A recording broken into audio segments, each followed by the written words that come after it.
to come, and there we will sustain intensive engagement in our effort to ensure that at the end of the day, we're having a positive impact on the price of oil and thereby a positive impact on the price of gas. And I think the president sees this as an important component of his engagement.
Hey, good morning, everyone. I'm Josh Breslow with LiveNOW from Fox. Thank you so much for being here to bring you the latest information here, 5:01 a.m.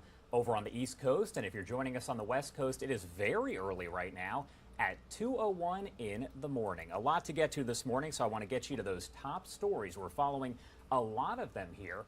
President Biden expected to meet with the president of Mexico today in Washington, D.C.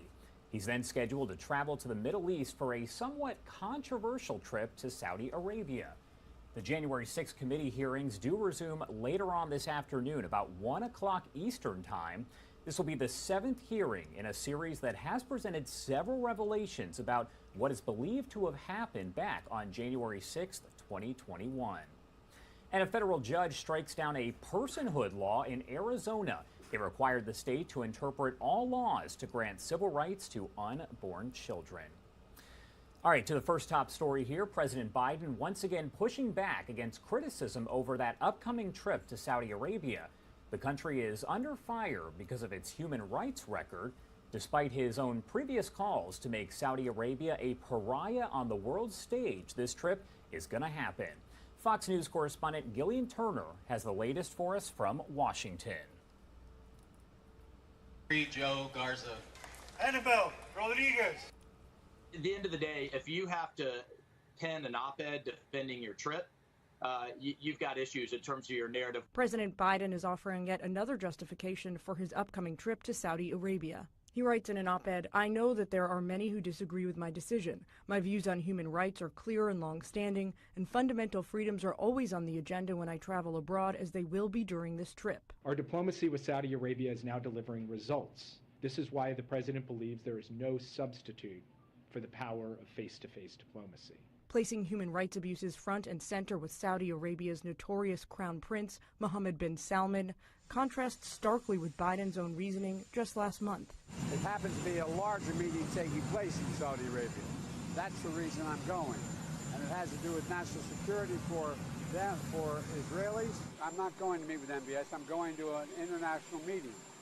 And he's going to be part of it. According to a report from the U.S. intelligence community, the Crown Prince sent a hit squad to assassinate Jamal Khashoggi in Turkey in 2018, creating a global uproar. But the Crown Prince has been dogged by accusations of killing his own citizens in foreign countries for years, including by Saudi Arabia's former #2 intelligence official. I am here to sound the alarm about a psychopath killer in the Middle East with infinite resources. This isn't President Biden's first about-face when it comes to the Saudi regime. Back in 2019, he vowed to isolate them. We were going to, in fact, make them pay the price and make them, in fact, the pariah that they are. Now, even some Democrats are joining ranks with Republicans who say the leader of the free world shouldn't visit Saudi Arabia and definitely shouldn't meet with the Crown Prince. I don't think that this is a good idea. I think that we are essentially sublimating human rights at this point with the president going for this visit. There's new reporting tonight that behind closed doors, Biden's national security team has been considering selling offensive weapons to the Saudi government. National Security Advisor Jake Sullivan, though, seemed to throw cold water on that at the briefing today, telling us that is not on the table. In Washington, Jillian Turner, Fox News. Thank you so much. Well, also happening today, the January 6th committee is back. It's set to convene at 1 Eastern time this afternoon for a public hearing probing what it calls the final phase of former President Donald Trump's effort to halt Joe Biden's victory. The committee says the former president tweeted a rally invitation leading the far-right Proud Boys, Oath Keepers, and others now facing criminal charges to answer and storm the Capitol that day. This will be the 7th hearing in a series that has presented several revelations about what is believed to have happened that day. You can watch those hearings live, raw, and unfiltered right here on Live Now from Fox. Developing overnight, a federal judge has temporarily blocked an Arizona law that had required the state to interpret all laws to grant civil rights to unborn children. U.S. District Court Judge Douglas Reyes ruled the 2021 Arizona law's personhood provision was too vague, making it difficult for the plaintiffs in the case to do their work as physicians in accordance with the law, violating their due process rights. Reyes also wrote that the defendants were unable to prove the policy would not cause injury because of its vagueness in regard to abortion access. And as you'd imagine, there's debate about abortion laws in many states all over the country.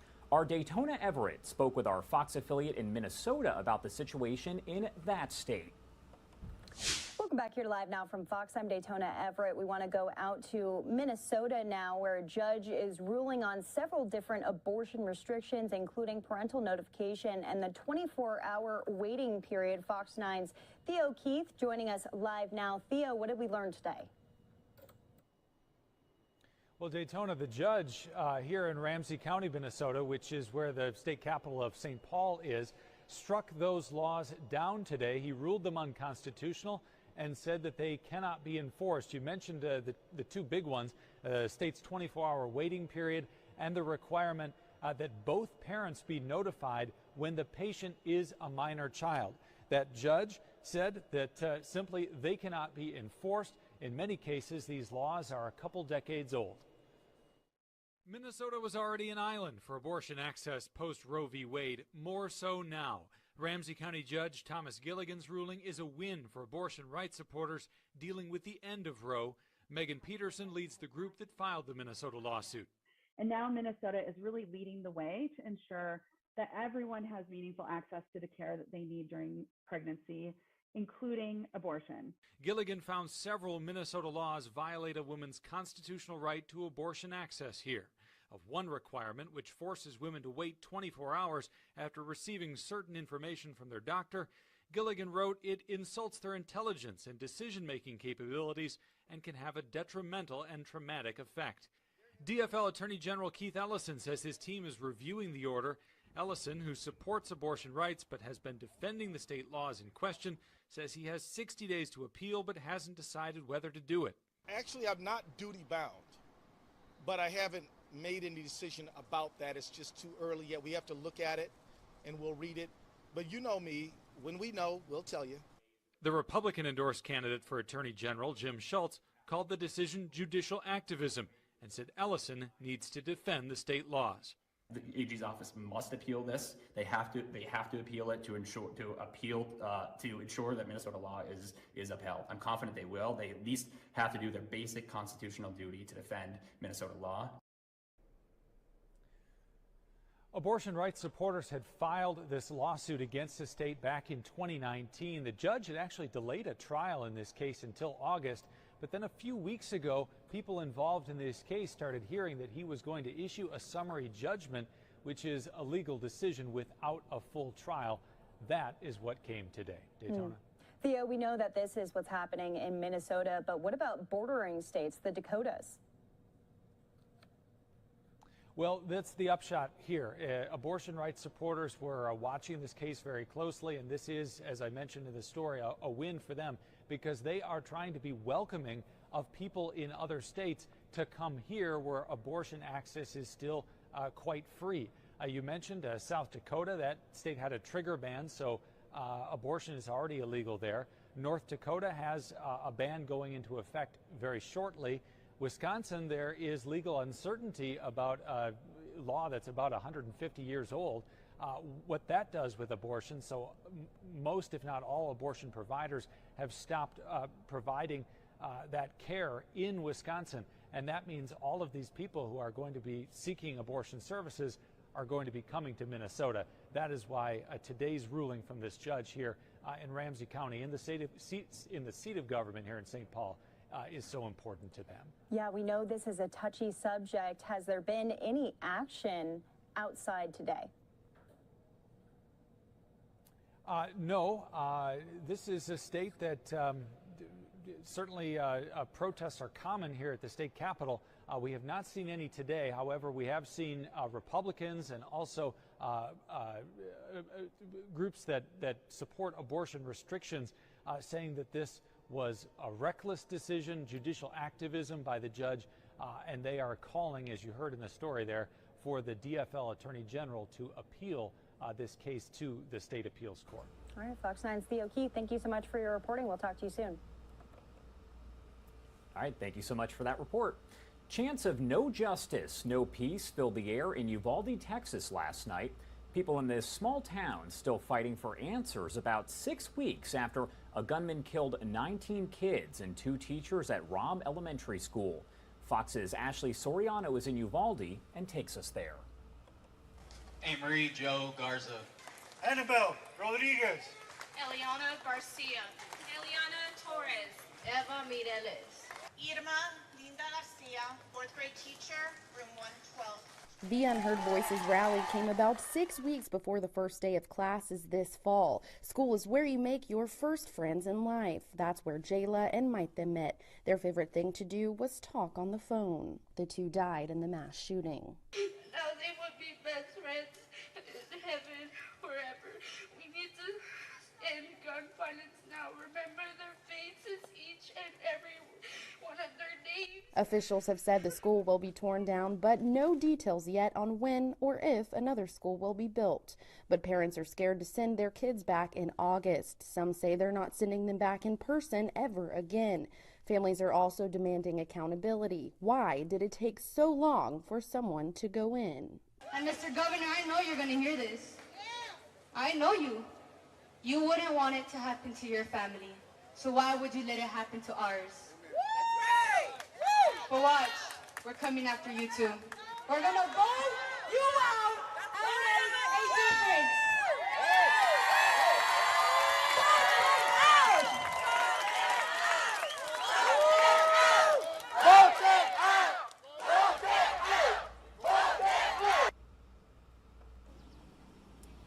Church bells rang yesterday to mark 1 week since the deadly mass shooting in the Chicago suburb of Highland Park, Illinois.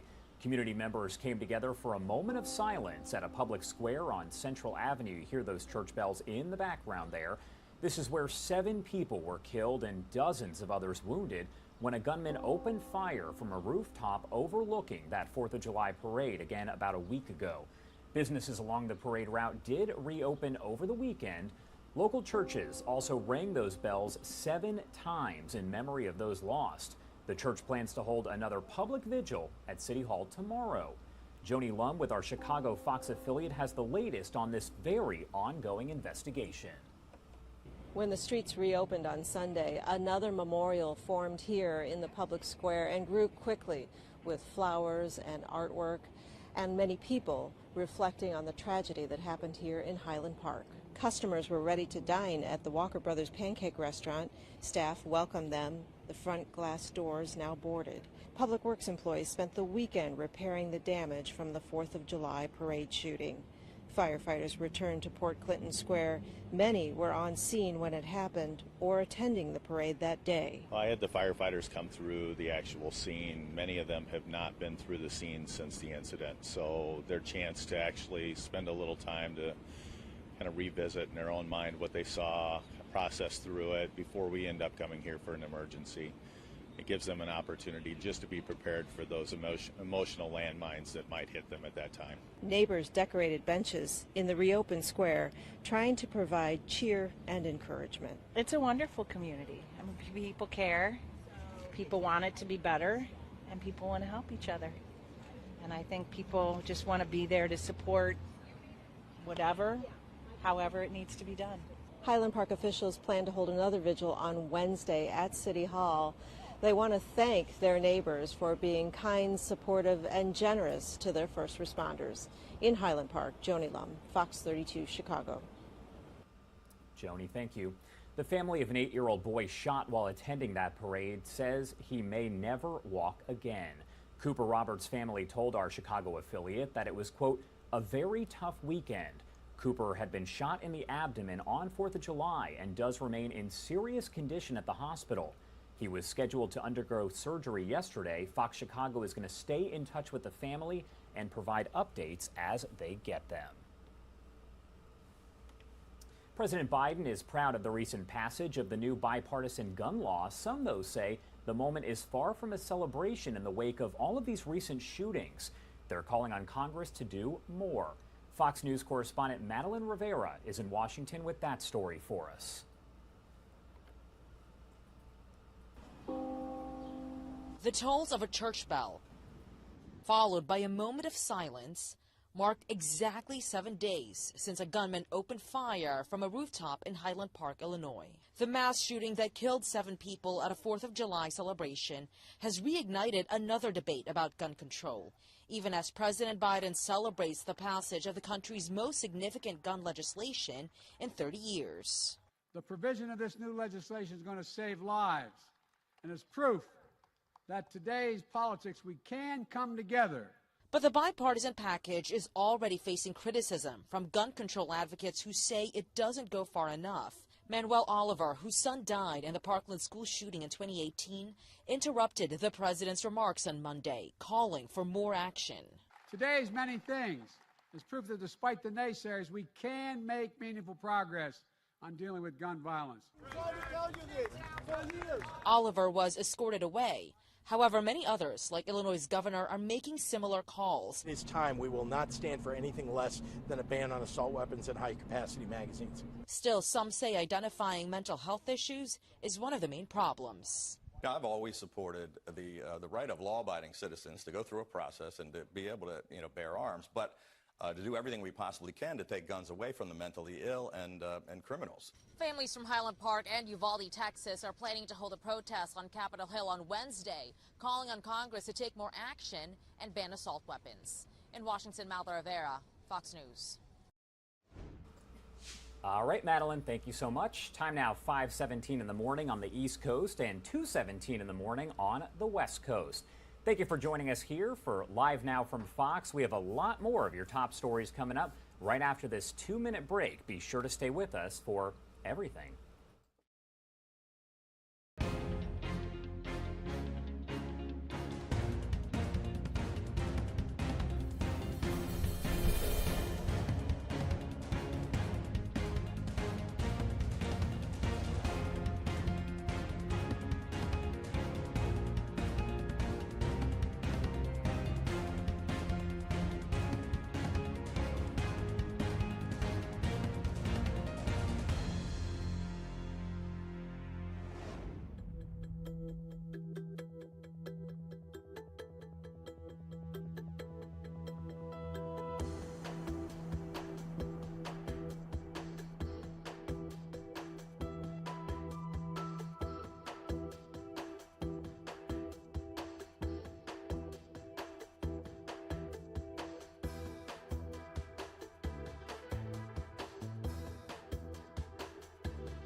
Welcome back on Live Now from Fox. Time now 5:20 on the East Coast. Want to turn down some of that audio because it is very loud there.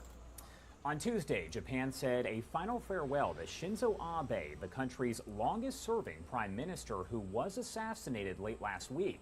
Funeral processions for the 67-year-old started in Tokyo, where hundreds of mourners dressed in black gathered to pay their respects. Following a funeral ceremony that included only family members and close friends, a hearse took Abe's body through downtown Tokyo, the country's capital. The procession passed near the federal parliament building where Abe was first elected back in 1993. He later served as the parliamentary leader or prime minister twice, including a lengthy service from 2012 to 2020. Abe's death shook the world as he was a big political figure, and gun violence in Japan is very rare. The latest now on Boris Johnson. His remaining days serving as Britain's prime minister are numbered. Monday, Johnson wouldn't comment on which candidate should replace him, instead emphasizing how his focus during his remaining time as a party leader will be on how investment in science and technology could secure the UK's future. Johnson announced his resignation as prime minister last week after dozens of senior lawmakers stepped down from their roles, leaving him unable to govern. His tenure has been marked by several scandals, including Partygate and recent allegations of sexual misconduct against a senior party official. The party confirmed a new leader will be announced in September, and the field is already getting crowded. Boris Johnson did speak about all of this yesterday. Let's listen into what he had to say. I don't want to say any more about all that. There's a contest underway, and that must happen. And I wouldn't want to damage anybody's chances by offering my support. I just have to not a get scintilla on. of anger. I have to get on. And in the last few days and weeks, the job of the constitutional function of the Prime Minister in this situation is to discharge the mandate, to continue to discharge the mandate, and that's what I'm doing. And whatever happens, and whoever takes over, there is a great agenda to be continued, and that we've put in some pretty fantastic investments, not just in science, but in infrastructure, in skills, and in technology that I think are going to enable us conservatives, I should say, to keep on with our program of levelling up. I'm determined to get on and deliver the mandate that was given to us. But my job is really just to oversee the process for the next few weeks, and I'm sure that the outcome will be good. And we just need to get on. And as I said, I think before to you, the more we focus on the people, on the people who elect us, on their jobs, their hopes, what they can get out of investment in science and technology. The more we talk about the future that we're trying to build, the less we talk about politics at Westminster, the generally happier we will all be. All right, well, questions remain about the future for WNBA star Brittany Griner after she pleaded guilty Thursday to drug possession charges on the second day of her trial in a Russian court in a case that could see her sentenced to up to 10 years in prison. The abrupt guilty plea by the Phoenix Mercury Center and two-time Olympic gold medalist came amid a growing chorus of calls for Washington to do more to secure her freedom nearly 5 months after her arrest in February amid rising tensions between the U.S. and Russia over Ukraine. A senior Russian diplomat said earlier that no action could be taken by Moscow on Griner's case until the trial was over, and her guilty plea could be an effort by her and her advisors to expedite that court proceeding. Fox Chicago breaks it all down for us. Brittany Griner faces up to 10 years in a Russian prison. 42 was the number. Every single player at the WNBA All-Star Game in Chicago wore this weekend in the second half.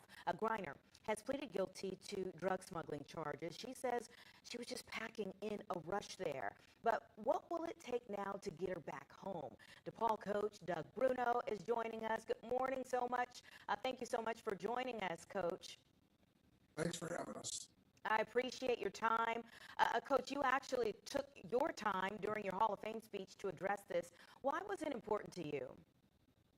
Well, Brittany Griner, first of all, I have a personal relationship with her. I was blessed to coach her for a couple of world championships and 2 Olympics. And if you get to know Brittany personally, she's just a really, really great human being and a misunderstood human being, but just a really, really good woman. And so it is personal, but at the same time, you know, 144 days now. This is our 144th day, and this is just not right. And at the same time, you know, we do realize that there are others that have been detained in Russia, and so I think the government does have an obligation to help bring Brittany back and anyone else that's over there being detained by Russia. Yeah, Coach, there is another detainee that they're addressing this week, actually. Do you think that this would be different if Brittany were in the NBA, the way that it's being handled? Well, I think it would have been quicker to the notice. You know, Brittany at 144. We're just now getting, the public is really just now realizing that she's been there that long, and you don't want to mention any of the NBA guys, but if any of the NBA guys, any Major League Baseball guys, any of our football players, NFL players were detained, I think it would have been noticed much sooner. Yeah, well, what more do you think needs to be done? I know there was kind of this silence in the beginning. No one was really speaking out. More people are speaking about it, but what more do you think needs to be done to get her back home? Well, I'm a coach. I'm not a president of the United States. I don't know all the mechanics necessary and the entirety of the give and the take of trading people that are here from Russia for people that Russia is detaining. So I'm not into the actual mechanics of it, but at the same time, you just do believe that our government, you know, we are executing sanctions against Russia for their crimes in Ukraine, and this is obviously a part of it. Brittany's being used as a chip in that situation, in that ugly war. So you would like to think that somehow, some way, there has to be a way to get Brittany back home here. Yeah, Coach, and if she were having the opportunity to watch this right now, what would be your message to her? We love you. Stay strong, Brett. We're going to get you home. All right, thank you so much, and we certainly hope that those well wishes that are coming from so many places, including right here from you, make it to her in some kind of way. You enjoy the rest of your day. Thank you. All right, another big story now. Elon Musk and Twitter going back and forth following his move to back out of his $44 billion deal to purchase the social media giant. Top Twitter officials now say they plan to take Musk to court in an effort to close Musk's initial offer. Fox Business Network's Kelly O'Grady has the latest on that. The legal battle between Twitter and Elon Musk is just getting started. Board Chair Brett Taylor says the company plans on suing Musk after the billionaire bailed on his plans to purchase the company for $44 billion. Now, Twitter is now lawyering up, but some experts say it will be an uphill climb in court for the social media giant. The Twitter board, which I think is going to go down in history as being one of the most incompetent corporate boards ever assembled. They couldn't run a lemonade stand. What I believe is going to happen is they are going to do this masquerade of saying that they're going to sue to get Elon Musk to follow through with his original offer. They are going to fail. Musk claims Twitter was deceitful and failed to provide data on how many of their users were made up of fake accounts. Twitter responded saying they provided Musk with information that shows spam accounts make up less than 5% of its monetizable daily active users. It will now be up to the courts to determine if Musk will be forced to buy a company he doesn't want anymore. Elon Musk, tremendously, intelligent, successful individual, but in this case, he simply, like Icarus, has flown a little bit too close to the sun with those wax wings. If you look back, so much of this bid, Neil, in my opinion, was emotional. It was egotistical. I think it was politically motivated. Twitter shares falling since Elon Musk's announcement, wiping out multiple billions in company value. Now, Twitter is seeking Elon Musk pay the full $44 billion and complete the deal, much larger than the $1 billion breakup fee. In Los Angeles, Kelly O'Grady, Fox Business. And a quick Twitter note for people who use the social media. The latest way to make your Twitter notifications less hectic, now here. Users of the popular social media platform will soon be able to use an unmentioning feature that removes your Twitter handle from ongoing conversations. The feature was previously tested and rolled out to a small group of users, but now it's going site-wide. Using this untags your username stops notifications for the thread and prevents users from tagging you in that thread again. Good news for a lot of people who do use Twitter, myself included. All right, it is now 5:30 in the morning on this Tuesday morning. It's July 12th. Thanks so much for being with us here on Live Now from Fox. I'm Josh Breslow. We have a lot more top stories coming up right after the break here. We're going to talk the economy, gas prices, and some other very hot topics. Stay with us. We're going to go on a 2-minute commercial break here.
And welcome back here on Live Now from Fox. I'm Josh Breslow, here to bring you your top stories of the morning here. What you're looking at right now is a live image of the White House. The sun coming up there in Washington, D.C. this morning. A lot going on over at the White House today, where President Biden is expected to meet with the President of Mexico before he does head over to the Middle East.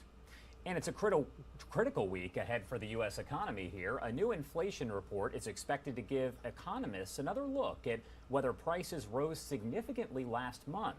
Plus, new poll numbers could be concerning to President Biden and his Democratic base. Fox's Lauren Blanchard has the latest from Washington. The White House and Capitol Hill are waiting for new inflation numbers set to be released Wednesday morning. It will give politicians and economists a better idea of how much high prices are hurting wallets. The inflation problem will remain stubborn. The May inflation numbers at 8.6% was at 40-year highs. June is not expected to be better. I think it's going to be north of 8.6. It's going to be an ugly number. Gas prices have let up a little since $5 highs last month. AAA now showing a roughly $4.67 price per gallon national average. Wholesale gas prices are coming down, but until we do get a handle on inflation, I think it's natural for a family to be feeling that pinch. That pinch hurting Democrats ahead of the midterm elections.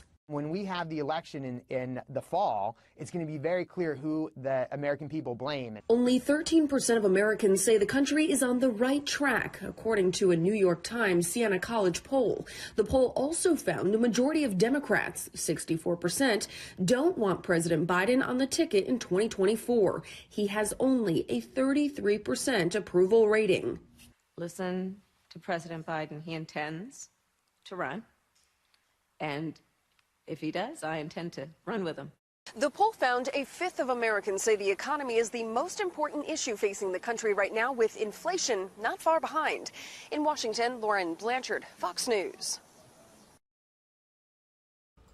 Here's some interesting news. Some products seem to be immune to increasing prices despite the rising inflation. As chicken, eggs, meat, and other goods keep rising, some fresher items have seen little to no price adjustment. Those products include strawberries and other fresh fruits, vegetables, breads, and pantry goods like salad dressing and dry goods. For those in need of a morning caffeine kick, coffee and Java have seen price increases above 10%, while tea hasn't seen a similar hike. Let's talk now about gas prices, the pain at the pump becoming a little less painful. Fox Business Network's Lydia Hu has the story and more in tonight's Fox Means Business Report.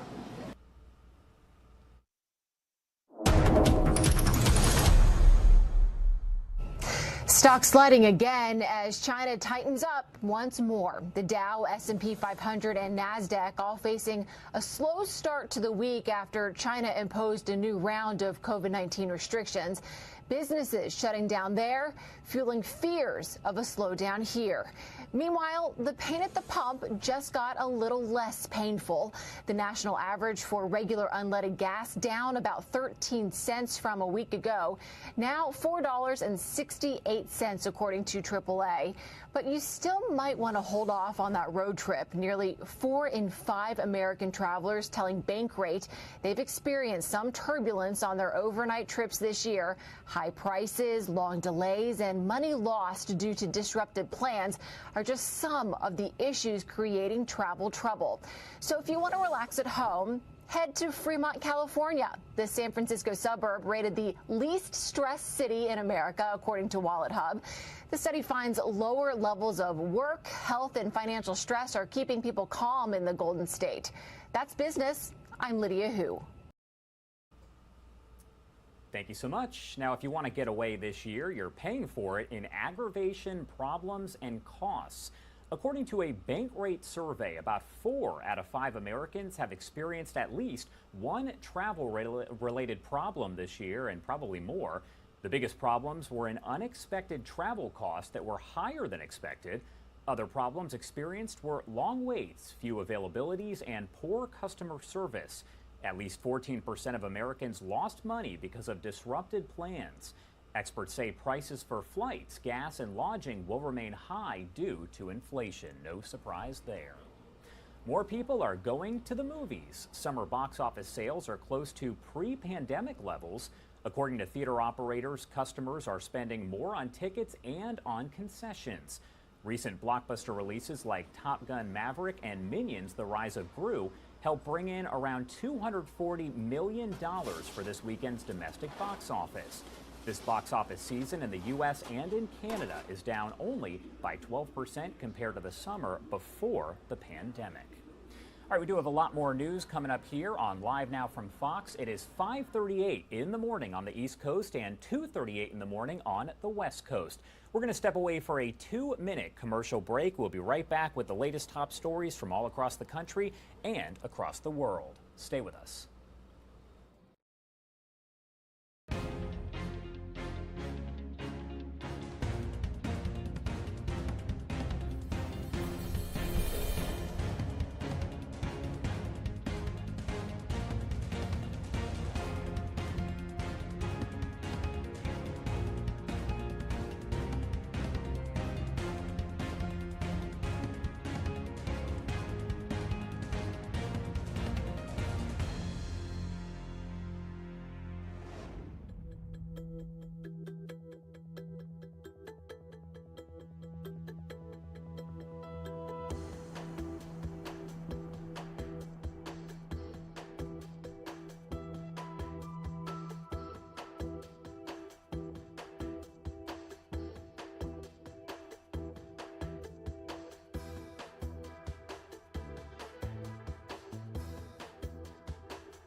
All right, welcome back on Live Now from Fox. It is 5:40 in the morning on the East Coast. 2 people killed and 3 wounded in shootings at 4 7-Eleven locations in Southern California. This happened yesterday, and it was a series of attacks that police believe may all be connected.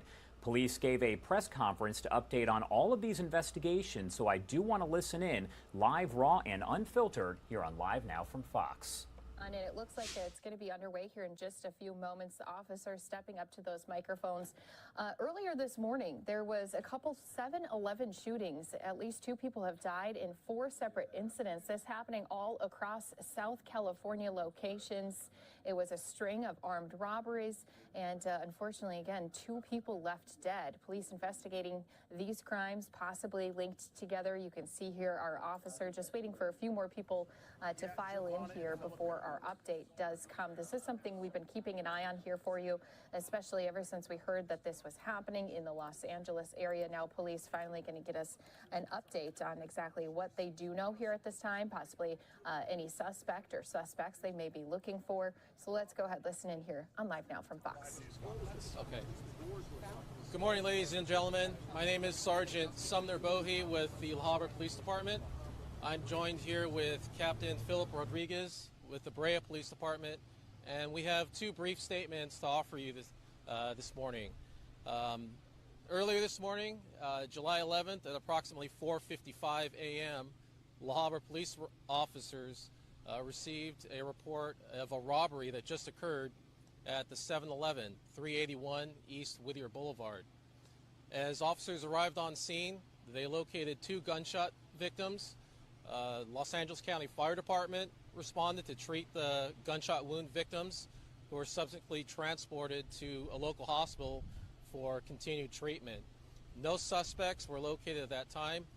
This is an ongoing investigation, and we ask that anyone who may have witnessed or has any information regarding this incident to contact the La Habra Police Department's watch commander at area code 562-383-4300, and I'll hand it over to Captain Rodriguez. Hi everybody, good morning. My name's Phil Rodriguez with the Brea Police Department. I'm a captain there. We also have a brief statement about what occurred in the city of Brea this morning. We want to start off, and we did put something out on our social media platforms, so we want to start off by confirming there was a homicide that occurred in Brea, and our hearts go out to the families of that person, and please know for the family that we're thinking about you and praying for you. At approximately 4:18 this morning, we received a call in our dispatch center of a male down possibly with a gunshot wound. Brea PD officers arrived and did find a male down with a gunshot wound. Brea Fire arrived on scene and pronounced the male deceased. This does appear to be a robbery that turned into a homicide. Our detectives are actively working the crime scene and all of the leads that they have so far. We will be releasing a photo of the suspect shortly. That photo is going to be on our social media platforms, and we are asking the public's help in identifying that person. Detective Alfred Rodriguez is the handling detective on our case, and he can be contacted, and I'll repeat this for you, at 714-671-4438. Again, his number is 714-671-4438, and his email address is Alfred R, that's ALFREDR, at cityofbrea.net. We are aware of other incidents that have occurred here in the Southland at 7-Elevens. We obviously at this point we can't confirm whether or not they're connected, but we can assure you that our detectives are looking into that, and our detectives are also in contact with those other agencies. As far as Brea and La Habra is concerned, at this point we would tell you that we feel not 100% sure, but we feel confident that it is the same suspect, and that's why we decided to hold the joint press conference today. Obviously, as more information becomes available, we will make sure that that you know. Unfortunately, we are just doing a press briefing today, so we aren't going to take any questions, but we wanted to at least make you aware of what we have so far. And I would also encourage the news media outlets to take a look at all of our social media platforms. We will be updating information there. The other final thing is I do want to thank the media really quick for helping us get this information out, and we really appreciate it. Thank you guys so much. Can you speak to the similarities between the two just fortune departments and all of it? Yeah, I will just say that we, without getting into everything, based on some preliminary evidence, we do believe that it's possibly the same suspect. And are you notifying any of these convenience stores to take additional precautions? We will be doing that. But unfortunately, that'll be all the questions that we're going to take right now. Thank you guys so much.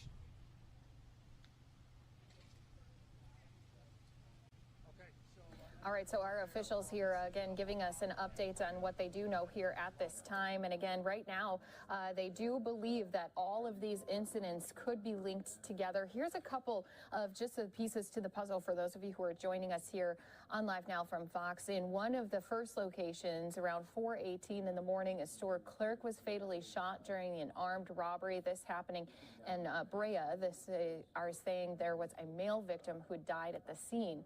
Then it was a similar crime that was reported also around 3:23 a.m. This one at the 7-Eleven in the 300 block of East 17th Street in Santa Ana. A man was found dead in the parking lot, suffering from a fatal gunshot wound to his upper torso. Meanwhile, police investigating a similar armed robbery after 2 people were shot outside of a 7-Eleven. This in La Habra, and this happening just after around 5 a.m. In this incident, an employee and a man sitting in his car outside the store were shot. Both were expected to survive. And police did talk with our Fox 11 Los Angeles team, saying that a cash register was found apparently on the floor of the convenience store. And it was just before 2 a.m. that another armed robbery was reported at yet another location.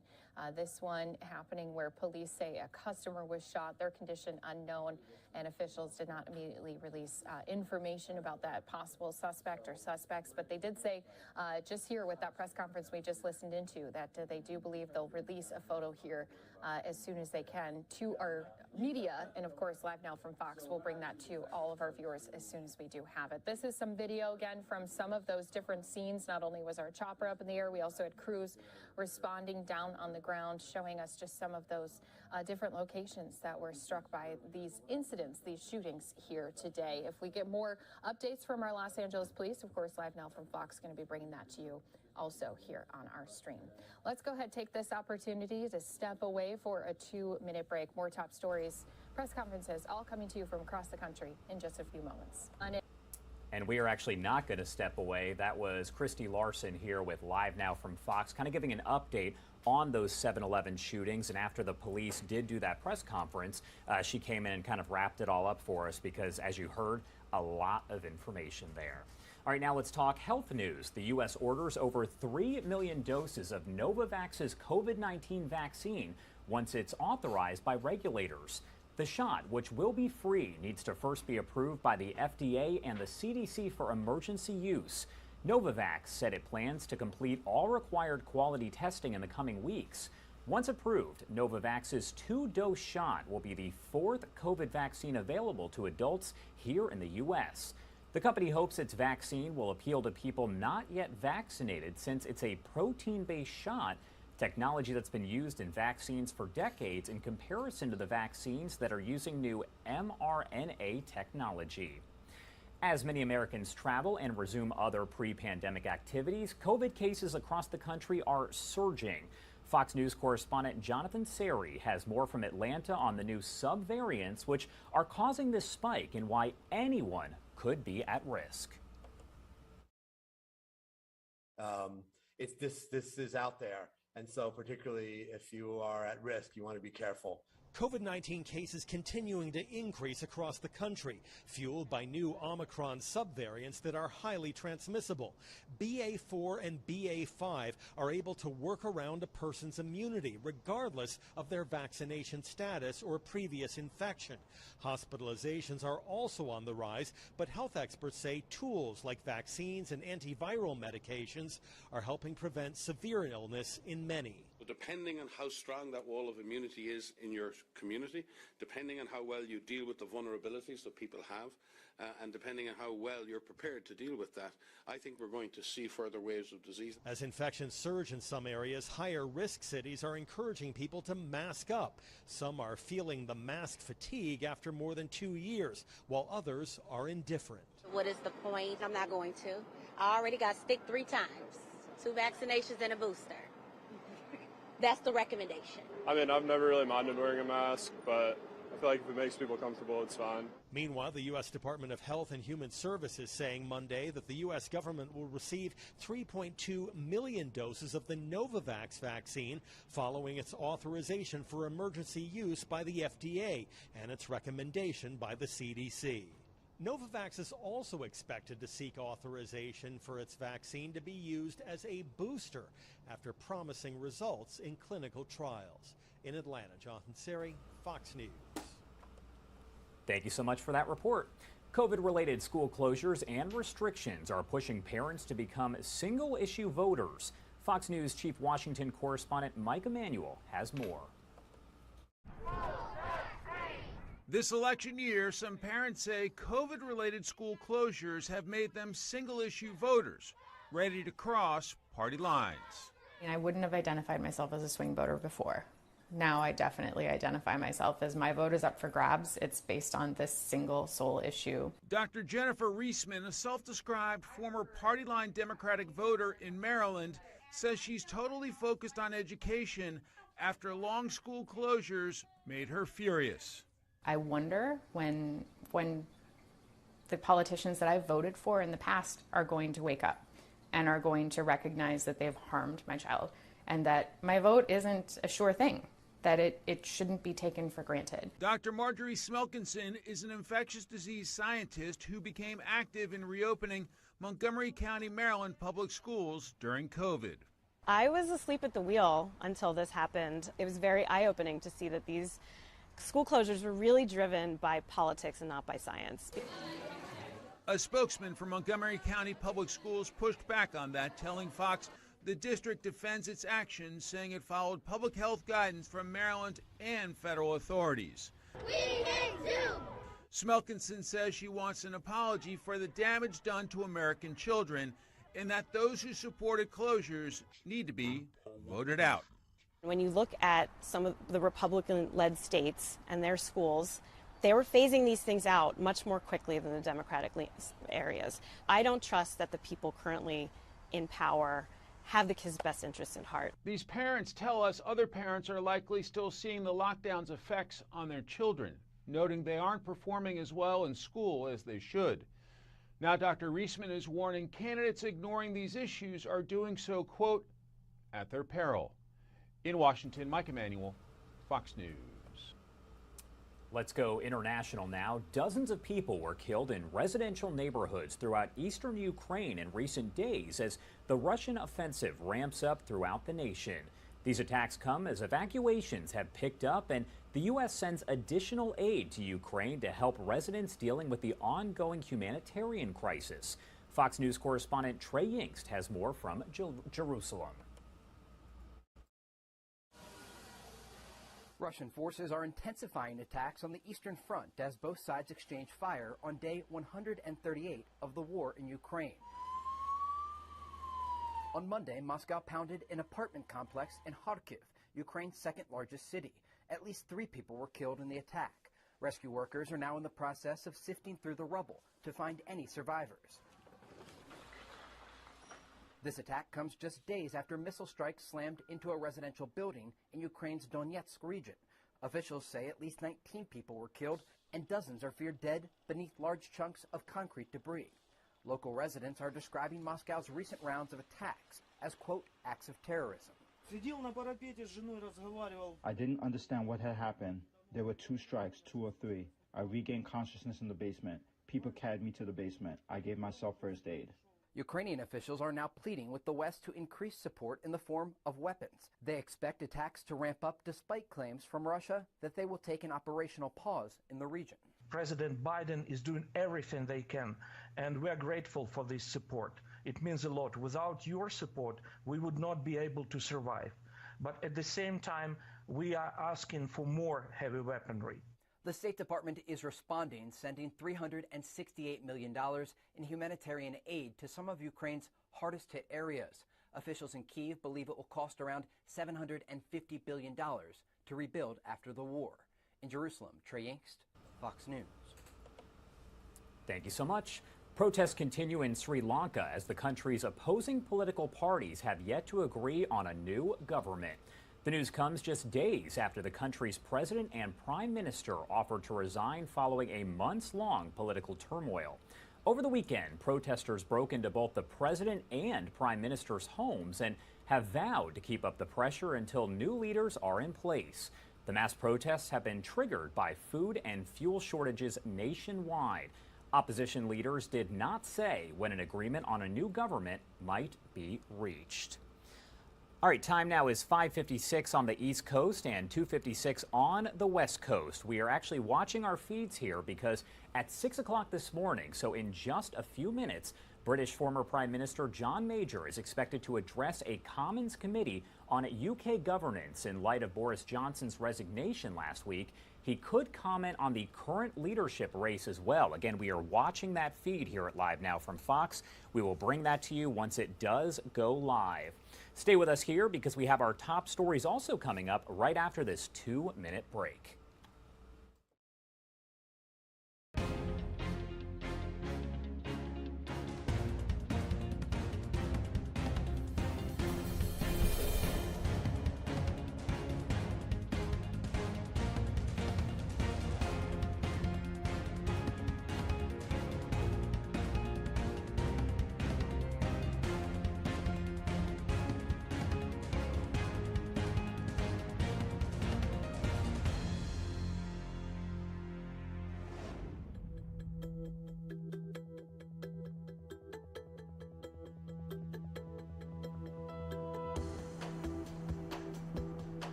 All right, good morning, everyone. Thanks so much for being with us here on Live Now from Fox. I'm Josh Breslow here for the next little bit, about 30 minutes or so, to bring you the latest on your top stories. It is 5:59 in the morning on the East Coast and 2:59 in the morning on the West Coast. We thank you for joining us here as we await a news conference from the former Prime Minister John Major. He's going to address a Commons committee on UK governance in light of Boris Johnson's resignation. That's expected to happen here in the next few minutes. So once it does, we'll bring it to you live here on Live Now from Fox because that is what we do. I do want to get you right now to your top stories, though. So here is what's going on. President Biden expected to meet with the president of Mexico today in Washington, D.C. He's then scheduled to travel to the Middle East for a somewhat controversial trip to Saudi Arabia. The January 6th committee hearings do resume this afternoon about 1 o'clock Eastern Time. This will be the 7th hearing in a series that has presented several revelations about what is believed to have happened that day back in 2021. And a federal judge strikes down a personhood law in Arizona that required the state to interpret all laws to grant civil rights to unborn children. Up first here, President Biden once again pushing back against criticism over that upcoming trip to Saudi Arabia. The country is under fire because of its human rights record, despite his own previous calls to make Saudi Arabia a pariah on the world stage. This trip is going to happen regardless. Fox News correspondent Gillian Turner has the latest from Washington. At the end of the day, if you have to pen an op-ed defending your trip, you've got issues in terms of your narrative. President Biden is offering yet another justification for his upcoming trip to Saudi Arabia. He writes in an op-ed, "I know that there are many who disagree with my decision. My views on human rights are clear and long-standing, and fundamental freedoms are always on the agenda when I travel abroad, as they will be during this trip." Our diplomacy with Saudi Arabia is now delivering results. This is why the president believes there is no substitute for the power of face-to-face diplomacy. Placing human rights abuses front and center with Saudi Arabia's notorious crown prince, Mohammed bin Salman, contrasts starkly with Biden's own reasoning just last month. It happens to be a larger meeting taking place in Saudi Arabia. That's the reason I'm going. And it has to do with national security for them, for Israelis. I'm not going to meet with MBS. I'm going to an international meeting.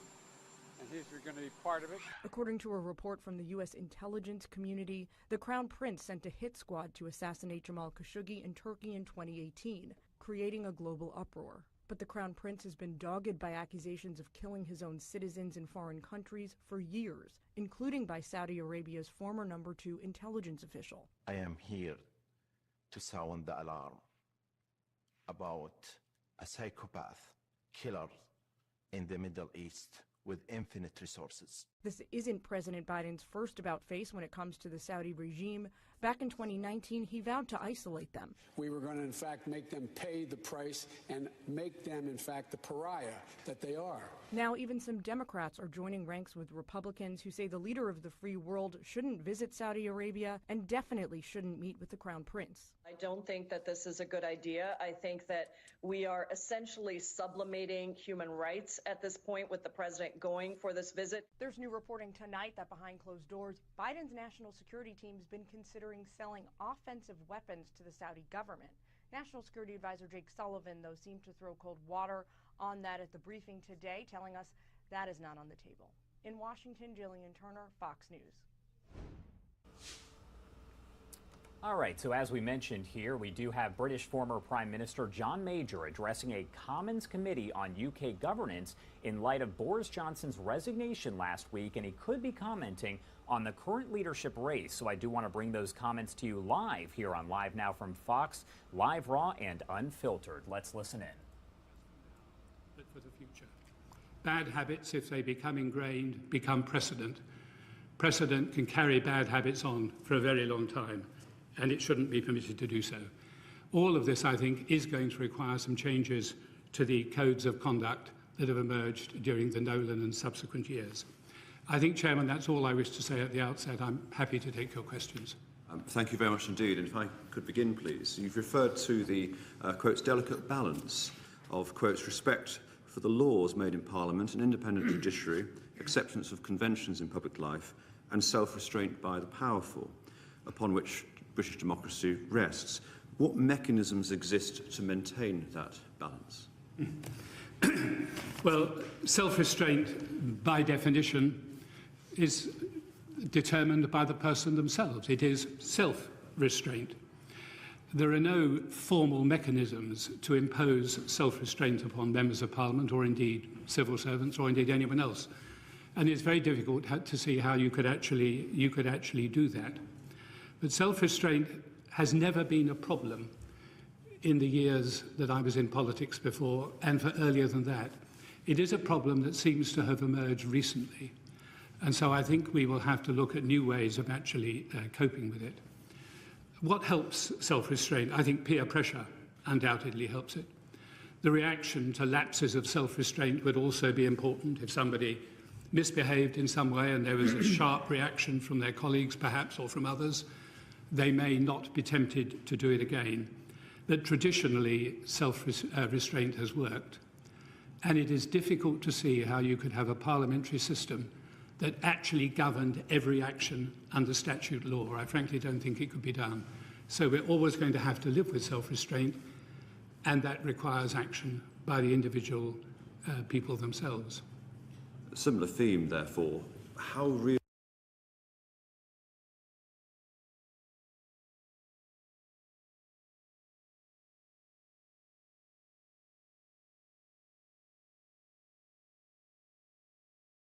if somebody breaches convention badly, let us assume it is a minister for the sake of convenience, the Prime Minister is in a position to take action if he wishes to do so.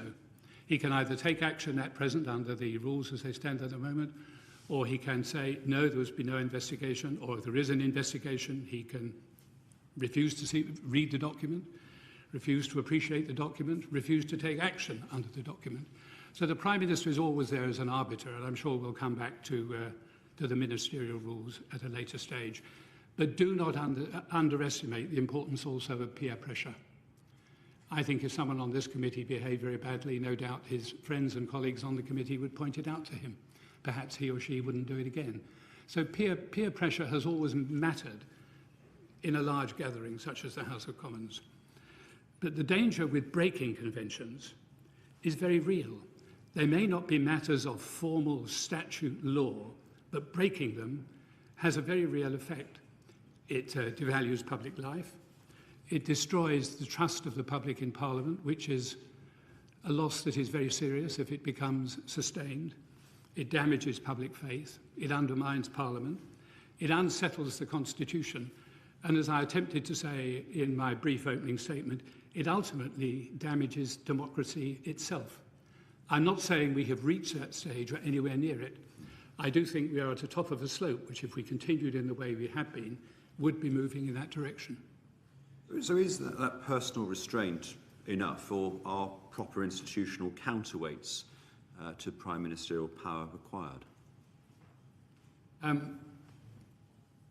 Traditionally, the answer to that has been no. I think with the greater focus there is on parliamentary behaviour by all sorts of institutions, by the public, by social media, by the fact that often conspiracy theories can arise and it's need to investigate them if only to prove that they are nonsense, then I think it is probably desirable that the Prime Minister should have some additional help, and I can either outline that now or later. I think also it is a desirable innovation that was not there when we first introduced Nolan, to have an independent advisor to the Prime Minister. But if that system is to work, it needs more teeth than it has had in the past. Okay, we're going to explore that in some detail later on in the session, but thank you for that. If I could go to Karen Smith, please. Thank you, Chair. We heard from the Cabinet Secretary, Simon Case, that this government believes it's got a mandate to push boundaries. How far do you think it's legitimate for elected governments to test boundaries in policy areas? That sounds like a simple question. It's actually a very complex question. If I can take the broad position, governments get their mandate, so-called, from the nation in a general election and from what was set out in their election manifesto. But if no government could go beyond their manifesto, we would be in serious difficulty because things arise that were unforeseeable that need to be dealt with. So there are occasions when a government must exceed its manifesto. But I think that is where one gets into difficulties. Exceeding the manifesto on policy matters is an accepted fact of life. It is unavoidable in the cause of good government. But if you exceed your mandate in terms of the convention of how you should behave as a government or as an individual, then you are in a slightly difficult position. A majority at the ballot box gives the government power. It does not give the government license to do absolutely anything that it wishes to do. That is why we have laws. That is why we have conventions. So I think the question on pushing the boundaries, there are occasions when it's desirable. I think they are relatively rare. In terms of personal issues, I think one should be quite cautious about pushing the boundaries. And it is for that reason that I will suggest later a different system that will involve both the Prime Minister and Parliament in overseeing the conduct, primarily the Prime Minister, I should say, but with the assistance of Parliament in a way that hasn't been tried before in dealing with issues of that sort. So, thank you for that. And you touched on the policy and the individual conduct. In terms of the policy, an area that the boundaries have been pushed and indeed to stating breaking the law with regards to the Northern Ireland Protocol, for example, would you put that in your rare category, or would it be unique? No. If it's breaking the law, it ought not to happen. I mean, you cannot be a lawmaker and a lawbreaker. That's an absolutely flat line. If they are breaking the law, then the Attorney General should be in there and saying this is not legal. And either Parliament makes it legal or it remains illegal, and the government ought not to do it. And it really doesn't matter what the issue is. Parliament is supreme. Parliament can determine what the law is, and it may see a reason for the government to move in that direction, and it may change the law so it does so. But the government can have no excuse, in my judgment, for breaking the law. If the lawmakers are to break the law, why should not the lawbreakers plead justification if they break the law? So I think that is an absolutely fundamental part of our Constitution and our parliamentary procedure. We're about to see the Northern Ireland Protocol come back again on Wednesday for debate in Parliament. With the government's majority, it is likely to go through with an explicit aim of to do just that. Where does Parliament go from there? Well, I would think Parliament ought to see, unexpurgated, the advice from the law office as to whether or not it does break the law at home or internationally. And if it doesn't, then it is a matter for Parliament. If it does break the law, then it is a bill that ought not to be laid before the House of Commons. Thank you. If we talk about the current lowland landscape, we know it comprises of statutory roles, bodies established through orders in council, and others that have an advisory roles. To express your views on the strengths and weaknesses of that system. Sorry, could you repeat the question? About the statutory roles of the lowland landscape, some being statutory, others not, and others established through orders in council. Well, I think things like the ministerial code ought to be statutory. I think the ethics advisor should be statutory. I think from memory the Commissioner for Public Appointments is statutory and one or two others are. I see no reason for them all not to be statutory. The Code of Conduct, of course, principally follows from the Prime Minister, but it is a matter of importance to Parliament itself and Parliament's reputation. I think Parliament should have a greater role in this than they have hitherto had. And I think you could start with the recommendations of the Evans Committee, the recent report of the Committee on Standards in Public Life, who made what I thought were very wise recommendations in that respect. Thank you. Thank you, Chair. Thank you very much. Beth Winter, please. Thank you. Where is the appropriate balance, in your opinion, between voluntary compliance with established conventions around the conduct of government and the need for external regulation of it?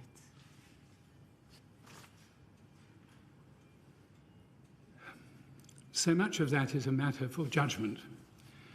I don't think any man could devise a law and says you can do this, you could not do that, in all the circumstances that may arise.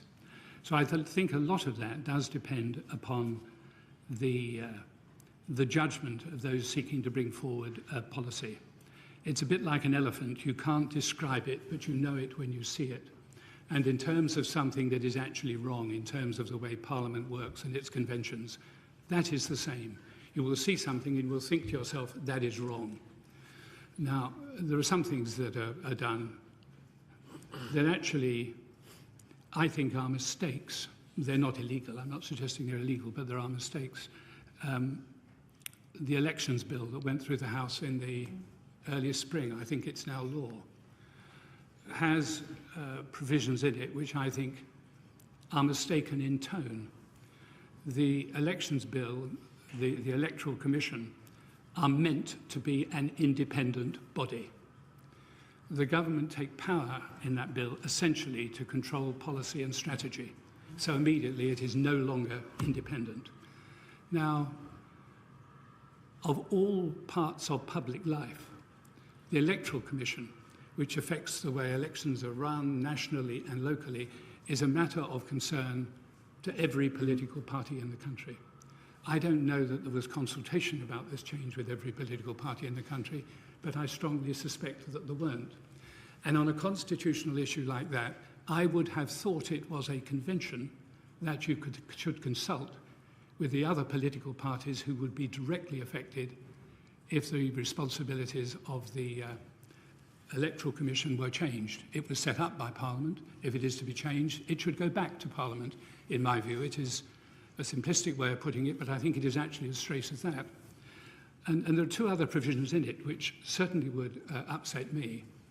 One, were I still in Parliament, which I haven't been for a long time, but one is the decision to take away from the Electoral Commission the right to prosecute people who misbehave under electoral law and pass it to the police. Of course, the police are there to prosecute normal crime. But I think with respect to the police, they have themselves rather overwhelmed at the moment, and it's a constant source of public concern that people who ought to be prosecuted aren't prosecuted. And yet here was a situation where there was a body that could prosecute in a very niche area of public life that is very important to the conduct of our democracy, when the power of that independent body, set up by Parliament, is now having its power to prosecute taken away by Parliament. And I think there is one other issue that is much more contentious amongst many people, but I know what my view on it is on it, and that is the recommendation in that particular bill that anyone voting would need to produce a photographic identity. Now, of course, it is right to be concerned about fraud. I have seen no inquiries to tell the public how much fraud there is and what the nature of the fraud is and whether it's a serious problem or a relatively minor irritant. I think we should have had that before we had that particular piece of legislation. But my concern about it is it will restrain some people from voting. No doubt everybody here in this room has a passport and has a driving license. They will have no difficulty. But the government have not introduced general identity cards. Everybody does not have a passport or a driving license. Many elderly people don't. Many people perhaps with who are sick don't. Maybe many people who are in care homes don't. But on balance, if you look at the demographic of the electorate, it is probable that that particular measure would benefit the Conservative Party at the expense of other political parties. And I think that is improper. So I think there are three things in that particular bill which I wish Parliament simply had not passed. But when a government has a very large majority, it either restrains itself in that area or there is no restraint. And it is when there is no restraint that convention becomes so important to Parliament and public alike. So focusing on the Electoral Commission, you clearly, from what you've just said, agreed that the Elections Act is compromising its independence. So in light of that, is a statutory basis sufficient to protect the independence of standards bodies over the longer term? Well, plainly not, because the Electoral Commission was set up as an independent body and it has had its independence infringed by the majority party in the House of Commons without consultation. If it had been with consultation, I would have no conceivable objection to it. All right, it's now 6:19 in the morning on the East Coast, 3:19 on the West Coast. We appreciate you joining us. And if you are just joining us on Live Now from Fox, that is British former Prime Minister John Major speaking to a Commons committee on governing the UK after Prime Minister Boris Johnson announced his resignation last week. Major is answering questions from the committee about the code of conduct and its importance to Parliament. We are going to step away for just a 2-minute break. Stay with us for the latest top stories from across the country and across the world. But we know it isn't. Any government, every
All right, welcome back on Live Now from Fox. The January 6th committee is back today. It's set to convene at 1 Eastern time this afternoon for a public hearing probing what it calls the final phase of former President Donald Trump's effort to halt Joe Biden's victory.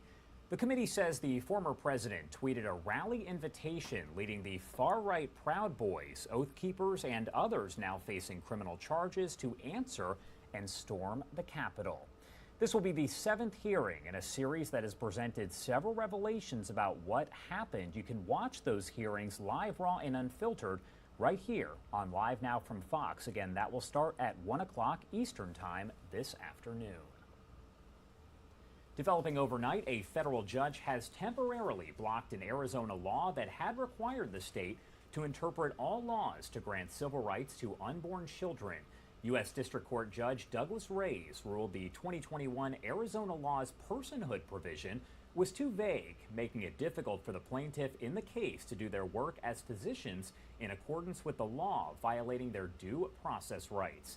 Reyes also wrote that the defendants were unable to prove the policy would not cause injury because of its vagueness in regard to abortion access.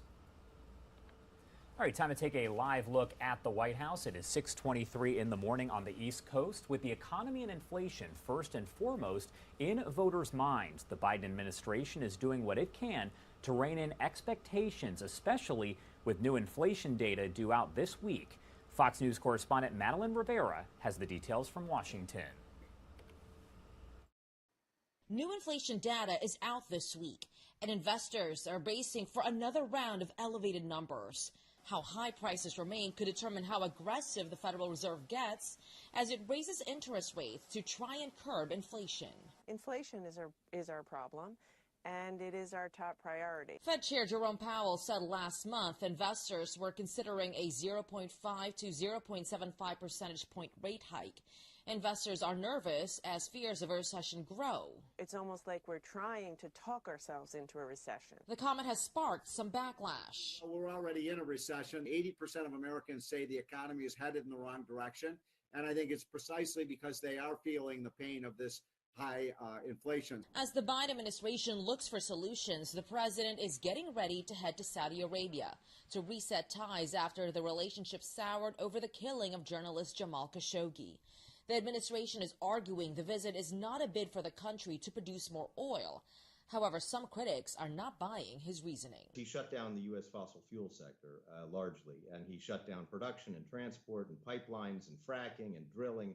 And that's why we're facing the problem we're facing. The Consumer Price Index is set to be released on Wednesday, and economists are expecting a new high, soaring 8.8% in June, up from May's annual gain of 8.6%.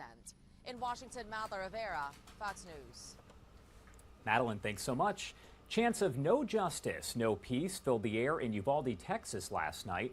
People in this small town still fighting for answers about 6 weeks after a gunman killed 19 kids and 2 teachers at Robb Elementary School.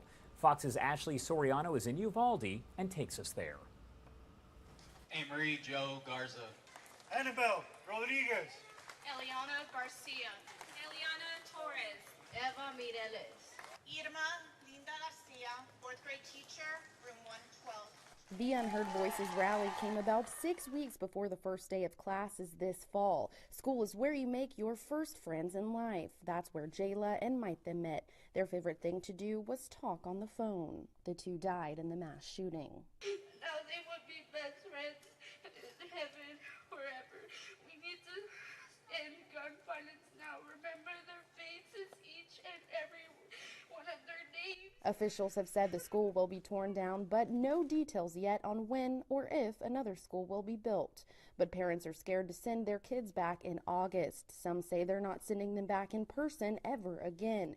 Families are also demanding accountability. Why did it take so long for someone to go in? And Mr. Governor, I know you're going to hear this. I know you. You wouldn't want it to happen to your family. So why would you let it happen to ours? But watch, we're coming after you too. We're gonna vote you out and make a difference.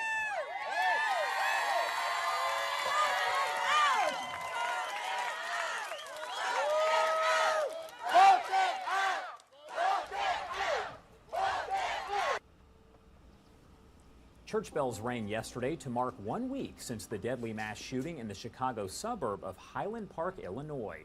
Community members came together for a moment of silence at a public square on Central Avenue. That's where 7 people were killed and dozens of others wounded when a gunman opened fire from a rooftop overlooking the 4th of July parade. Businesses along the parade route reopened over the weekend. And as we mentioned, local churches rang those bells 7 times in memory of those lost. The city does plan to hold another public vigil at City Hall tomorrow. Joni Lum with our Chicago affiliate has the latest on the ongoing investigation. When the streets reopened on Sunday, another memorial formed here in the public square and grew quickly with flowers and artwork and many people reflecting on the tragedy that happened here in Highland Park. Customers were ready to dine at the Walker Brothers Pancake Restaurant. Staff welcomed them. The front glass doors now boarded. Public Works employees spent the weekend repairing the damage from the 4th of July parade shooting. Firefighters returned to Port Clinton Square. Many were on scene when it happened or attending the parade that day. I had the firefighters come through the actual scene. Many of them have not been through the scene since the incident, so their chance to actually spend a little time to kind of revisit in their own mind what they saw, process through it before we end up coming here for an emergency. It gives them an opportunity just to be prepared for those emotional landmines that might hit them at that time. Neighbors decorated benches in the reopened square, trying to provide cheer and encouragement. It's a wonderful community. I mean, people care, people want it to be better, and people want to help each other. And I think people just want to be there to support however it needs to be done. Highland Park officials plan to hold another vigil on Wednesday at City Hall. They want to thank their neighbors for being kind, supportive, and generous to their first responders. In Highland Park, Joni Lum, Fox 32, Chicago.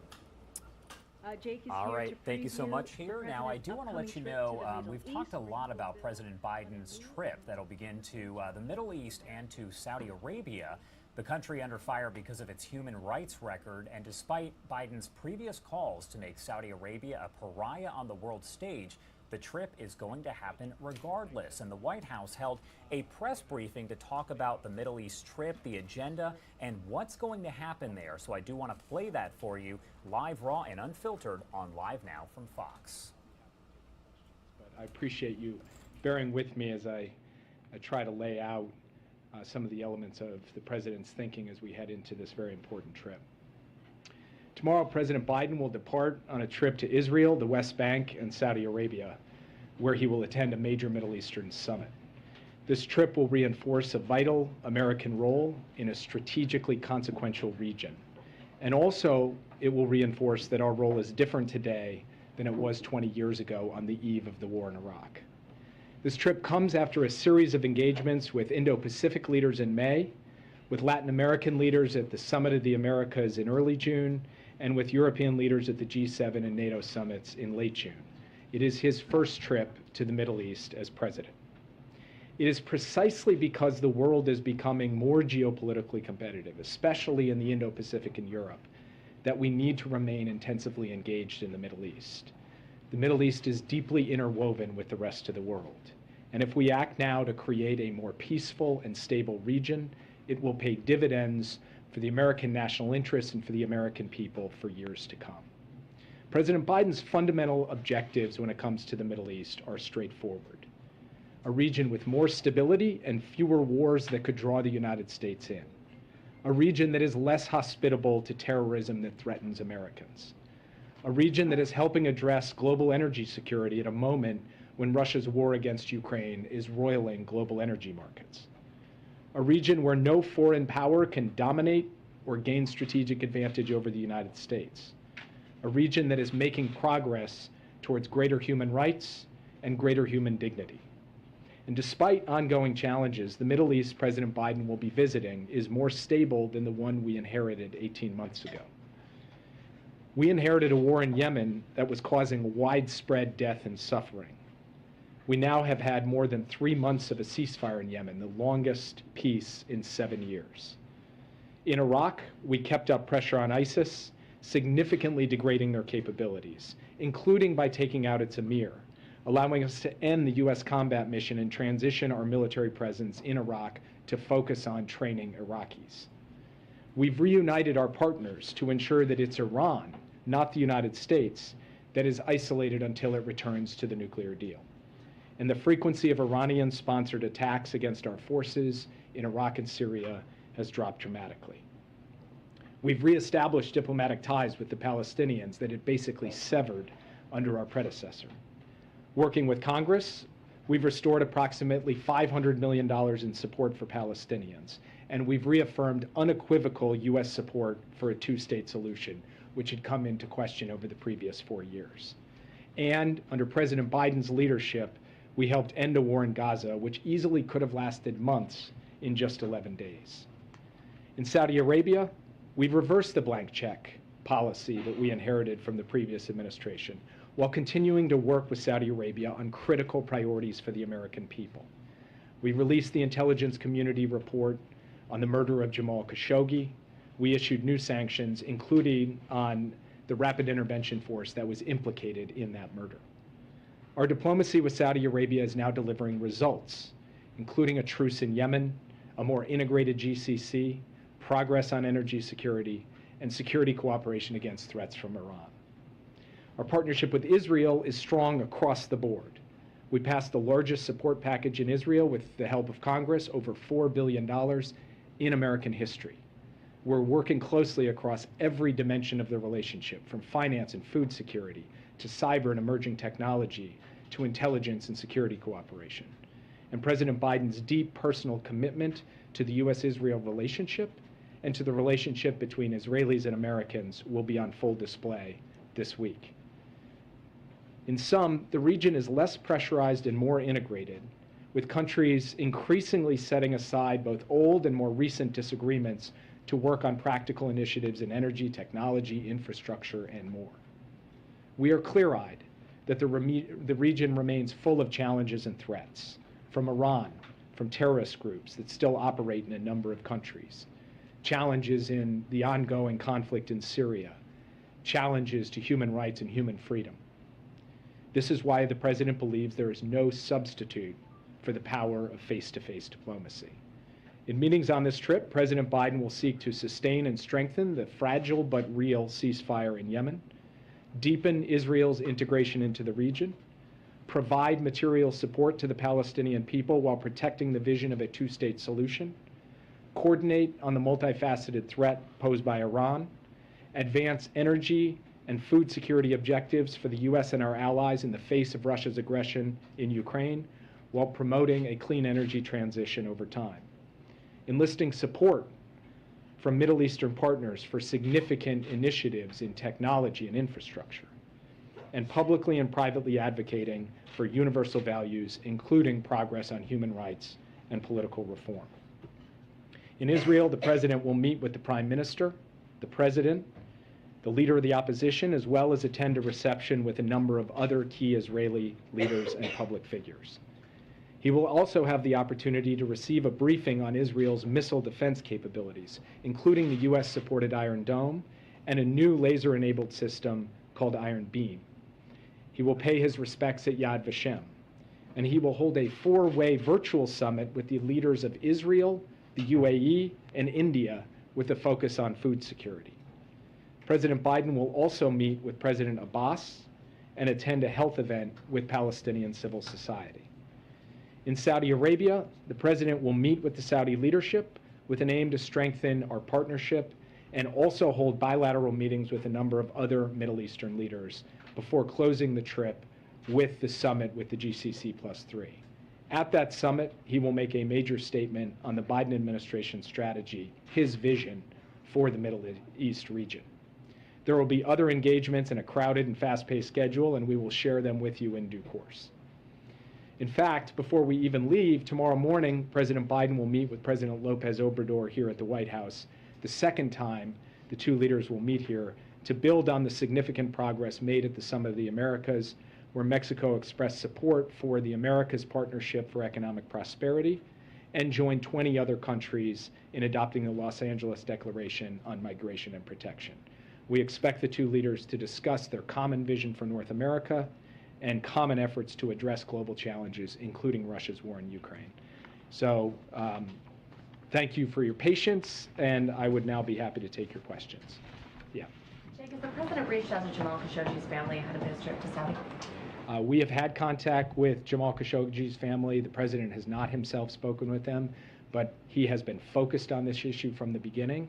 And as he said when he took office, and as we have stuck by since then, our goal has been to recalibrate but not rupture the relationship with Saudi Arabia, to end the blank check policy, and to seek accountability. That's why we released the intelligence community's report on the murder of Jamal Khashoggi, and it's why we have issued 76 visa bans in addition to sanctioning the Rapid Intervention Force. But in your remarks, you mentioned human rights multiple times.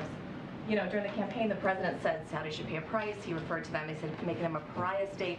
When it comes right down to it, isn't this trip proof that strategic interests, including oil and gas, when it comes right down to it, are always going to override something like human rights? America's values, human rights, are a strategic interest of the United States. So is energy security. So is stopping terrorism. So is seeking peace in a place like Yemen. So we are trying to do multiple things all at once, advance along a number of different tracks. One of those tracks is, in fact, ending the blank check policy. And as I said before, the basic thrust and purpose of our policy with respect to Saudi Arabia has been to recalibrate the relationship, but not rupture it. We have stayed true to that from the beginning of this administration. The President believes that he can deliver concrete results for the American people, for the interests of America's national security. One of those is the horrific war in Yemen, where I've stood before you before and been asked questions, very tough but fair questions, about what the United States was doing to bring peace to Yemen and what a high priority that was. We are now heading into the 4th month of a fragile but real ceasefire, the longest peace since the war began more than 7 years ago. That is a genuine result of both intensive diplomacy in the Middle East and intensive engagement by American leaders, starting with President Biden.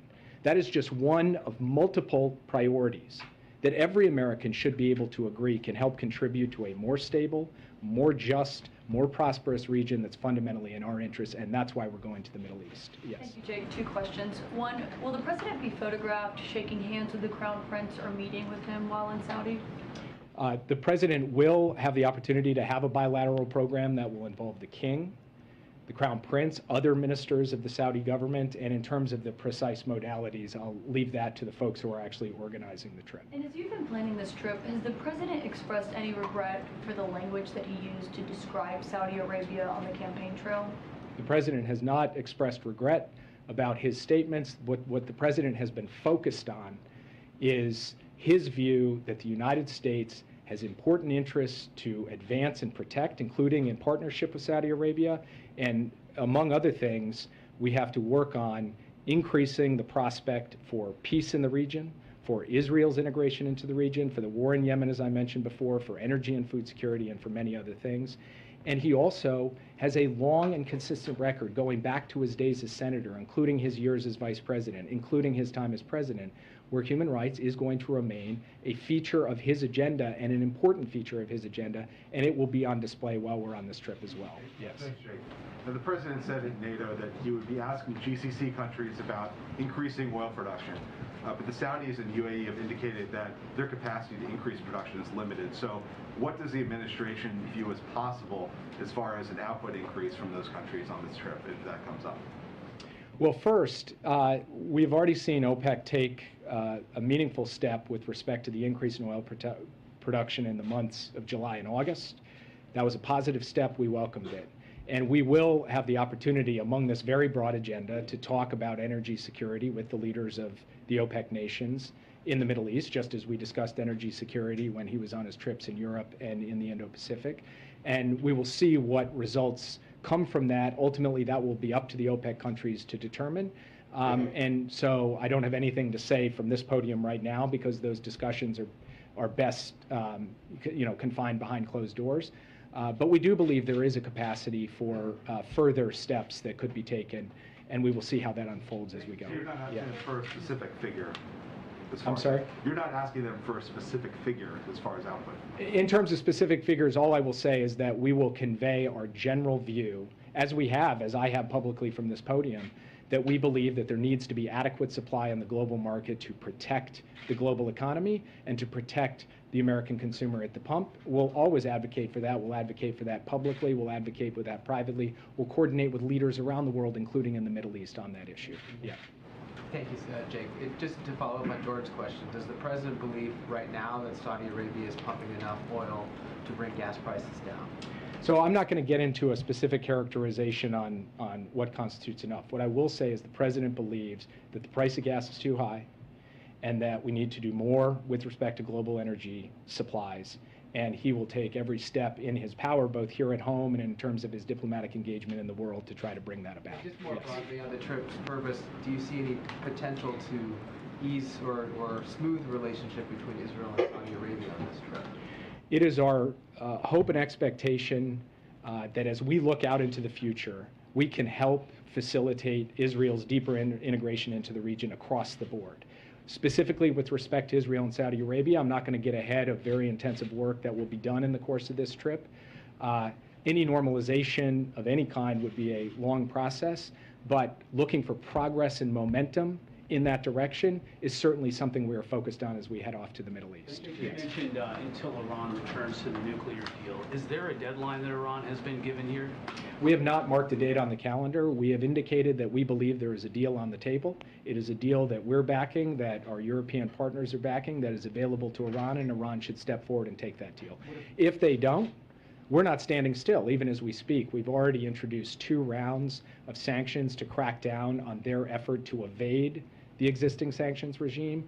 We are curbing their ability to smuggle oil, for example, through the Quds Force and other entities within Iran, and we'll keep doing that. So as far as we're concerned, Iran has a choice. It can either come back on a compliance for compliance basis to the JCPOA, or it will face increasing pressure from the United States and increasing isolation from the international community, to include a resolution at the IAEA Board of Governors that garnered the support of more than 30 nations. Or other Plan B, potential Plan B options part of this Jake, week's can you negotiations? confirm any of the details about, you spoke about Israel's greater integration into the region. We certainly have heard reports about the idea that there's some sort of negotiations that would allow Israel commercial flights to fly over Saudi Arabia. Is that something that you could confirm for us? I've got nothing to confirm or preview here. What I will say is that this broad topic of Israel's integration into the region and steps that we can take in that direction will be a feature of this trip, and I will leave the rest of it to the President as he embarks on his engagements both in Israel and in Saudi Arabia. I will point out that the fact that the President himself will be flying from Israel to Jeddah is itself a meaningful step and an unusual step, and it shows the kind of promise that greater integration could hold. But in terms of the specific kinds of steps you've talked about, I would simply say nothing from the podium today, and let's see how things develop over the course of this week. Can you talk about the importance of personal diplomacy as part of the reason for going? There are risks for the president politically to go to Saudi Arabia with an expectation among the public that maybe there will be a specific deliverable when it comes to gas prices and so forth and supply. What is the burden on the president to come home with something in that category? Well, it's up to you to characterize things like burdens on the president. What I can say is what the president intends to do. He intends to use every tool in his toolbox to try to create adequate global energy supplies and to bring the price of gas down for American working families at the pump. And that will be measured over time. Can we get that price down and can we keep it down? And I don't think it's going to be measured on Friday or Saturday of this week. I think it will be measured over the weeks and months to come. And there we will sustain intensive engagement in our effort to ensure that at the end of the day, we're having a positive impact on the price of oil and thereby a positive impact on the price of gas. And I think the president sees this as an important component of his engagement, not just in the Middle East, but in his previous summits as well, and as one component of a broader agenda that includes peace, security, technology, preventing a nuclear Iran, and so much else that I've described today. Yeah. Jake, thanks for this. Is the administration considering lifting its ban on offensive weapon sales to Saudi Arabia, dependent on progress that the country makes with its war, ending its war with Yemen? So you may recall that when this administration came in, we imposed restrictions on the supply of offensive weapons as part of our effort to help bring about an end to the war in Yemen. And right now, there's nothing on the table to lift that ban. Right now, we're focused on strengthening and sustaining what is a fragile but real ceasefire, not make any fundamental changes to our weapons policy. Secondly, if I may, former Governor Bill Richardson is planning to travel to Russia for talks aimed at finding a deal that would free Brittany Griner. Is this something that the White House is aware of? Have you had talks with Richardson about the trip? We have had communication from the National Security Council to former Governor Richardson. I won't comment on his travel or what he intends to do. What I will say is that President Biden is laser focused on a government-to-government solution to this issue. As he indicated to Brittany Griner in the letter that he wrote to her, we are working directly with the Russian government through appropriate channels to try to bring a speedy resolution, not just to her case, but to Paul Whelan's case as well. And we will continue to work until those two unjustly detained Americans and all unjustly detained Americans and hostages are home safely. Yeah. Does the president plan to directly bring up the murder of Jamal Khashoggi in his meeting with that will include the conference? So I'm not going to characterize what the president will say privately in those sessions. I'll let the president do that. Have the opportunity to have his engagement on human rights related issues and other issues. And then, of course, you'll have the opportunity to ask him about that after the trip occurs. Yes. Is Ukraine losing the war now, Jake? Is Ukraine losing the war? Sorry, I'll come back to you on that question, but I think just so that I'm keeping regular order and not letting people just shout, we'll come. But before we end the briefing, I'll come to you. Yeah. Thanks, Jake. As the president goes to the Middle East, simultaneously, U.S. senators are being briefed on the importance, national security-wise, of investing in semiconductor production in the U.S. If we don't pass that, what does that say to Israel and Saudi Arabia and other allies? What are the risks that we're inviting, and does it set the president's agenda in the Middle East back? The national security stakes for passing this Bipartisan Innovation Act, what's called USICA in the Senate and competes in the House, are very high. America's technological edge, our innovation edge, our capacity to invest in the next generation of leading technologies, the next generation of leading weapons, is bound up in our ability to ensure that we have a secure and reliant, resilient supply chain for semiconductors. And that means getting the kinds of incentives and structures in place to increase semiconductor manufacturing, including the most sophisticated chips here in the United States. That's why there's bipartisan support for this bill. That's why Democrats and Republicans have both rallied around the notion that for us to compete effectively with China, for us to be able to get the javelins to Ukraine that we need to get to them, there are more than 20 semiconductors in every single javelin, we need this bill. And it has been disappointing to us that Leader McConnell has been playing politics with national security. There are both Republicans and Democrats who are willing to step up and pass this, and we believe it should happen Should the House fast. just pass the Senate bill and get it over with? There is a conference ongoing, and there is a pathway, in our view, to a bill that a strong bipartisan majority of both the House and the Senate can get behind, that can be signed into law by President Biden, and that he can begin to execute in a way that enhances America's national security, not to mention our economic competitiveness at the same time. Yeah. So Secretary of State Tony Blinken was in Tokyo. He said he wrote a letter from the president to the former Prime Minister Shinzo Abe's family. So can you talk about the letter? What is the message from the president to the former Prime Minister Shinzo Abe's family? So the letter that he wrote was a private message, so it wouldn't be appropriate for me to read it out. I will say that President Biden put out a very heartfelt statement that expressed his sympathies to the people of Japan, his deep sympathies and his heartfelt, emotional connection for the loss of a family member to former Prime Minister Abe's family. And for him, that came from the heart. And he went over to the Japanese embassy and signed the guest book, and I went with him, and actually he sat at that table and wrote a message for several minutes, a very long message to the Japanese people in that book, in addition to the private letter that he handed to the ambassador to be taken back to Tokyo. So this is something that the president cares about as a statesman, as American president. It's also something that he cares about deeply as a human being. On behalf of the Prime Minister, the former Prime Minister's family, but especially on behalf of all of the people of Japan in their time of mourning. Go to Tokyo sometime soon. We don't know if the public was state funeral yet, but it's possible for the president to go to Tokyo sometime soon. I don't have anything to announce about any travel to Tokyo in the near term. But you know, if we do have anything to share in terms of the American delegation, if there is a state funeral, we'll let you know. Just coming back to the question, James, that you asked earlier on Ukraine, Russia has already substantially failed to achieve its strategic objectives in Ukraine. Its strategic objective was to take Kyiv, the capital, to end Ukraine as a country, to eliminate Ukrainian identity from the map, and to subsume Ukraine to within Russia. They have failed at that. Kyiv stands, Kharkiv stands, Odessa stands. The major cities of Ukraine across much of the country are in Ukrainian hands and are being ably and bravely defended by the Ukrainian military with the support of the United States and other NATO allies, as well as countries around the world. So when you take a step back and look at the trajectory of this conflict, what Vladimir Putin set out to do, he has failed to do, and he will continue to fail in his ability to achieve his ultimate objectives because of the bravery of the Ukrainian people.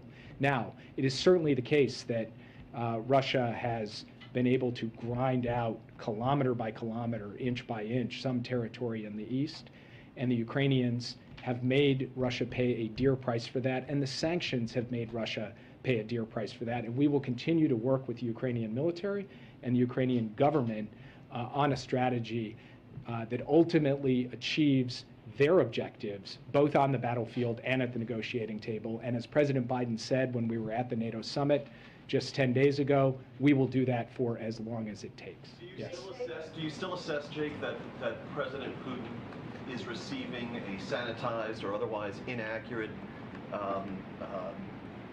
fact set from his own advisors about the state of what's going on the ground in Ukraine? I don't have an update for you standing here today on our intelligence assessment on Vladimir Putin's consumption of information, but we'll try to get that to you. Yeah. Thank you so much, Jake. So today, Brazil's President Bolsonaro said that a deal with Russia is close to buy much cheaper oil from Moscow, and other countries from the BRICS are doing the same. So does this undermine the Western sanctions, the White House effort to impose costs at Russia? And what is the White House reaction to that? And another question, last week some Democrats in the House proposed an amendment to the defense budget to cut security assistance to Brazil if the Brazilian armed forces interfere in the Brazilian election in October. Does the White House support such an amendment? I have not actually seen that amendment, so I'd have to take a look at it before commenting on it. With respect to the question about the purchase of oil, you will have seen at the G7 leaders discussed imposing a price cap on Russian oil in order to have it be transferred on ships carrying Western insurance. A price cap, meaning that countries would have to agree to pay less for Russian oil than what the global market price is.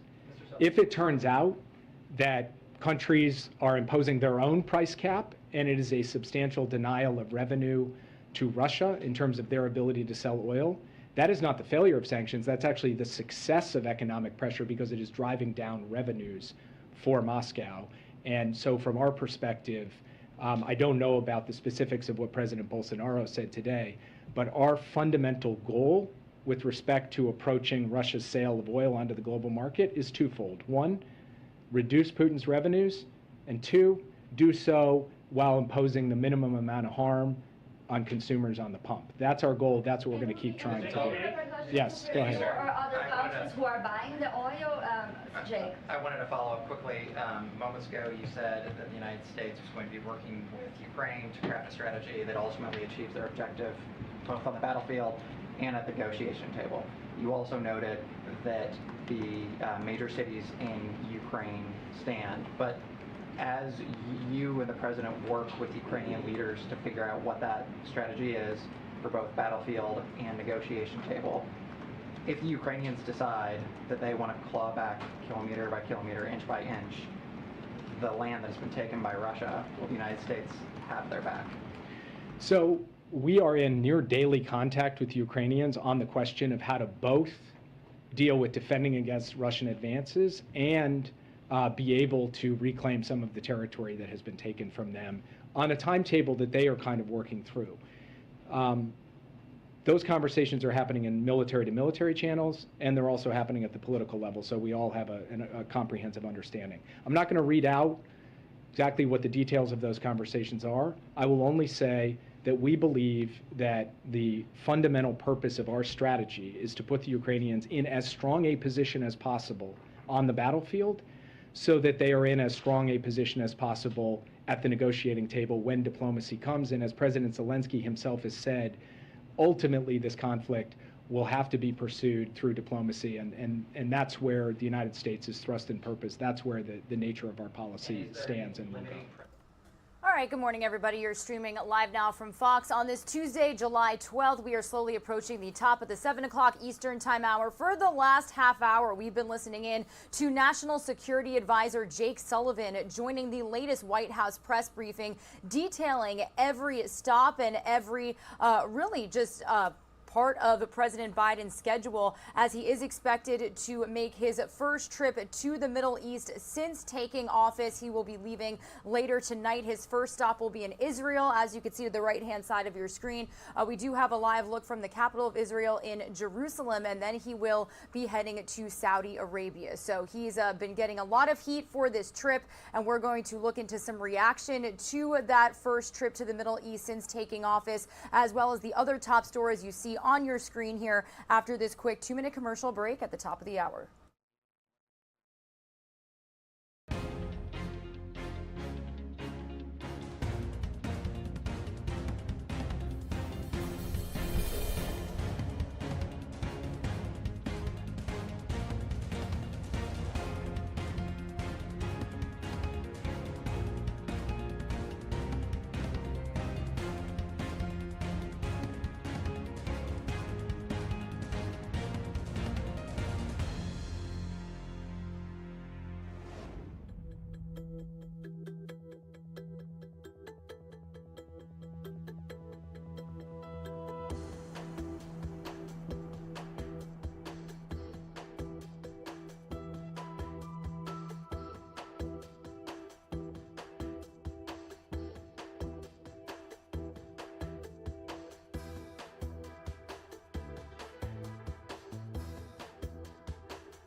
Good morning, everybody. You are streaming live now from Fox on this Tuesday, July 12th. My name is Regina Gonzalez with you from our Orlando, Florida studios. I'll be with you for about the next hour, getting you all up to speed on the top stories that you want and need to know about to get your day started, not only here in the United States, but internationally as well. So why don't we get started here with a look actually that we are getting from Jerusalem. And it does look like we just lost that shot here. So I do want to take you out to a look we have of the White House in our nation's capital. That is because we are continuing to follow all of the latest when it comes to President Biden's agenda. So first off, I can tell you today that President Biden is going to be hosting Mexican President Andres Manuel Lopez Obrador.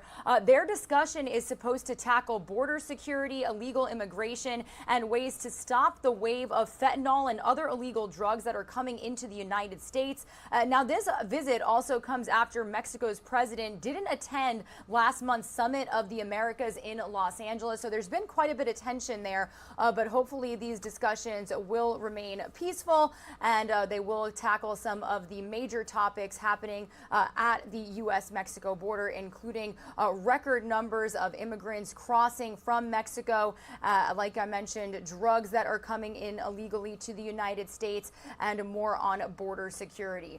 That is all happening before President Biden is departing on his first trip to the Middle East of his presidency. Now, he's going to head overseas first to Israel for a series of meetings there in the West Bank before heading to Saudi Arabia. So we'll have more on that in just a moment. And then we also can take you out to a live look of the Capitol building in Washington, D.C. A couple of big events happening there today.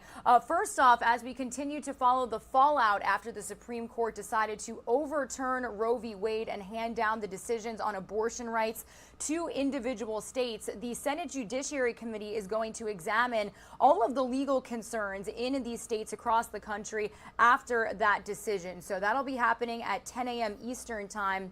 And then we are also going to have more January 6th insurrection hearings. The 7th one getting underway today at 1 p.m. Eastern time. We will be streaming it for you live, raw, and unfiltered here on the show. Today's focus is going to be on the role of extremist groups that day and how they answered to the calls of then President Donald Trump. So we will begin streaming that for you at 1 p.m. Eastern time as we do get those feeds into our desk. And then some other exciting news. We're live, we're worldwide. We give, the latest news here in the country and internationally. But then sometimes we head to space. This was some really cool news that we got yesterday. The president and the vice president being briefed on NASA. The first full color images of our galaxy coming from the James Webb Space Telescope. And we are expecting some more remarks from NASA at around 9:45 a.m. Eastern time. And then at around 10:30, we should be getting more images live, raw, and unfiltered. So lots of news happening today across the nation, and we will be bringing you all the latest here on our show. So be sure to stick with us as this will all be unfolding within the next couple of hours. But I do want to first focus on the president's trip to the Middle East. So here is a live look right now at the White House, and it does look like everything here froze for me. We're having a bit of technical difficulties here. So I'm going to leave you for just a moment and we're going to get everything sorted out.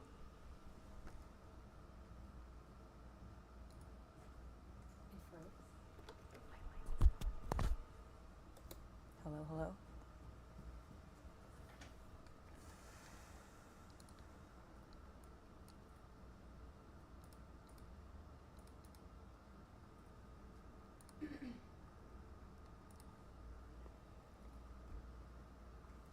Emerging technology to intelligence and security cooperation.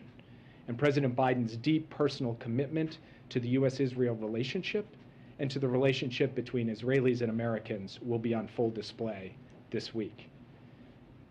In sum, the region is less pressurized and more integrated, with countries increasingly setting aside both old and more recent disagreements to work on practical initiatives in energy, technology, infrastructure, and more. We are clear-eyed that the region remains full of challenges and threats, from Iran, from terrorist groups that still operate in a number of countries, challenges in the ongoing conflict in Syria, challenges to human rights and human freedom. This is why the President believes there is no substitute for the power of face-to-face diplomacy. In meetings on this trip, President Biden will seek to sustain and strengthen the fragile but real ceasefire in Yemen, deepen Israel's integration into the region, provide material support to the Palestinian people while protecting the vision of a two-state solution, coordinate on the multifaceted threat posed by Iran, advance energy and food security objectives for the U.S. and our allies in the face of Russia's aggression in Ukraine, while promoting a clean energy transition over time. Enlisting support from Middle Eastern partners for significant initiatives in technology and infrastructure, and publicly and privately advocating for universal values, including progress on human rights and political reform. In Israel, the President will meet with the Prime Minister, the President, the Leader of the Opposition, as well as attend a reception with a number of other key Israeli leaders and public figures.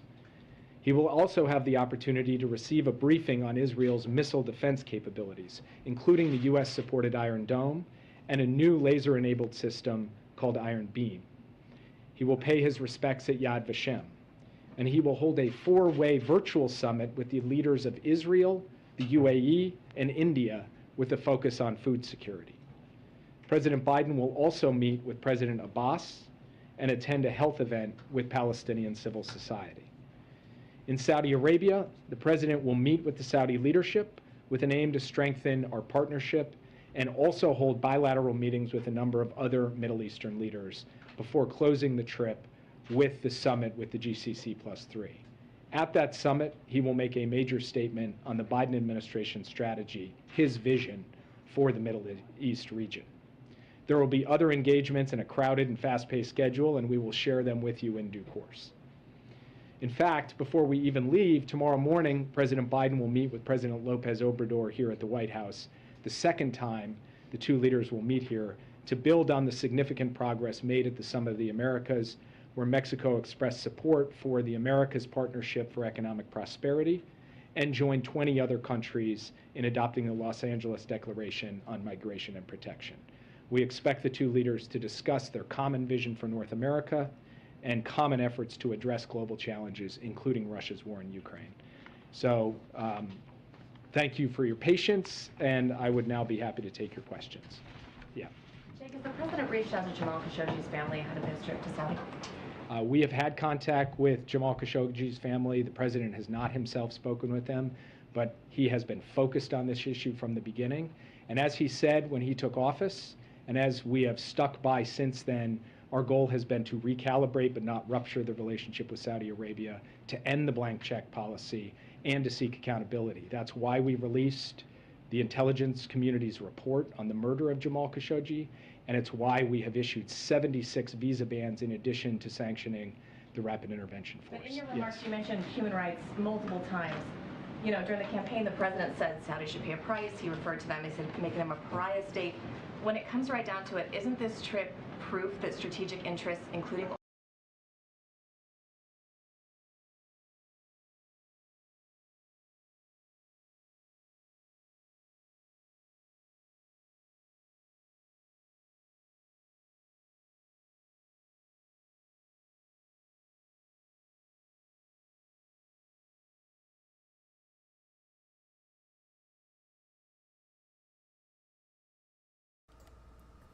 All right, everybody. Thank you for watching Live Now from Fox. Don't you love technology on a Tuesday morning? We are back in action. Had a little glitch, but we are back at the White House. Ironically enough, it went right back to the video that we had for you, the full press conference from National Security Advisor Jake Sullivan.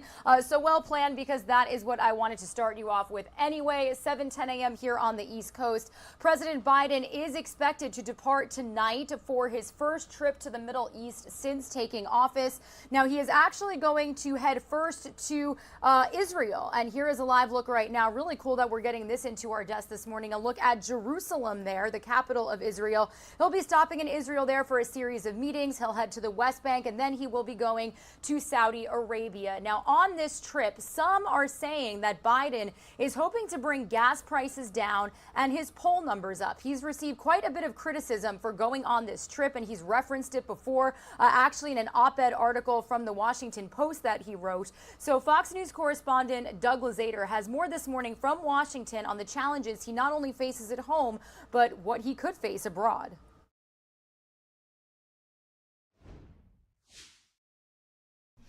Gas prices are already trending down, and that is certainly welcome news for the White House, but there is also some dissension in the ranks.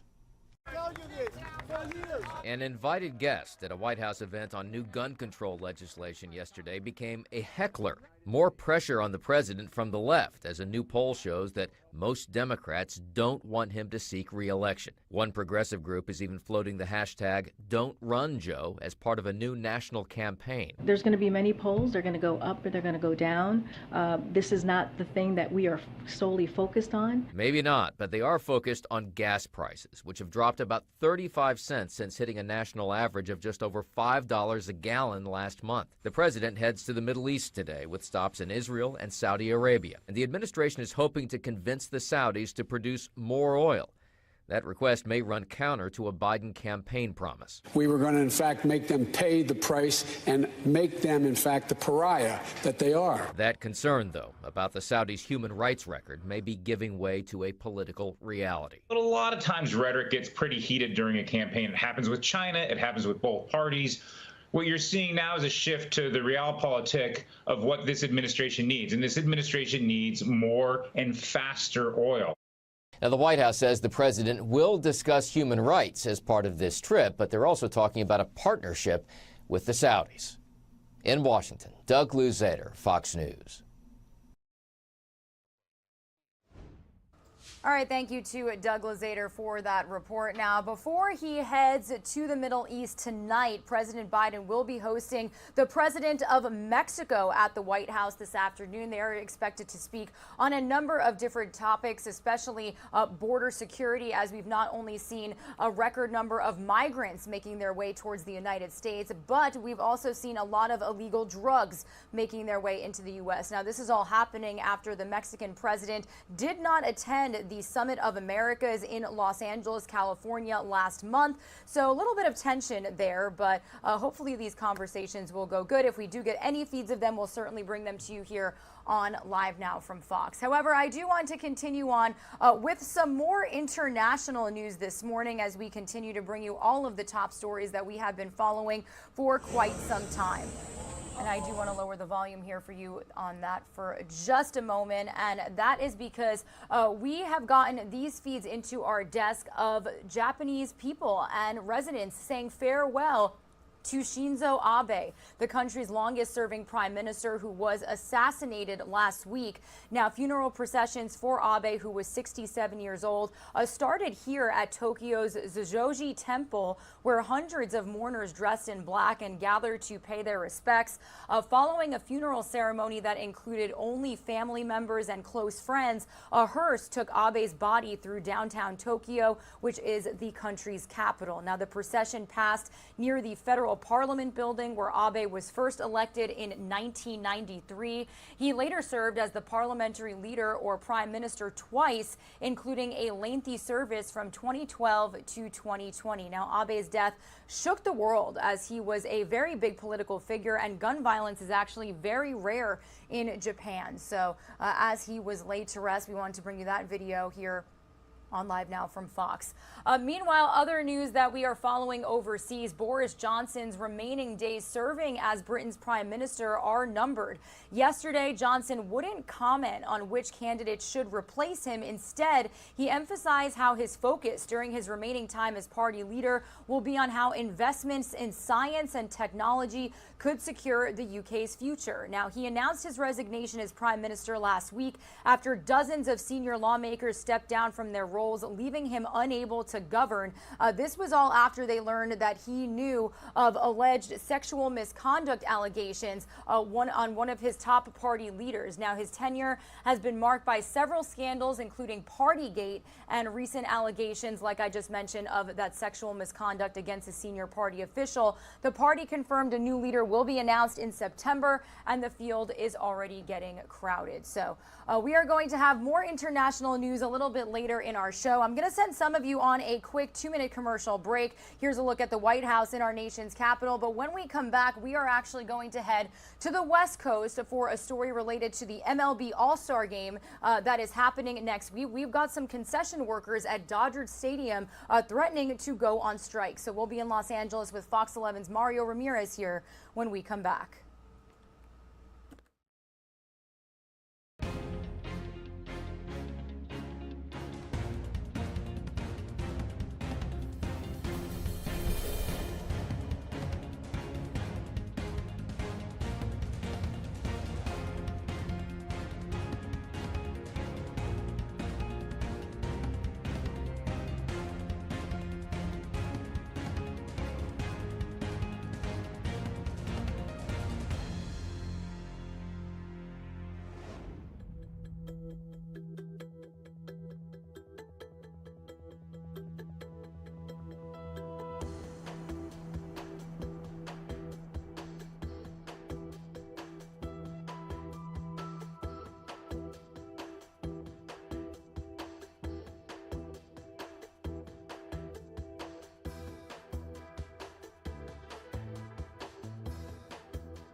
You're streaming live now from Fox on this Tuesday, July 12th. You're hearing the voice of Regina Gonzalez with you live from our Orlando, Florida studios. But as you can see, we've got some video coming in from the West Coast of Dodgers fans. And that is because with less than a week to go before the big MLB All-Star game, Dodger Stadium is facing a problem. Hundreds of concession workers there could go on strike. So this is a very developing story. And we've got Fox 11 Los Angeles' Mario Ramirez with us live from LA with the very latest. So Mario, good morning to you. I guess big question is, why are these workers threatening a strike? What's going on?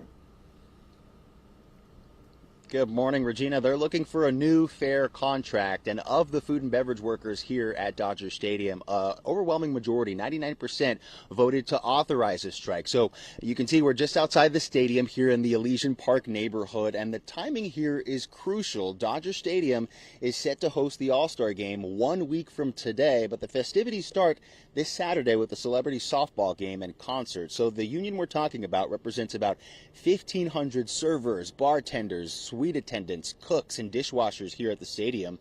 They're employed by Chicago-based Levy Restaurants, which runs the concessions here at the stadium, and the workers are looking to negotiate a fair new union contract. While the union didn't provide specific demands, those leading the strike say a lot of these workers are really struggling to stay housed and make ends meet since the start of the pandemic because of the quality of the jobs. They vary from stadium to stadium, and there's a lot of uncertainty. Meanwhile, the Major League Baseball Players Association, with about 1,200 members, did release a statement saying it stands in solidarity with Dodger Stadium concession workers represented by Unite Here Local 11. So we're 1 week away from the big game. It's a big deal for the city of Los Angeles, and they're really hoping that they won't move ahead with the strike that could happen at any moment, Regina. Now, Mario, let's say they do go on strike. What would be the immediate impacts of that? Well, there would be no immediate impact. The Dodgers right now are on the road until Saturday, so there is a few days here of space to figure this out. Again, the festivities start here at Dodger Stadium this Saturday for the Major League Baseball All-Star Game, so that's when we could really see the impact with a packed stadium, and they're really wanting those concession workers to be in place and ready to go. And Mario, you touched on it at the very beginning, but this is a big deal for the city. I mean, from my understanding, this hasn't been hosted there in decades. Am I right? Right. The last time that Dodger Stadium hosted an All-Star game was in 1980. It's a huge deal, not only for baseball fans, but for the entire city. This is expected to bring in tens of millions of tourism dollars. So not only Dodger Stadium, but the city is gearing up for this big event and all the festivities leading up to Tuesday's big game, Regina. All right. Well, we will certainly keep in touch with you and your team for any more news related to this story. Mario Ramirez with Fox 11 Los Angeles. Thanks so much for joining us. You have a great day. You too. Thanks, Regina. All right, everybody. Regina Gonzalez with you here on Live Now from Fox. We are powered by owned and operated stations across the nation. So when they are doing a big story, we do like to touch base with them and bring all of you viewers the latest information, regardless of where you are joining us from. Some of you are going to see a quick 2-minute commercial break. When we return, we are going to head overseas and tackle some more international news. And that is because a very, very horrific story, more horrific stories coming out of Ukraine. Dozens of people across multiple neighborhoods in the eastern part of Ukraine have been killed after more Russian airstrikes on residential buildings. We're going to have that story for you from overseas here when we come back.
You are streaming live now from Fox, everybody, 7:24 a.m. here on the East Coast. And of course, we are live and worldwide with the latest international news. Heading out to Sri Lanka right now as the country's opposing political parties have yet to agree on a new government. Now, the news comes just days after the country's president and prime minister offered to resign following a months-long political turmoil. Now, over the weekend, protesters broke into both the president and prime minister's homes and had vowed to keep up the pressure until new leaders are in place. Now, the mass protests have been triggered by food and fuel shortages nationwide. Opposition leaders did not say when an agreement on a new government might be reached.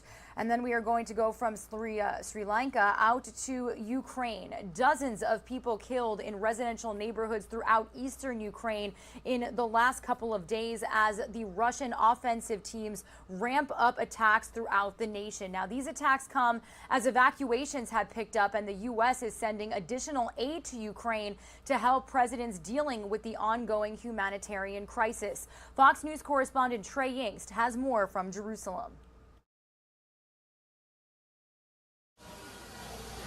Russian forces are intensifying attacks on the Eastern Front as both sides exchange fire on day 138 of the war in Ukraine. On Monday, Moscow pounded an apartment complex in Kharkiv, Ukraine's second largest city. At least 3 people were killed in the attack. Rescue workers are now in the process of sifting through the rubble to find any survivors. This attack comes just days after missile strikes slammed into a residential building in Ukraine's Donetsk region. Officials say at least 19 people were killed and dozens are feared dead beneath large chunks of concrete debris. Local residents are describing Moscow's recent rounds of attacks as, quote, acts of terrorism. I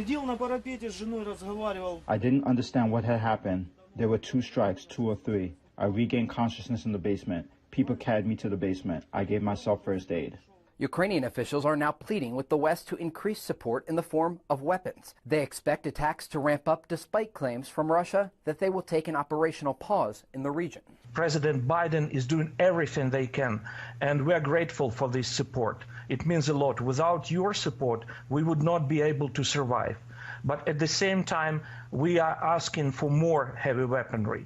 The State Department is responding, sending $368 million in humanitarian aid to some of Ukraine's hardest-hit areas. Officials in Kyiv believe it will cost around $750 billion to rebuild after the war. In Jerusalem, Trey Yingst, Fox News.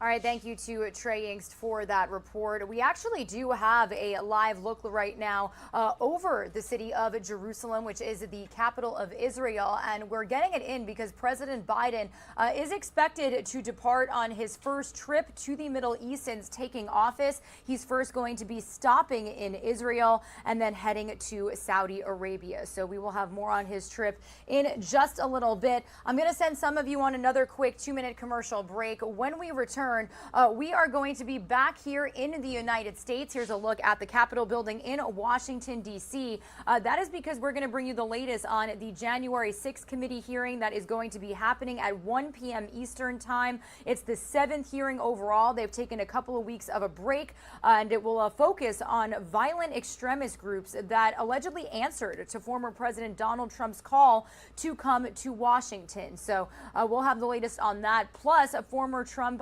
advisor Steve Bannon having to stand trial next week as scheduled. Stay with us.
Good morning, everybody. You are streaming live now from Fox on this Tuesday, July 12th. My name is Regina Gonzalez with you here from Orlando, Florida, but we are out live in our nation's capital to bring you the very latest on the January 6th committee hearing that is going to happen today at 1 p.m. Eastern time. We will be streaming it for you live, raw, and unfiltered. And today's focus is on violent extremist groups that answered former President Donald Trump's call to come to Washington, and if they coordinated with White House allies ahead of the deadly attack on the Capitol.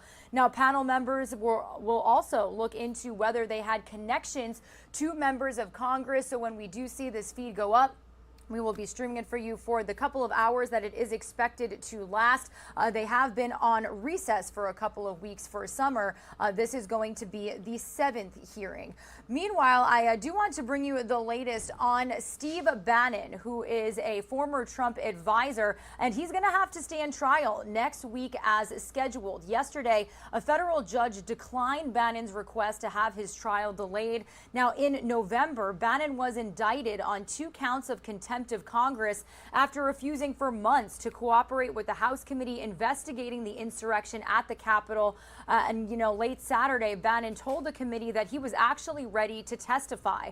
There was no immediate word on whether the former Trump advisor will again decline to appear before the committee since the trial is now pending, but we will certainly keep on this story for you on Live Now from Fox. Meanwhile, also related to the January 6th hearing, and I do want to lower that volume for just a moment, a judge has ordered South Carolina Senator Lindsey Graham to testify before a special grand jury in Georgia investigating former President Trump's actions after the 2020 election. The Republican lawmaker was told to comply with the subpoena that he was issued. He was one of the handful of Trump confidants who have been named in petitions filed by Fani Willis, the district attorney in Fulton County, Georgia. Willis says there was what she called a multi-state coordinated plan by the Trump campaign to influence the results of the November 2020 election in Georgia and elsewhere. Graham's attorneys have blasted the investigation, calling it politically motivated. So again, here's a look at the Capitol building in Washington, D.C. We will certainly keep on this story for you here on Live Now from Fox, and then we will be airing that public hearing for you at 1 p.m. Eastern time. Meanwhile, when it comes to more news coming out of Washington, D.C., actually happening here in the Capitol building at 10 a.m. Eastern time, the Senate Judiciary Committee is going to be holding a hearing examining all of the legal repercussions that have come from the Supreme Court's decision to overturn Roe v. Wade, which then handed down the decisions on abortion rights to these individual states. Well, we did get a message from President Biden just yesterday, the White House making another move in this battle to keep abortion access open. The Biden administration informed healthcare providers yesterday that they must provide care to pregnant patients and must perform an abortion if the mother's life is at risk. Now, this notice covers the whole country, including in states where the procedure is illegal. And this guidance acknowledged the Emergency Medical Treatment and Labor Act, which requires medical facilities to provide treatment for those in labor. Now, as we continue to examine the repercussions of Roe v. Wade overturned, and specifically in certain states, a federal judge temporarily blocked an Arizona law yesterday that required the state to interpret all laws to grant civil rights to unborn children. The U.S. District Court Judge Douglas Reyes and abortion rights groups argued it's constitutionally vague and puts providers at risk of being charged with a number of crimes, including child abuse. The Attorney General's office said the law did not create new crimes, but did say it could be left up to courts and prosecutors to decide if a crime was committed. Now, in the ruling, the judge said people should not have to guess if they are on the right or wrong side of the law. And this is not just Arizona. This is actually happening in several states. And I do, on this topic, want to head out to the state of Texas. A very interesting story here. So this woman, a pregnant North Texas woman, she's fighting a traffic ticket due to the recent Supreme Court decision on abortion. Her name is Brandy Batoni. She's 34 weeks pregnant, and an officer pulled her over and slapped her with a $215 ticket for driving in the high occupancy or HOV lane. 2 people are supposed to be in the car in order to drive in the HOV lane. So she argued that with the overturning of Roe v. Wade, her unborn baby should then count as that second person. Her court date is July 20th, around the same time she's due to give birth. So our very own Live Now from Fox's Daytona Everett actually spoke with a lawyer to see what kind of case she even has. Let's listen into that segment here. It's about 10 minutes long. Well, that conversation earlier today, we'll be getting back into some of the rising crime across the country. But we want to start off the top of this hour with this story that now has gone viral. A pregnant woman in Texas is fighting a traffic ticket she says that she doesn't deserve. She's using the recent Supreme Court decision on abortion to make her case. Brandy Batoni is 34 weeks pregnant. An officer pulled her over and gave her a $215 ticket for driving in the high occupancy or HOV lane. At least 2 people are supposed to be in the car to drive in that lane. Most of us know that. But Batoni argues that with the overturning of Roe v. Wade, her unborn baby should then count as a second person. She's planning to fight the ticket in court, and kind of funny enough, that court date is around the same time as her due date. But what kind of case does she have? Legal analyst Randy Zellen joining us live now. Randy, thanks for talking to us. A lot of people are talking about this. With Roe v. Wade in the headlines, this is an interesting case that some say might be changing. She might have a pretty decent case in court. What do you think?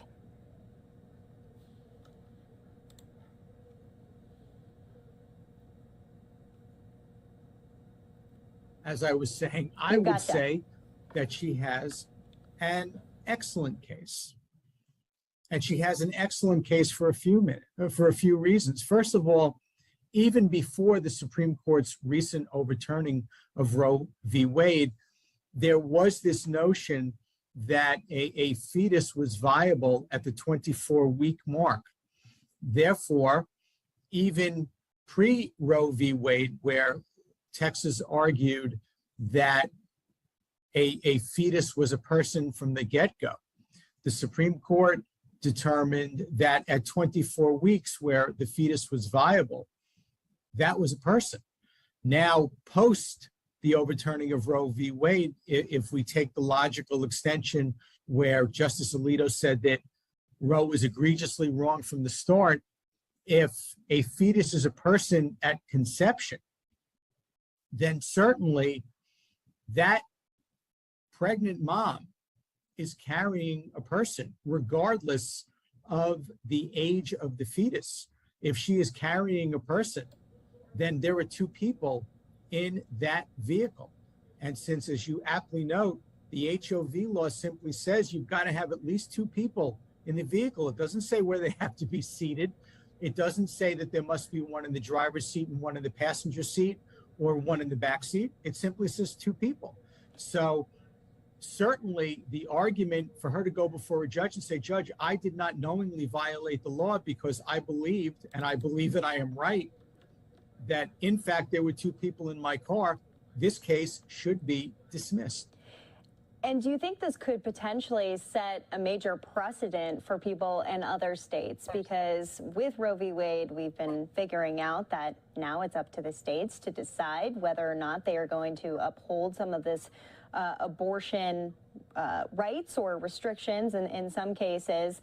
Now with this, in the HOV lane, you know, pregnant women, could they possibly anywhere be able to drive in that lane? Certainly, again, if you take a literal construction of the HOV law, which does not take into consideration where the people are seated, and since the law simply and overwhelmingly says you have to have 2 people in the vehicle, if we take the argument that that fetus is a person, then there are 2 persons in that vehicle. And any pregnant woman would therefore not be violating the HOV law, because in fact, there are two persons in that vehicle. So would it have to do with each state's abortion law, though? Because depending on how far along the woman could be, you know, that could make the difference as well, too, right? Well, certainly, again, as we saw with the onset of Roe v. Wade and the determination back in, I believe, 1973, that viability, where the fetus could exist outside of the womb, was at the 24-week mark. And that was this notion that 24 weeks, that fetus is a person. Certainly, even back in 1973, a 24-week fetus, the argument could be made that that fetus is a person. Now, you are right. Since Roe v. Wade is gone, and it will be up to the individual states to determine this notion of when a fetus is a person. Is the fetus a person at conception? Is the fetus a person at some later point? Then what we are going to see, and I hate to use the term slippery slope, but this is an example of where mindsets, laws that you're not even thinking of, that are impacted or could be impacted, are in fact impacted. And while certainly I would not presuppose to argue that the HOV law is as important, is as polarizing, is as important as to the argument, the essence of Roe v. Wade and the essence of the overturning of Roe v. Wade, what you're going to see is a domino effect where there are going to be these moments of, wait a minute, what about this? Yeah. And we're seeing it now. Wait a minute, the HOV lane, right? Pregnant woman, that's two people. Right. Well, there's been cases like this in the past of pregnant women, you know, being pulled over and, you know, getting tickets because they said that it is not two people, you know, not outside of the womb. And this is now different because of Roe v. Wade being overturned. Texas in particular, they have this transportation code. It hasn't been amended recently since the overturning, which you can imagine. I mean, it wasn't that long ago when it was amended. Do you foresee many of these states having to kind of take a step back, go look back at the code and change things up so that they can save themselves for cases like this? This is a $215 ticket that's really turned into a national talker. Yes, and look, I'm not going to say that $215 is not a lot of money. If there was $215 on the ground, I would pick it up. I would try to find out who it belonged to, but I certainly wouldn't step over it. So let's not talk about it in terms of the money. I think what it will come down to the appetite of a prosecutor, the appetite of a judge. Am I the kind of prosecutor? Am I the kind of judge that is going to seize upon the opportunity to write about this subject?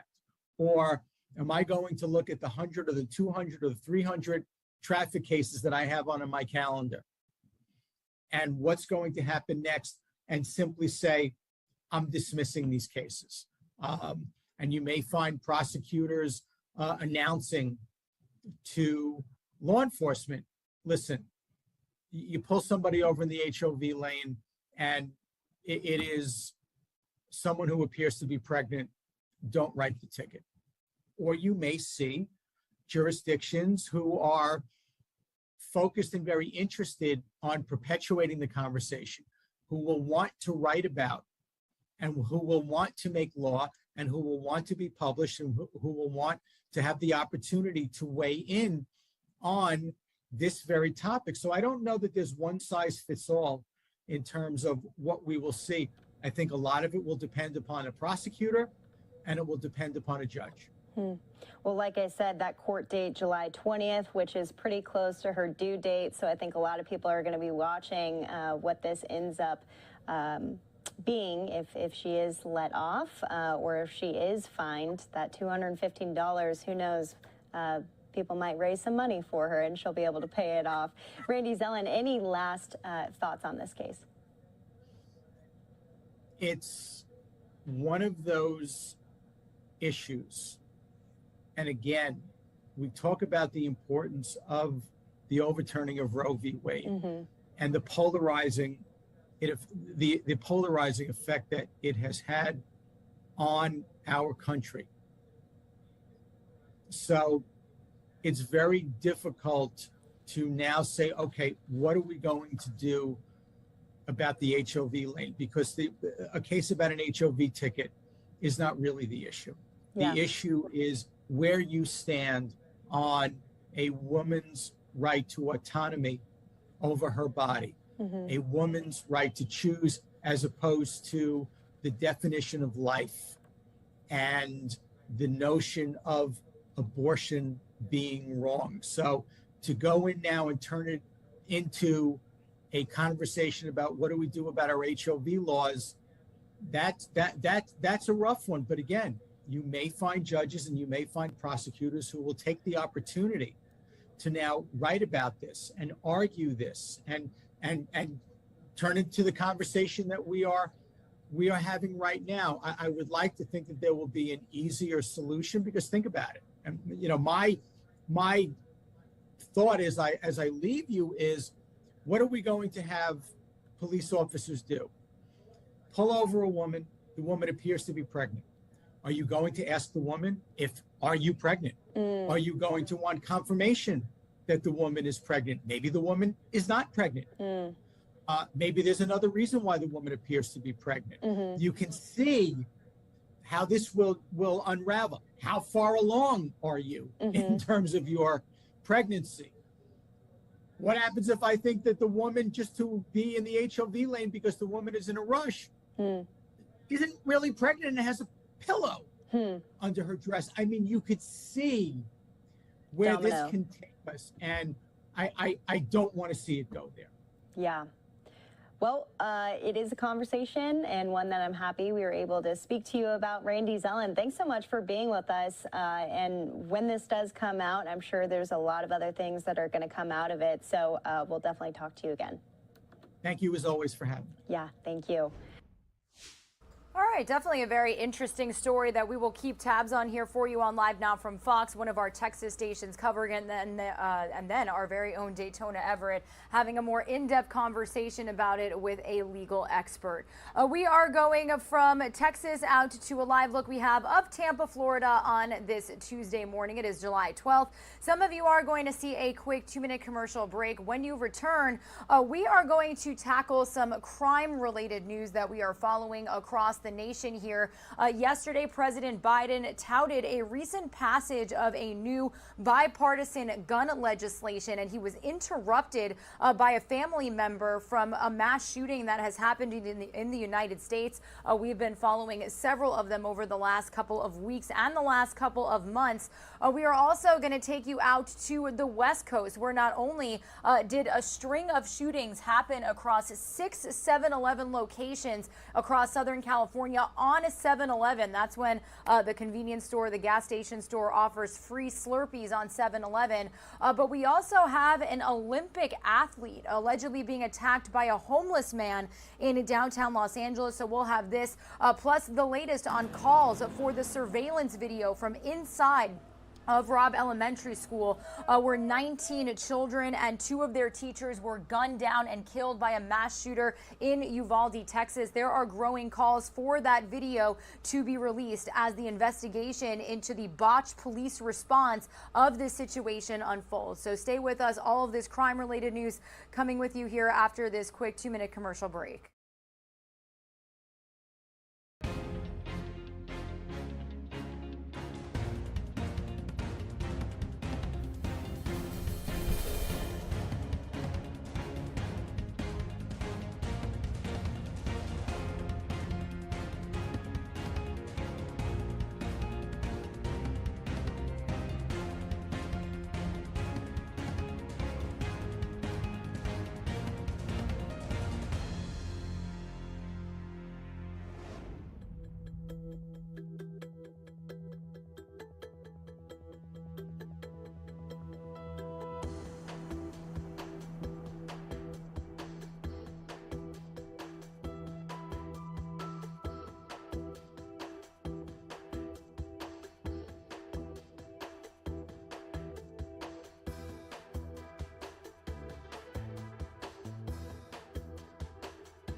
You're streaming live now from Fox on this Tuesday, July 12th. We are taking a live look over the White House in Washington, D.C. It was there yesterday that President Biden touted the recent passage of the new bipartisan gun laws.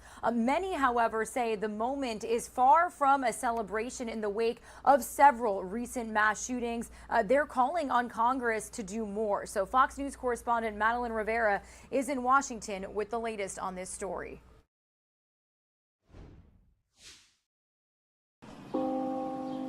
The tolls of a church bell, followed by a moment of silence, marked exactly 7 days since a gunman opened fire from a rooftop in Highland Park, Illinois. The mass shooting that killed 7 people at a 4th of July celebration has reignited another debate about gun control, even as President Biden celebrates the passage of the country's most significant gun legislation in 30 years.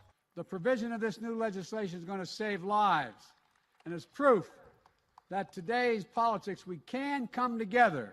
But the bipartisan package is already facing criticism from gun control advocates who say it doesn't go far enough. Manuel Oliver, whose son died in the Parkland school shooting in 2018, interrupted the president's remarks on Monday, calling for more action. Today's many things is proof that despite the naysayers, we can make meaningful progress on dealing with gun violence. Oliver was escorted away. However, many others, like Illinois' governor, are making similar calls. It's time. We will not stand for anything less than a ban on assault weapons and high-capacity magazines. Still, some say identifying mental health issues is one of the main problems. I've always supported the right of law-abiding citizens to go through a process and to be able to, bear arms, but to do everything we possibly can to take guns away from the mentally ill and criminals. Families from Highland Park and Uvalde, Texas, are planning to hold a protest on Capitol Hill on Wednesday, calling on Congress to take more action and ban assault weapons. In Washington, Madeline Rivera, Fox News. Meanwhile, from Washington out to the West Coast, at least 2 people were killed and 3 others injured following a string of shootings at multiple 7-Eleven locations across Southern California. Authorities believe one gunman was behind at least 3 of the 4 shootings that happened early yesterday. They all appear to have happened after robberies or attempted robberies at these convenience store locations. Actually, on its national day, 7-Eleven Free Slurpee Day, a pretty exciting day, but it completely turned violent. 2 people were killed and 3 were injured in total. Officials are still searching for a suspect and investigating a motive. Here's the latest from our Fox 11 Los Angeles team. A male entered the store and brandished a firearm to the clerk and robbed the store. Investigators say this man from security video off the 7-Eleven on West Arrow Route in Upland, he got away with a few $100s in cash and drinks supposedly, and then allegedly moved on to rob another 7-Eleven in Ontario. Then it's on to Riverside, where investigators say the robbery turned into a deadly shooting at the 7-Eleven off Sierra. A male suspect entered the business, brandished a firearm, and robbed the clerk.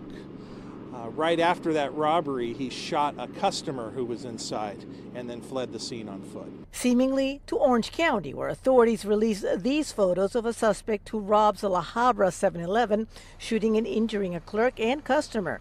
They are supposed to make it, as opposed to a clerk in Brea who was shot dead during a robbery, as well as a man outside this Santa Ana 7-Eleven off 17th Street, where off-camera clerks are saying, and saw that our employee wasn't opening the door because he was on his break, so he turned around and shot that guy in the parking lot right in the forehead. Suspect photo from Orange County, suspect photos from Inland Empire, at least 6 7-Eleven stores targeted on a day that just happens to be July 11th.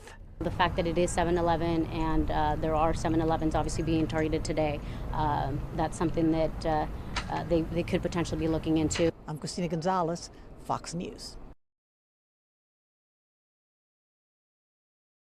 Meanwhile, also making headlines on the West Coast in California, former U.S. Olympic volleyball player Kim Glass is talking about a horrifying incident that left her with terrible facial injuries, as you could see here in this video that she posted to social media. She said that she was attacked by a homeless man wielding a metal pipe. The incident taking a political turn with the candidates for Los Angeles mayor. Here's the latest from our Fox 11 Los Angeles' Coco McAvoy with this story. I do have multiple fractures up here and a small one here. Olympic silver medalist Kim Glass, battered and bruised after she says she was attacked in broad daylight, leaving a lunch date on Olive and 8th Street downtown this past weekend. Video taken by a witness shows the grisly aftermath. This homeless man ran up. He had something in his hand on. Glass says she turned to tell her friend goodbye, and then, before I knew it, a big metal bolt, like pipe, hit me. The man, a 51-year-old who is homeless, allegedly threw the bolt at Glass in an unprovoked attack, striking her in the face. That homeless arrestee, some mental issues, I'm sure. Captain Elaine Morales says witnesses chased the suspect down and held him until police arrived to arrest him. But it's not the suspect's first charge. He was out on parole for an unrelated assault with a deadly weapon charge back in December. The heinous crime prompting responses from LA mayoral candidates Congresswoman Karen Bass and billionaire developer Rick Caruso. Bass tweeting, quote, "This is a despicable act of violence that has no place in our city. People who commit heinous crimes like these must be held accountable. My #1 job as mayor will be to keep Angelenos safe." Caruso spoke on our 7 p.m. special report about his plan to curb violence. I have a very clear plan. If you go to carusocan.com, I've talked about it during the primary, of adding more officers, having a community-based police force. I've done it before as the police commissioner in reducing crime. And of course we have to hold people accountable. Homeless advocate Andy Bales says these violent crimes have become all too common. The sad thing, it doesn't just happen to beautiful, wonderful Olympians who are well known. It happens every day to the average person in LA, and it happens even most of all to other homeless people.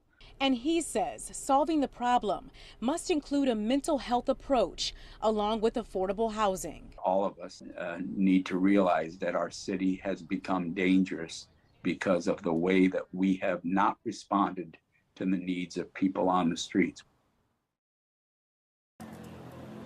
Meanwhile, going from California out to Uvalde, Texas, where there were more community protests within the last couple of days as they expressed frustration with what some are calling a lack of transparency about what happened on May 24th, a question that's gaining more urgency.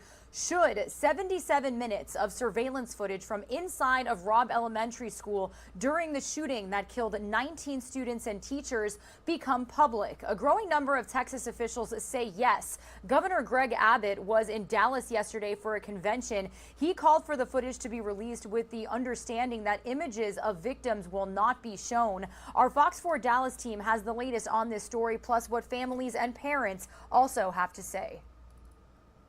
As the Uvalde community protests, frustrated with what some call a lack of transparency, a question is being asked. Should 77 minutes of surveillance footage from inside Robb Elementary School during the shooting which killed 19 students and 2 teachers become public? A growing number of Texas officials say yes. The investigative committee on the Robb Elementary shooting will now come to order. Texas Representative Dustin Burrows leads the House committee investigating the shooting. The committee has conducted dozens of interviews, final interviews including one of Uvalde County Sheriff Ruben Nolasco, who initially declined to testify, happened in a closed session Monday. We have interviewed almost 40 members and have been spending countless hours reviewing other witness statements and other audio files. The committee has viewed surveillance footage of the gunman's attack. They want it made public, but Representative Burrows and others signed non-disclosure agreements with Uvalde County District Attorney Christina Busby. She wants the video to remain off-limits to the general public. This video would be of the hallway footage from the Robb Elementary School. It would contain no graphic images or depictions of violence. It would literally begin after the shooter enters the room and end before a breach of that room. The footage reportedly shows law enforcement just outside the classroom. They are very armed, but there are no attempts to breach the classroom for an hour. After Monday's hearing, Representative Burrows tweeted, "It is my intention to show the hallway video to the people of Uvalde, regardless of any agreement. I will not release it to the public until the people of Uvalde have seen it for themselves." The governor agrees. Let me be clear and let me be adamant. The full truth about what happened in Uvalde must be disclosed to the public, especially the people of Uvalde, and must be done quickly. Governor Greg Abbott, while in Dallas for a convention on Monday, called for the footage to be released with an understanding that images of victims are not shown. I'm on the side of full disclosure of all that information. The Uvalde County DA has not responded to Fox 4's multiple requests for comment since the school shooting. While we could continue on and on and on reviewing things, we will continue to look today to see if we have enough information to get at least a preliminary report out there sooner than later so that people can start getting some information and seeing what it is that we are discovering. The committee would like to release the surveillance video when it releases its report. Save our kids!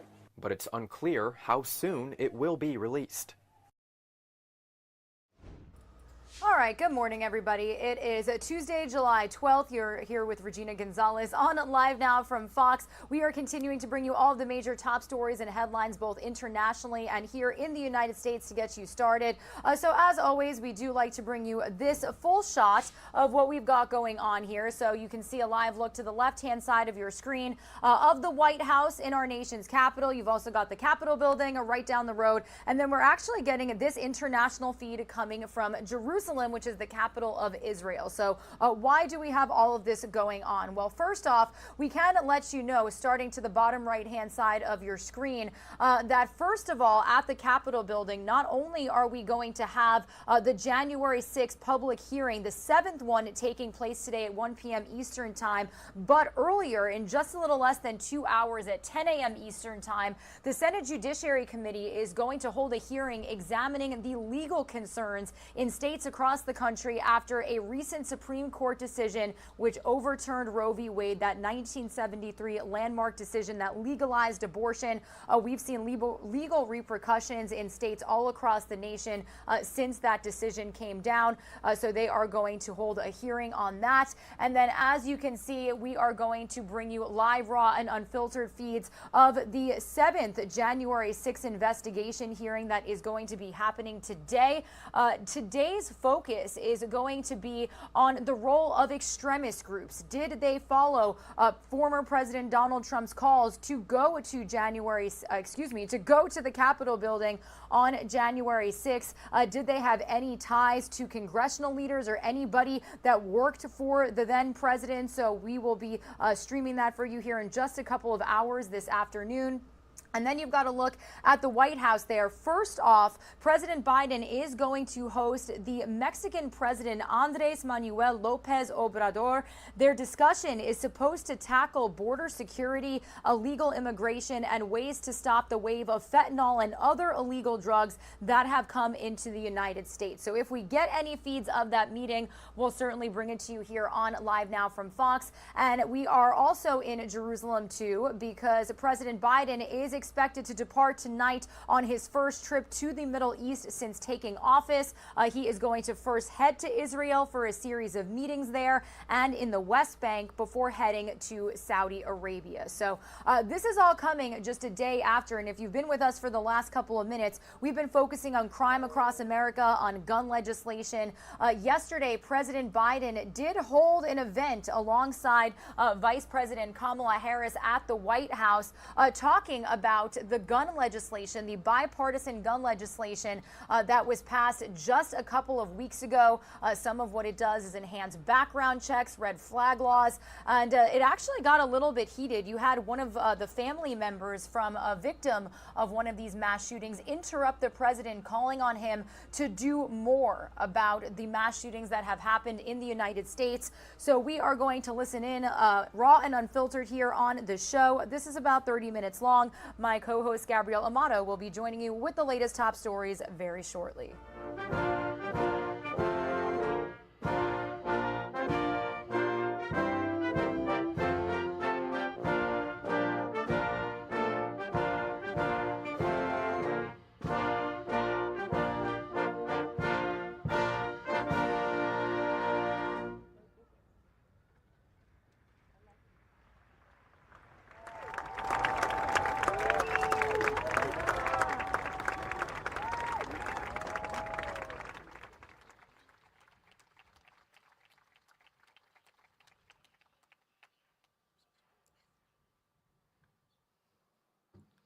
Good morning.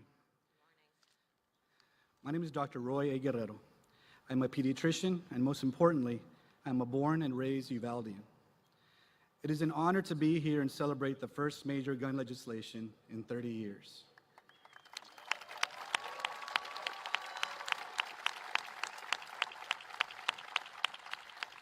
It's been 40 days since the massacre, and now the makeshift memorial in downtown Uvalde, consisting of wooden crosses, children's pictures, candles, and colorful ribbons, has been taken down. The dried white roses and the sun-bleached teddy bears have been taken away and stored. What remains is the hollow feeling in our gut as we drive through our sleepy downtown, which quickly turns to pain and anger as we sometimes accidentally approach the grounds of Robb Elementary School, a place no one likes to visit. I'm using this pain to speak to you today as a Uvaldian and to speak for the parents and victims who seek the truth, transparency, and ultimately accountability.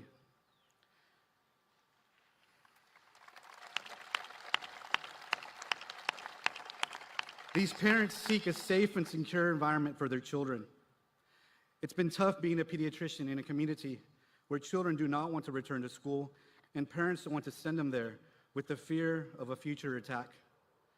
I see children daily with PTSD and anxiety that's now leading to depression.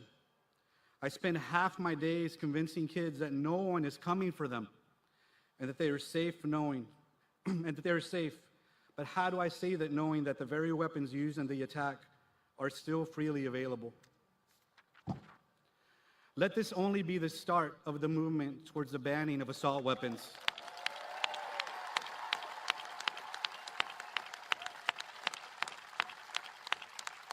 As I have said before, adults are stubborn. We're resistant to change, even when the change will make things better for ourselves, but especially when we think we're immune to the fallout. As we have seen, no community is immune to the fallout. Rather, the fallout is landing in our backyard on a weekly basis. I commend the bipartisan legislators who worked tirelessly to pass this bill. I thank President Biden and Vice President Harris for always standing with the community of Uvalde and allowing our voices to be heard. I invite everyone to move forward from this start of the change that will allow all of our children to make it to the end of our fight, which is a world where safety in schools is never doubted and weapons of war are not allowed in our communities.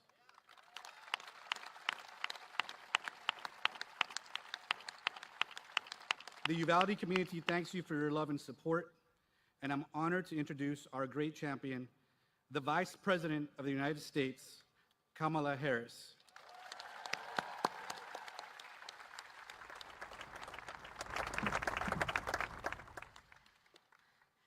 Good morning. Thank you, Dr. Guerrero, for the introduction and for your courage and your compassion. You have been such a source of strength to the families of Uvalde, and I know that is not without personal sacrifice. Thank you for your leadership.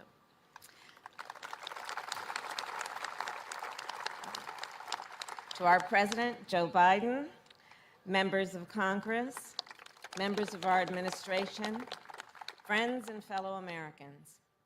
Today is indeed an historic day.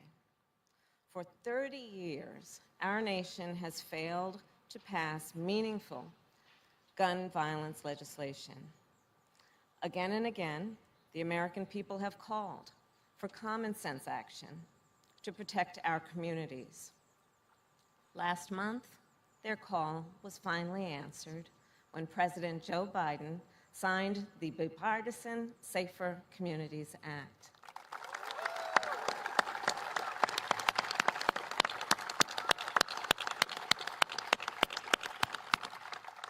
Because of our president's leadership, and because of so many of you, we have passed a law that will make communities around our nation safer. For my whole career, addressing gun violence has been one of my top priorities, first as a courtroom prosecutor, then as district attorney of San Francisco, where we created a gun specialist unit to go after violent offenders. Then, of course, as Attorney General, where our office worked closely with the California Bureau of Firearms to investigate and seize firearms from those who unlawfully possess them. As a United States Senator, together with my former colleagues in the Senate, we supported various pieces of legislation to address this crisis. So I knew, and I know now, as so many of you do, that we are overdue in getting this work done. And I know it will save lives. Together we gather with many of the leaders who made this law a reality. To the friends and family members of the victims of gun violence, in the face of so much pain, you have shown incredible strength, and it is a profound honor to stand with you today. To the members of Congress who are here with us, in the face of so much pessimism, you passed a bipartisan law. You worked across the aisle, and the product of that work will make our communities safer. And that deserves applause.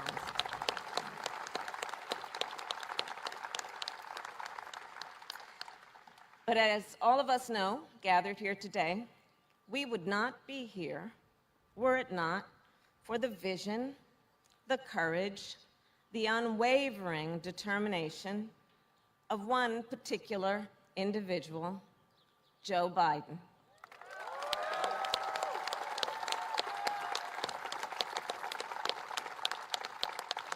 Our president, Joe Biden, has fought for decades to end the terror of gun violence. He has taken on the gun lobby and won. As a senator, Joe helped pass, then I would have called him Joe, now I call him Mr. President,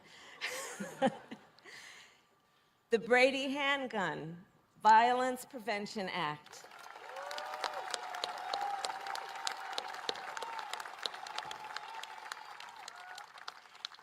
Which, as we know, is a background check system that has prevented more than 3 million firearms from falling into dangerous hands. And he passed a 10-year ban on assault weapons and high-capacity magazines.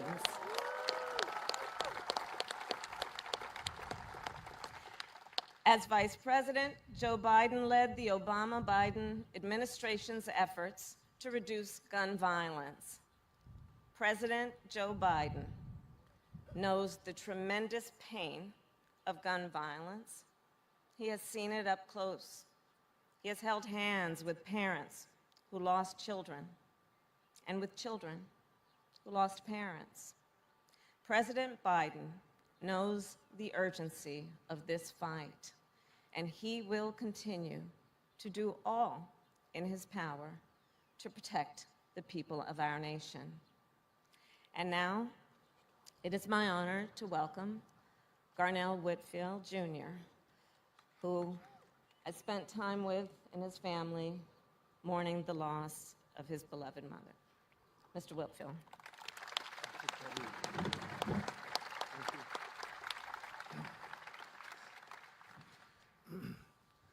Good morning. Good morning.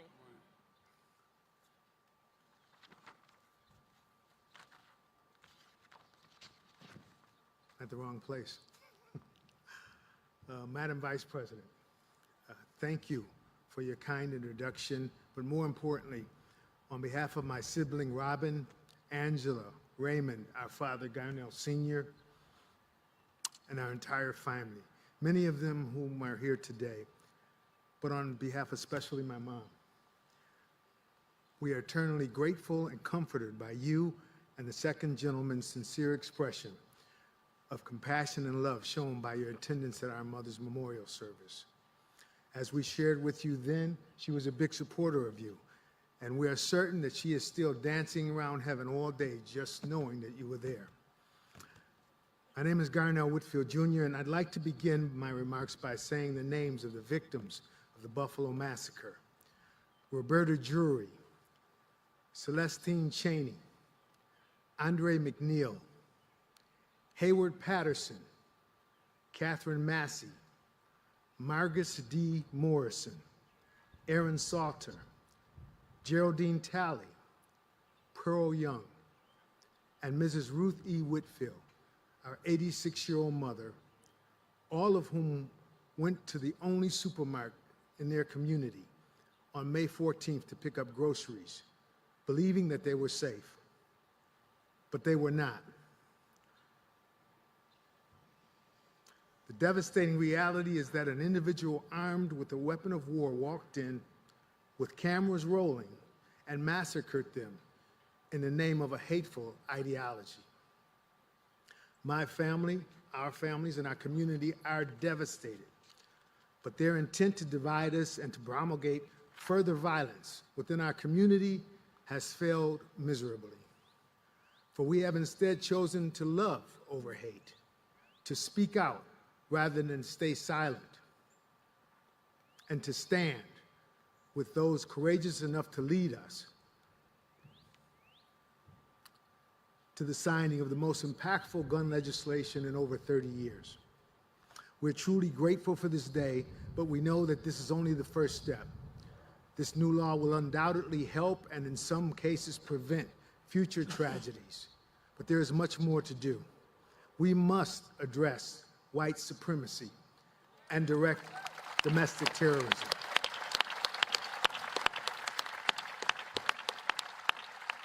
They are the leading threat to our homeland and our way of life. So we must continue to fight. And because we are led by a president who understands and has characterized this fight as one for the soul of our nation, a president who, through his own trauma and vast set of experiences, understands and empathizes with all of us. And I'm not just saying that to be saying it, because in the midst of our pain, he and the First Lady showed up, and they put their arms around us and promised to not only see that our immediate needs were met, but to work every day to mitigate the gun violence and divisiveness that is plaguing our nation. So we believe that we are well prepared for the road ahead, but it is just the beginning of that journey. Ladies and gentlemen, it is my distinct honor to introduce the person that we, the people, but more importantly, God, has chosen to lead us at such a time as this, President Joseph R. Biden. Staying southern government, very good.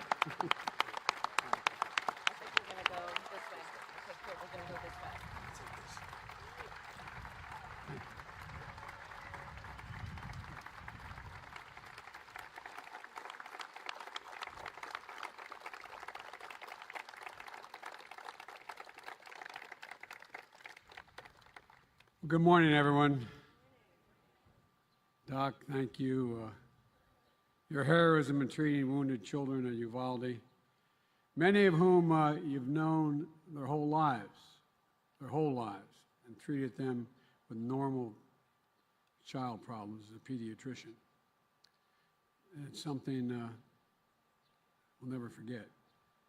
And Garnell, it's good to see you again. I know how tough it is. A lot of people in here have been the victims of gun violence, lost sons, daughters, husbands, wives. They understand your pain. And every time you stand up to talk about even for a good cause, it brings it all back like it happened yesterday. But thank you for the courage to do it. Jill and I will never forget the time we spent with you and your families. I want to thank the Vice President and Harris and the second gentleman, members of the cabinet, 8 of whom are here today, as well as mayors and elected officials from across the country. I want to particularly thank the governor of Illinois and the mayor of Highland Park for being here. We've had, no, I mean it sincerely, we had a number of conversations immediately after the attack in Highland Park, and I've been impressed with the way they've handled things. It's been extraordinary. And as the three of us have discussed, we have more to do. I also want to thank the bipartisan group of senators who worked so hard to get this done, especially Senators Murphy, Sinema, Cornyn, and Tillis. I hope it doesn't get you in trouble mentioning your name. Thank you for courage. As well as all the members of Congress who have worked on these issues for a long time, 80 of whom are with us today. And I'm sorry Senators Schumer and Blumenthal can't be here today, but they're working from home, overcoming mild cases of COVID. I know how hard it is to get things done because I know how hard it was to write the first gun legislation, at least the first one in my career, that was passed nearly 30 years ago. That's how long ago it was. And as I look out in this crowd, I see so many advocates and families, many of whom have become friends, whose lives have been shattered by gun violence and who have made it their purpose to save other lives. I've spent so much time with so many of you over the years that we've actually become personal friends. And I can't thank you enough for your willingness to continue to fight for other families. Nothing can bring back your loved ones, but you did it to make sure that other families don't have to experience the same loss and pain that you've experienced. And you've felt and you feel the price of inaction, that this has taken too long with too much of a trail of bloodshed and carnage. And I know public policy can seem remote, technical, and distant from our everyday lives, but because of your work, your advocacy, your courage, lives will be saved today and tomorrow because of this.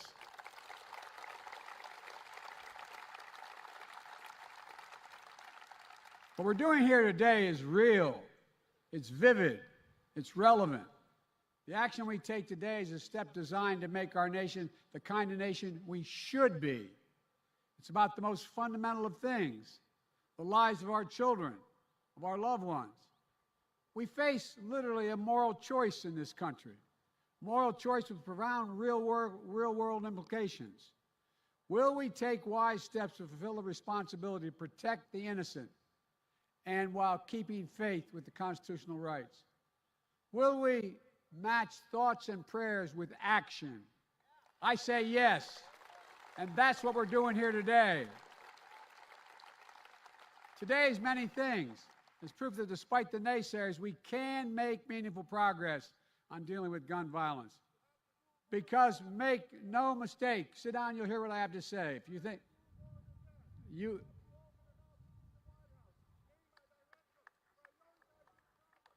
I'm trying to tell you this for years. We have one. Let me finish my comment. Let him talk. Let him talk. No one, okay? Because make no mistake about it, this legislation is real progress, but more has to be done. The provision of this new legislation is going to save lives, and it's proof that today's politics, we can come together on a bipartisan basis to get important things done, even on an issue as tough as guns. And one more thing, it's a call to action to all of us to do more. To take away from the legislature is not, that's not what we can do. It's to the takeaway from this is that now we're opening to get much more done.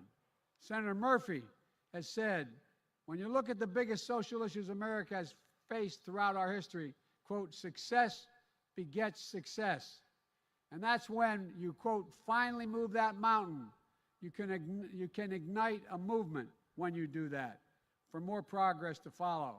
We finally moved that mountain, a mountain of opposition, obstruction, and indifference that stood in the way and stopped every effort at gun safety for 30 years in this nation.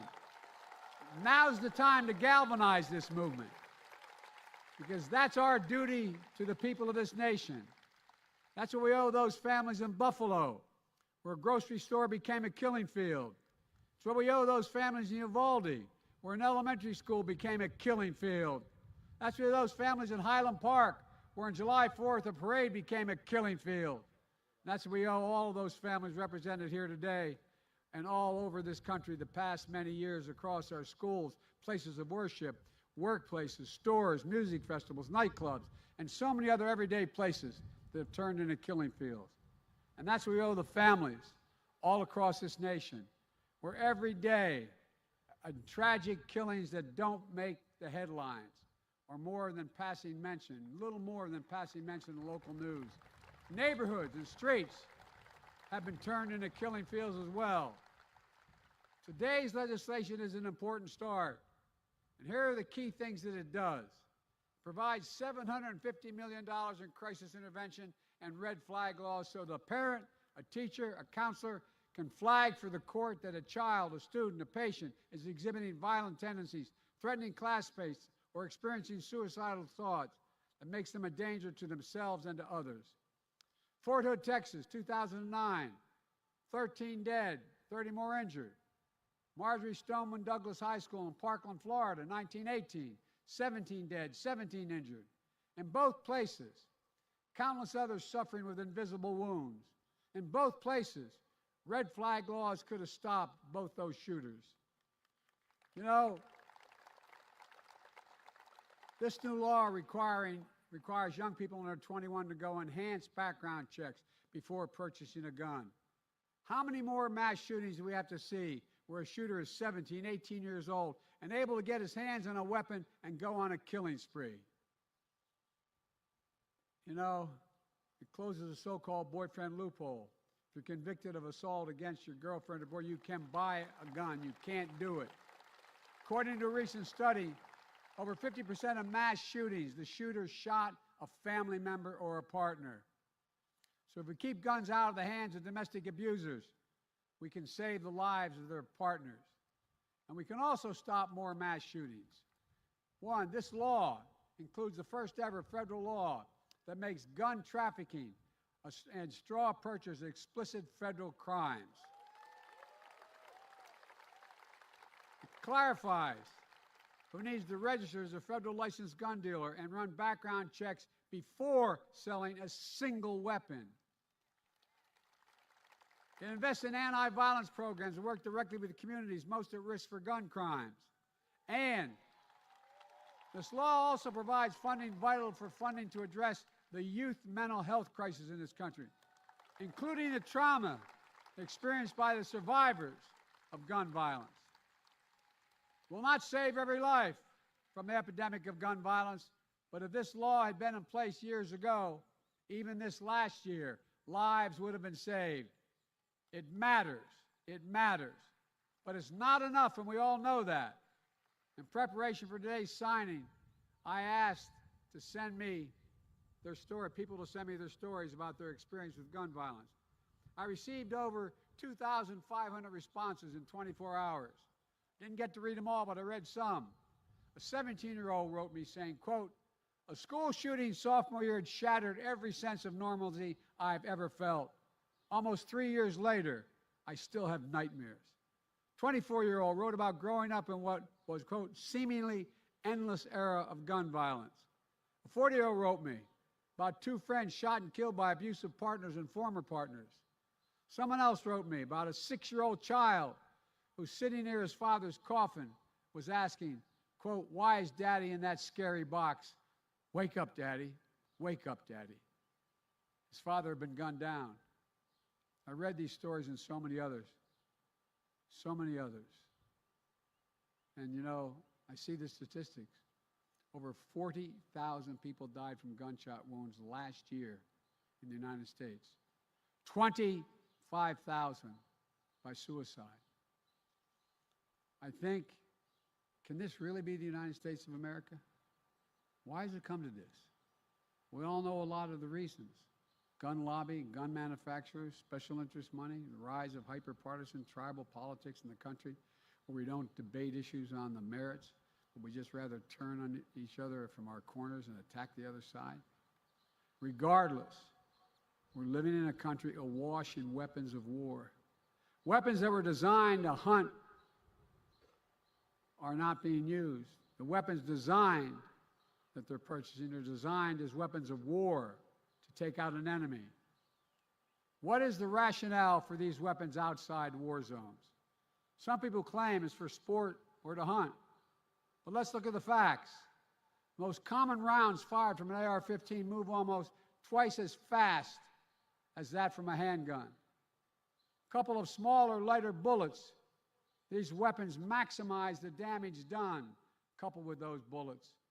And human flesh and bone is just torn apart. And as difficult as it is to say, that's why so many people, and some in this audience, and I apologize for having to say it, need to provide DNA samples to identify the remains of their children. Think of that. It's why trauma surgeons who trained for years for these moments know it's unlikely that someone shot with a high-powered assault weapon will make it long enough for the ambulance to get them to the hospital. It's why these scenes of destruction, resembling nothing like a weekend hunting trip for deer or elk. And yet we continue to let these weapons be sold to people with no training or expertise. Case in point, America has the finest fighting force in the world. We provide our service members with the most lethal weapons on earth to protect America. We also require them to receive significant training before they're allowed to use these weapons. We require extensive background checks on them and mental health assessments on them. We require that they learn how to lock up and store these weapons responsibly. We require our military to do all that. These are common sense requirements, but we don't require the same common sense measures for a stranger walking into a gun store to purchase an AR-15 or some weapon like that.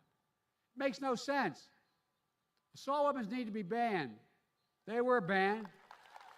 I led the fight in 1994. Then under pressure from the NRA and the gun manufacturers and others, that ban was lifted in 2004. In that 10 years it was law, mass shootings went down. When the law expired in 2004 and those weapons were allowed to be sold again, mass shootings tripled. They're the facts. I'm determined to ban these weapons again and high-capacity magazines that hold 30 rounds and to let mass shooters fire hundreds of bullets in a matter of minutes. I'm not going to stop until we do it. Here's another thing we should do. We should have safe storage laws requiring personal liability for not locking up your gun. The shooter in Sandy Hook came from a home full of guns and assault weapons that were too easy to access. Weapons he used to kill his mother and then murder 26 people, including 20 innocent first graders. If you own a weapon, you have a responsibility to secure it and keep it under lock and key.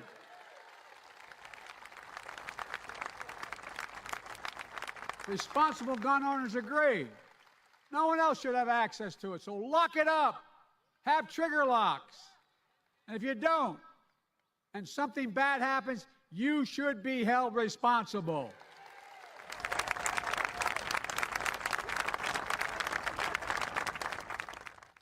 I have 4 shotguns. 2 were mine and 2 were my deceased sons. They're locked up, lock and key. Every responsible gun owner that I know does that. We should expand background checks to better keep guns out of the hands of felons, fugitives, and those under domestic violence restraining orders. Expanded background checks are something that the vast majority of Americans, including the majority of gun owners, agree on. My fellow Americans, none of what I'm talking about infringes on anyone's Second Amendment rights. I've said it many times. I support the Second Amendment. When guns are the #1 killer of children in the United States of America. Let me say that again.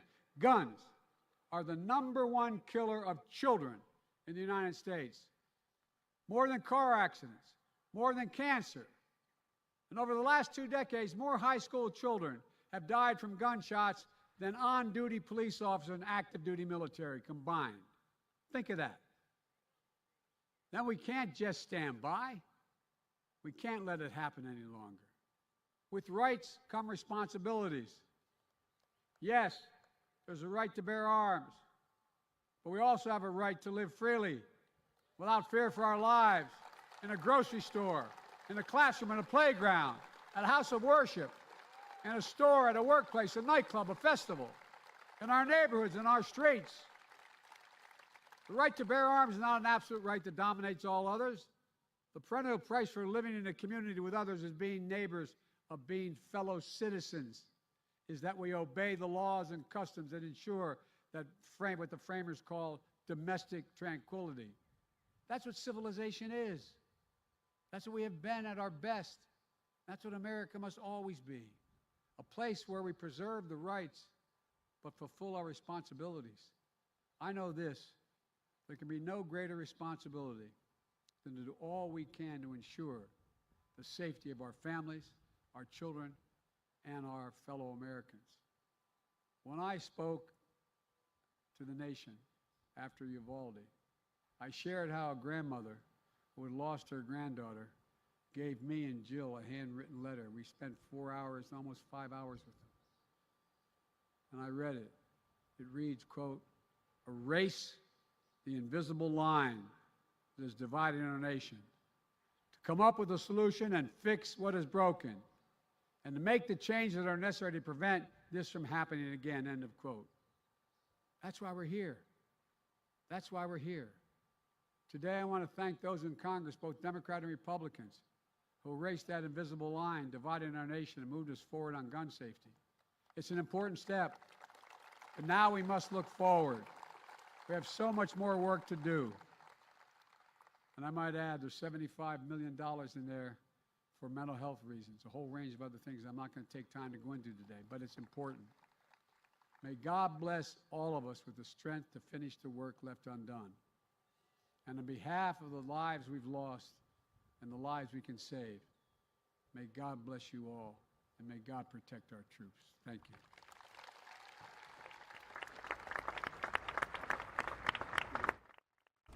And those were the words of President Joe Biden as he, along with Vice President Kamala Harris, delivered remarks on the Safer Communities Act. We did play those for you in full just yesterday. I do actually have a vantage point of the White House this morning as President Joe Biden is going to embark on a very busy day in the nation's capital today.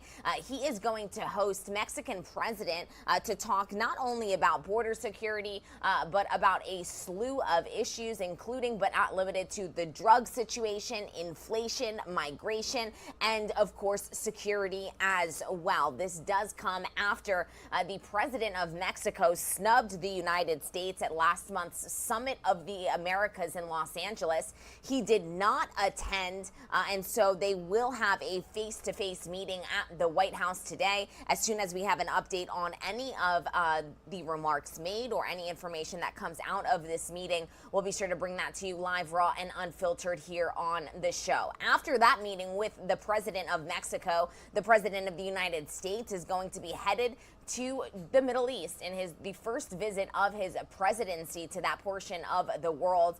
President Joe Biden is set to leave for Israel tonight, beginning his 4-day trip to the Middle East that will officially begin tomorrow. This will mark his first visit as America's head of state and the first since his last official trip, which was as vice president 6 years ago. So we do have a slew of information about what we are expecting from this visit to not only Israel, but also to Saudi Arabia. We'll walk you through all of those details as the day progresses as well. And we do have a vantage point of the nation's capital because it's going to be a very big day for the January 6 hearings as well. Those are set to resume later on today at 1 p.m. Eastern Time. with a focus on extremist groups and their role in the attack on the Capitol, and also what role the former president of the United States, Donald Trump, played in getting those extremist groups ready for this type of attack that did occur back on January 6th. This is actually the 7th public hearing. We have brought each and every one to you live here on the show, and we will be doing so later on today as well. It is 8:41 here on the East Coast. We did just listen back into those remarks from the President of the United States. So we're going to step away for a quick 2-minute commercial break. When we come back, we'll get you up to speed on all of the top stories that we are monitoring here on Live Now from Fox.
Good morning and welcome into Live Now from Fox. I'm your host, Gabrielle Amato, and we do want to welcome you back into the show on a very busy Tuesday morning. We are monitoring quite a few top stories out of the nation's capital involving not only the January 6 hearings that are set to resume later on today at 1 p.m. Eastern Time, but also a very busy week for the President of the United States. He is set to meet with the Mexican president today at the White House before hopping on a plane to make his first official visit to the Middle East as President of the United States. We do want to head out to a triple box view of all of the top stories that we are monitoring here on Live Now from Fox.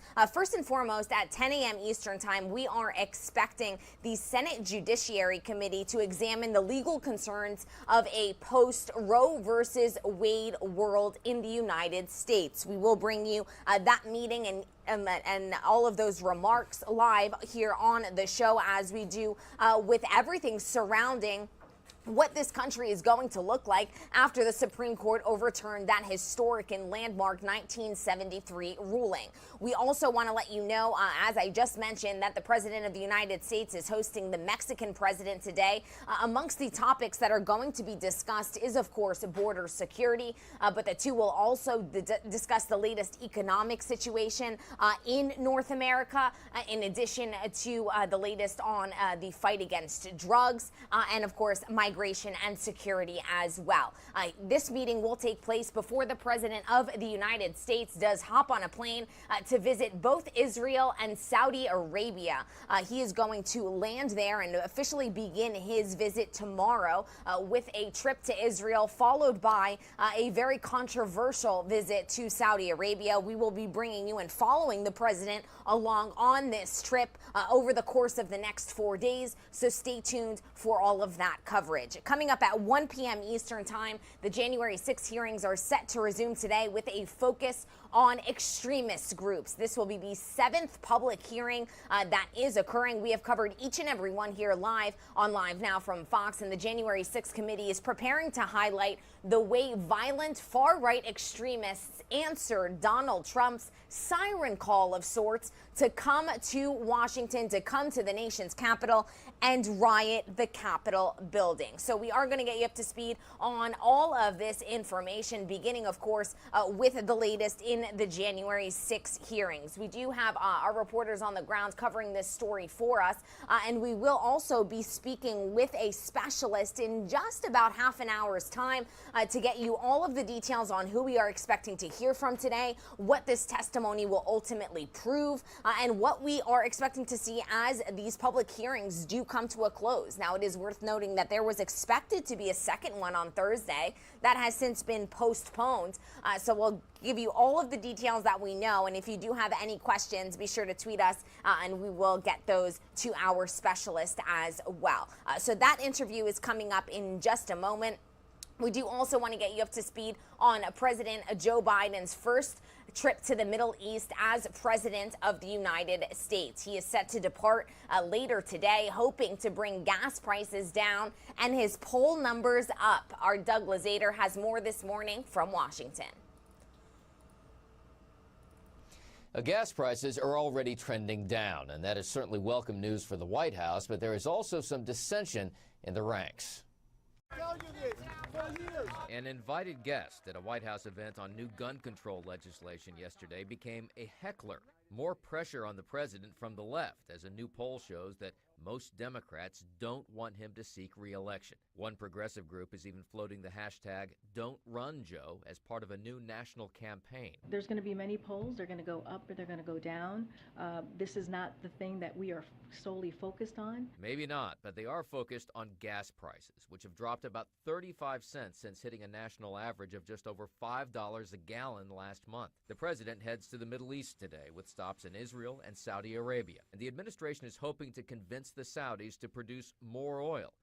That request may run counter to a Biden campaign promise. We were going to, in fact, make them pay the price and make them, in fact, the pariah that they are. That concern, though, about the Saudis' human rights record may be giving way to a political reality. But a lot of times rhetoric gets pretty heated during a campaign. It happens with China. It happens with both parties. What you're seeing now is a shift to the realpolitik of what this administration needs. And this administration needs more and faster oil. Now, the White House says the president will discuss human rights as part of this trip, but they're also talking about a partnership with the Saudis. In Washington, Doug Lazader, Fox News. And we will continue to monitor each and every step that the President of the United States does take in his first official trip to the Middle East that is expected to begin tonight when he does hop on Air Force One and make his way to that portion of the world. We do want to continue with our coverage of the latest international news, beginning next with the latest on the Prime Minister's situation over in the United Kingdom. Boris Johnson's days as Prime Minister and head of the Conservative Party will be coming to an end sooner rather than later. Johnson's replacement will be announced on September 5th, and the race is already very much in motion. The Conservative Party saying just yesterday that the choice will be whittled down to 2 candidates over the next few weeks. The final 2 will then spend the rest of the summer campaigning around the country. Johnson announced last week he would step down as Prime Minister after the latest scandal, including illegal parties at Downing Street during COVID lockdowns, and of course, the most recent one involving Mr. Pincher and some sexual misconduct allegations. So that is the very latest when it comes to the prime minister situation over in the United Kingdom. We also do want to get you up to speed on the latest when it comes to the war in Ukraine. Dozens of people were killed in residential neighborhoods throughout eastern Ukraine in recent days as the Russian offensive ramps up throughout the nation. These attacks come as evacuations have picked up and the United States is sending additional aid to Ukraine. Our Fox News correspondent Trey Yingst, he has more on this situation from Jerusalem. Russian forces are intensifying attacks on the Eastern Front as both sides exchange fire on day 138 of the war in Ukraine. On Monday, Moscow pounded an apartment complex in Kharkiv, Ukraine's second largest city. At least 3 people were killed in the attack. Rescue workers are now in the process of sifting through the rubble to find any survivors. This attack comes just days after missile strikes slammed into a residential building in Ukraine's Donetsk region. Officials say at least 19 people were killed and dozens are feared dead beneath large chunks of concrete debris. Local residents are describing Moscow's recent rounds of attacks as, quote, acts of terrorism. I didn't understand what had happened. There were 2 strikes, 2 or 3. I regained consciousness in the basement. People carried me to the basement. I gave myself first aid. Ukrainian officials are now pleading with the West to increase support in the form of weapons. They expect attacks to ramp up despite claims from Russia that they will take an operational pause in the region. President Biden is doing everything they can, and we are grateful for this support. It means a lot. Without your support, we would not be able to survive. But at the same time, we are asking for more heavy weaponry. The State Department is responding, sending $368 million in humanitarian aid to some of Ukraine's hardest hit areas. Officials in Kyiv believe it will cost around $750 billion to rebuild after the war. In Jerusalem, Trey Yingst, Fox News. And thank you to Trey for that update. Trey is in Jerusalem because he is also going to be covering President Joe Biden's trip there right before the President of the United States does head to Saudi Arabia. Once again, that trip is set to begin later on today when the President of the United States does hop onto Air Force One and make his journey to that portion of the world. We will be providing full coverage of the President's 4-day trip right here on Live Now from Fox. We're going to step away for a quick 2-minute commercial break. When we come back, we'll get you up to speed on all of the top stories that we are monitoring stateside, in addition to, of course, looking ahead to the January 6 hearings that are set to resume at 1 p.m. Eastern Time later on today. All of that on the other side of this break.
Welcome back into the show. We do want to get you up to speed on some top stories when it comes to here in the United States.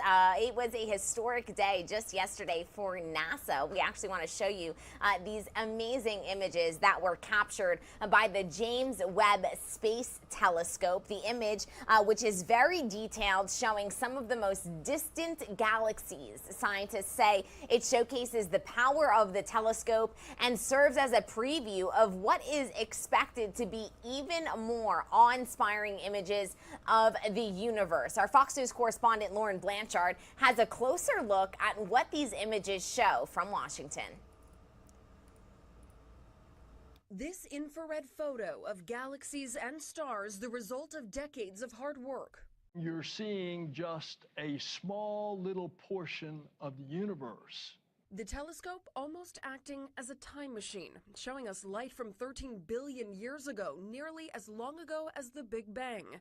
We're going back almost to the beginning.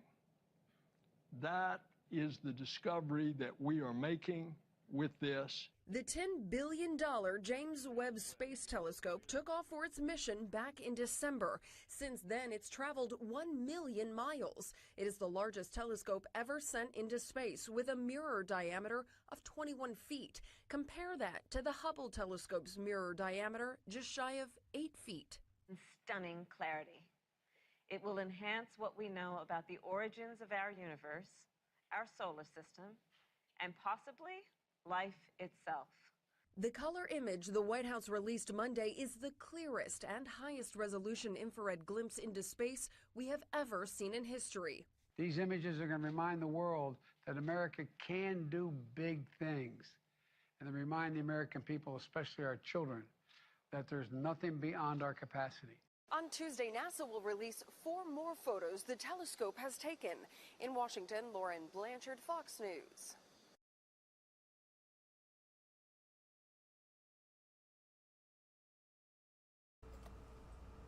And we will continue to monitor the very latest when it comes to NASA's development and the James Webb Space Telescope right here on Live Now from Fox. If you are just joining us, welcome into the show. This is a live look outside of the White House. We are expecting President Joe Biden to meet right here with the Mexican president later on today.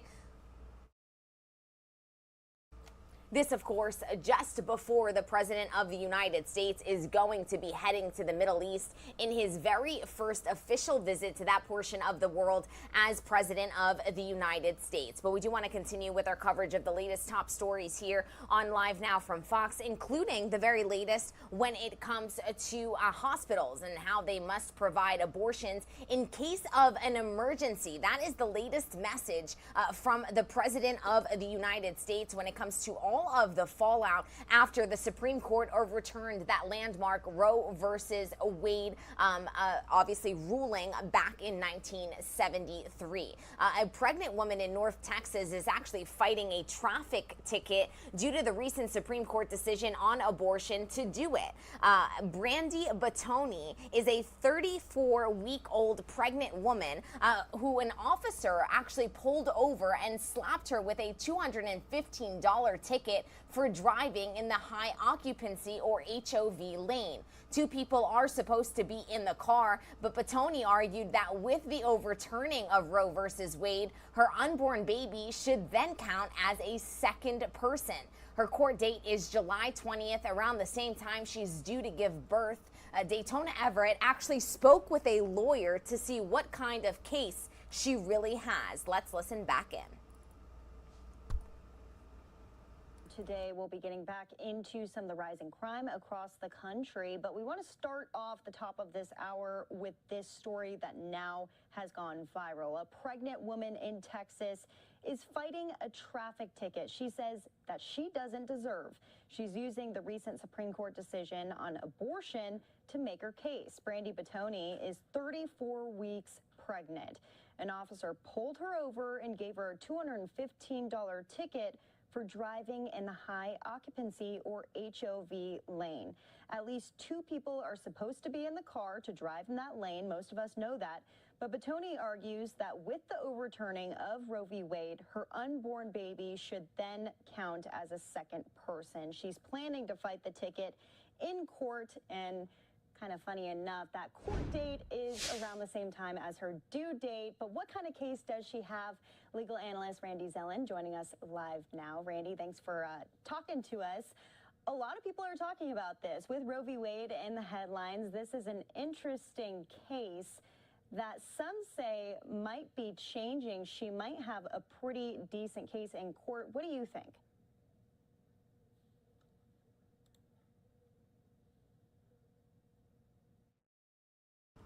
And if you are just joining us, welcome back into Live Now from Fox. We were actually listening in to this interview done by our very own Daytona Everett, but we here on Live Now from Fox, we prioritize things that are coming into our newsroom live, raw, and unfiltered. And we do have images here of Kamala Harris, the Vice President of the United States, ahead of the President of the United States, of course, meeting with this man on your screens right now, Andrés Manuel López Obrador, the Mexican president, who is going to meet face-to-face with the President of the United States. Now, of course, the Mexican president actually did snub the United States. He did not attend a summit in Los Angeles, but they are set to meet face-to-face. And I do believe that we have some sound here as well, so let's listen in. Darle la bienvenida y espero continuar con nuestra asociación basada en las tradiciones y en la amistad. And those were some remarks being made in Spanish. I believe that individual was potentially reading out perhaps a statement made by the Mexican president. They are speaking once again. We are following this live, raw, and unfiltered. So let's listen back in. Mujer con principios. But also a woman with principles. Inteligente. An intelligent woman. Honesta. Honest. Partidaria de la igualdad. She's a partisan of equality. De modo que felicito al pueblo estadounidense. So I congratulate the U.S., the American people. Porque cuentan con una vicepresidenta de primer orden. Because they have a first-order vice president. I congratulate the American people for that. Siempre hemos conversado. We've always been speaking. En beneficio de nuestros pueblos y de nuestras dos naciones. For the benefit of our peoples and both of our nations. Y ahora vamos a hacer lo mismo. And today we are going to do exactly the same thing. Muchas gracias. Thank you so much. Welcome. Bienvenido. Thank you. And there you have it, the live images of the Mexican president being welcomed to the nation's capital. Vice President Kamala Harris initially meeting with the Mexican president. He will, of course, then meet with the President of the United States. And this is a live feed coming into our newsroom. This is what we do here on the show. We bring you out to any breaking news that is happening, not only stateside, but worldwide as well. We do have a different vantage point of the nation's capital to bring you out to. So we will be not only monitoring the Mexican president's visit to Washington, D.C., but a slew of events that are set to happen. In just about an hour's time, Congress is going to examine the legal concerns of a post-Roe versus Wade world. As soon as we do have an update on these meetings, we'll be sure to bring them to you live, raw, and unfiltered here on the show. We also know that later on today at 1 p.m. Eastern Time, the January 6 hearings are set to resume with a focus today on extremist groups. So as soon as those hearings do begin, we will be live, raw, and unfiltered inside of these meetings as well, as we have been since the very beginning. I do want to bring you back out to a different vantage point of the nation's capital with a look at the White House, because the President of the United States is touting recent passage of a bipartisan gun law. Many, however, say the moment is far from a celebration in the wake of several recent shootings. Our Fox News correspondent Madeline Rivera, she is in Washington with the latest on the gun legislation situation in this country. Let's listen in.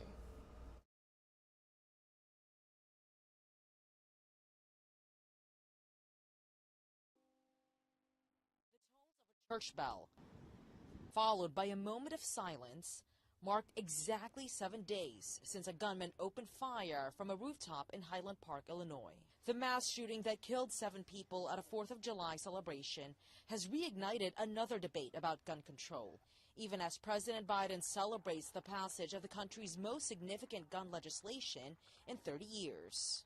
The provision of this new legislation is going to save lives, and is proof that today's politics, we can come together. But the bipartisan package is already facing criticism from gun control advocates who say it doesn't go far enough. Manuel Oliver, whose son died in the Parkland school shooting in 2018, interrupted the president's remarks on Monday, calling for more action.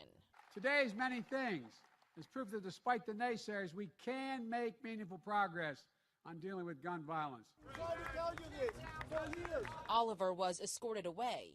However, many others, like Illinois' governor, are making similar calls. It is time. We will not stand for anything less than a ban on assault weapons and high-capacity magazines. Still, some say identifying mental health issues is one of the main problems. I've always supported the right of law-abiding citizens to go through a process and to be able to, bear arms, but to do everything we possibly can to take guns away from the mentally ill and criminals. Families from Highland Park and Uvalde, Texas, are planning to hold a protest on Capitol Hill on Wednesday, calling on Congress to take more action and ban assault weapons. In Washington, Malda Rivera, Fox News. And we'll take you out to another live look at Washington. We'll continue to monitor the very latest when it comes to gun legislation in this country as well. It's 9:06 here on the East Coast. We're going to step away for a quick 2-minute commercial break. We'll be right back.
Welcome back into Live Now from Fox. We do want to remind you to join us at 1 p.m. Eastern Time as the January 6 hearings are set to continue. In just 5 minutes' time, we will be speaking with the president of the Constitutional Accountability Center, Elizabeth Wydra, as we break down what we are expecting to hear from this 7th hearing that is set to focus on extremist groups.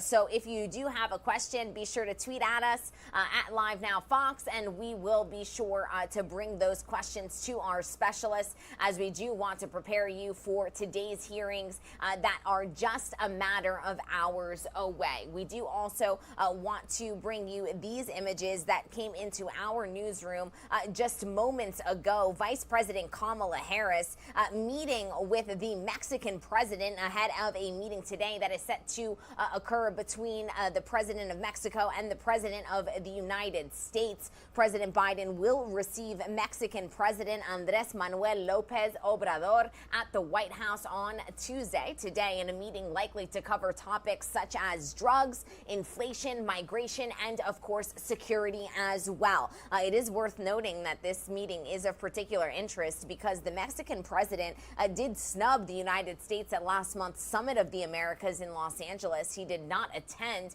but this meeting will take place face-to-face today, and as soon as we do have an update, we'll be sure to bring that to you live, raw, and unfiltered here on the show. We also are just about 35 minutes away from the latest NASA event, and we do want to bring up these historic images that were released just yesterday. It was a historic day for NASA as the space agency unveiled the first full-color image taken by the agency's powerful James Webb Space Telescope. The image was very detailed, showing some of the most distant galaxies. And we also do have an update from the Webb Telescope briefing that kind of breaks down what the James Webb Space Telescope does do and what this image really even shows us. So let's listen back in. Who have charged the entire Biden-Harris administration with leading with the science and who believe deeply in the power and possibilities of science and technology for all of us. Madam Vice President, we particularly appreciate your leadership of the National Space Council and your commitment to ensuring innovation in space. The floor is yours. Thank you. Thank you. Well, good evening, everyone. I am very honored to be with you all. President Joe Biden and I talk often about our mutual passion for everything you all do. This is a very exciting moment to join you for the unveiling of the work that you have been laboring on for decades. So to our President Joe Biden, thank you for your leadership around all of these issues. Our NASA Administrator Bill Nelson and the Office of Science and Technology Policy Acting Director Dr. Alondra Nelson. Thank you also to our colleagues from across the White House and NASA and everyone else joining us from home. So yes, as chair of the National Space Council, I know that today represents an exciting new chapter in the exploration of our universe. From the beginning of history, humans have looked up to the night sky with wonder. And thanks to dedicated people who have been working for decades in engineering and on scientific marvels, we can look to the sky with new understanding.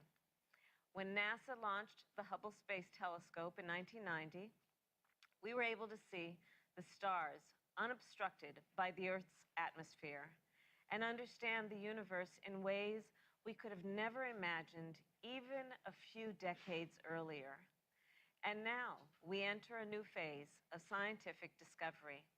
Building on the legacy of Hubble, the James Webb Space Telescope allows us to see deeper into space than ever before and in stunning clarity.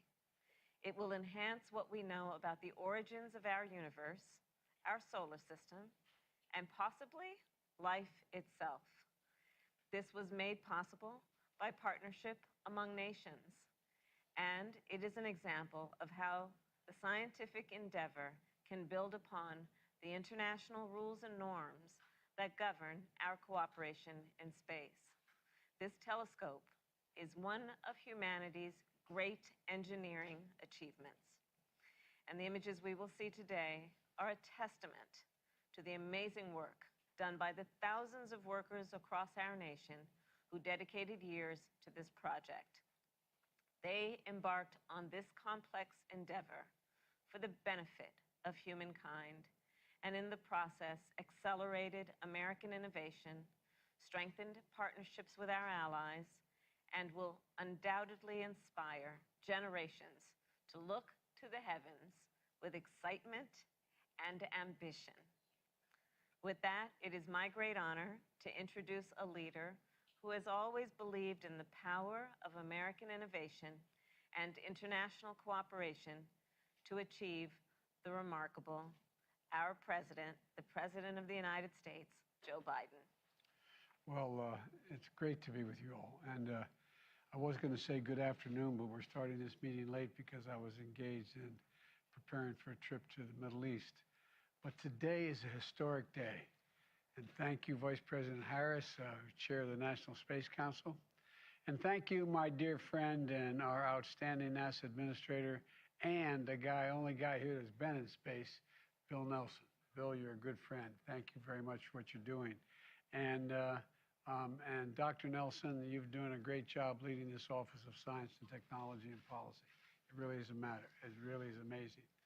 6.5 months ago, a rocket launched from Earth, carrying the world's newest, most powerful deep space telescope on a journey 1 million miles into the cosmos. First of all, that blows my mind.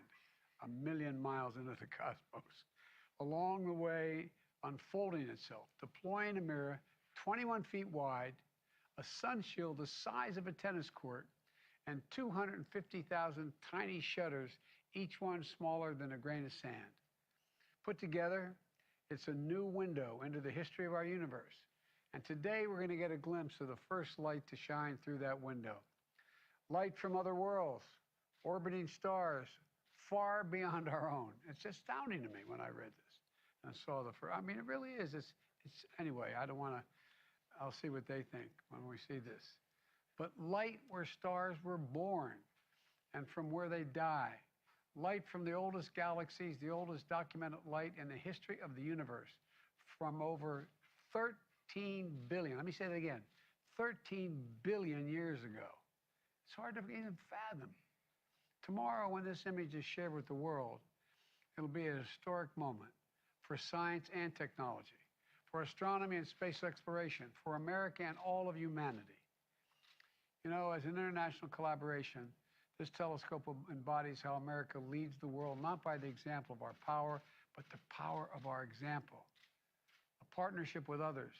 It symbolizes the relentless spirit of American ingenuity. And it shows what we can achieve, what more we can discover, not just about distant places, but about our very own planet and climate, like NASA's Earth Systems Observatory that we launched last year. That's why the federal government must invest in science and technology more than we have in the past. These images are going to remind the world that America can do big things. And they remind the American people, especially our children, that there's nothing beyond our capacity, nothing beyond our capacity. We can see possibilities no one has ever seen before. We can go places no one has ever gone before. You know, you've heard me say over and over again, America is defined by one single word: possibilities. Possibilities. I want to thank the team at NASA for once again showing that that's who we are. That's who we are as a nation of possibilities. And now let's take a look at the very first image from this miraculous telescope.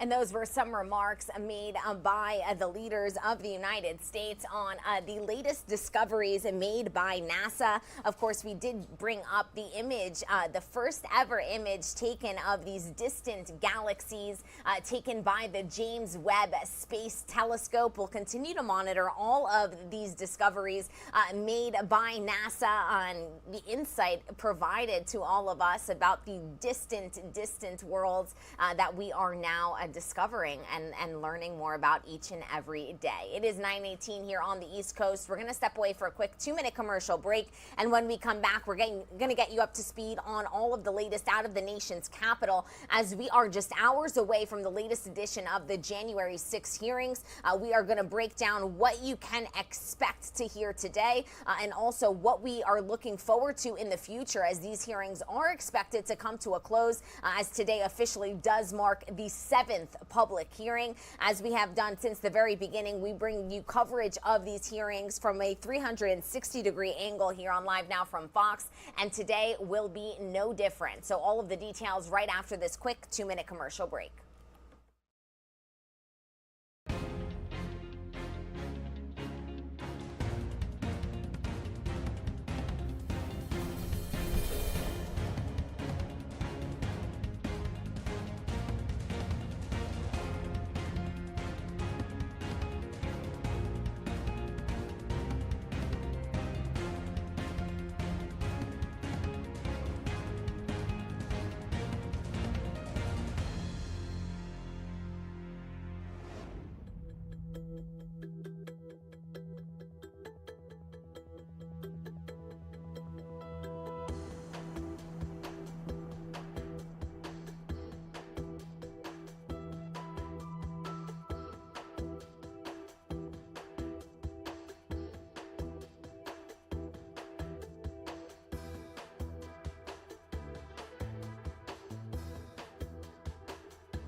Welcome back into Live Now from Fox. The January 6th committee is set to hold its 7th public hearing today, and the focus is set to be on the right-wing extremist groups at the Capitol, and of course the role that Donald Trump played in almost providing a siren call to come to Washington for the big rally that incited some of the violence that occurred on January 6th, the Capitol siege. We have been covering this story for you very closely here on Live Now from Fox. And I do want to welcome in our very special guest, Elizabeth Wydra, president of the Constitutional Accountability Center.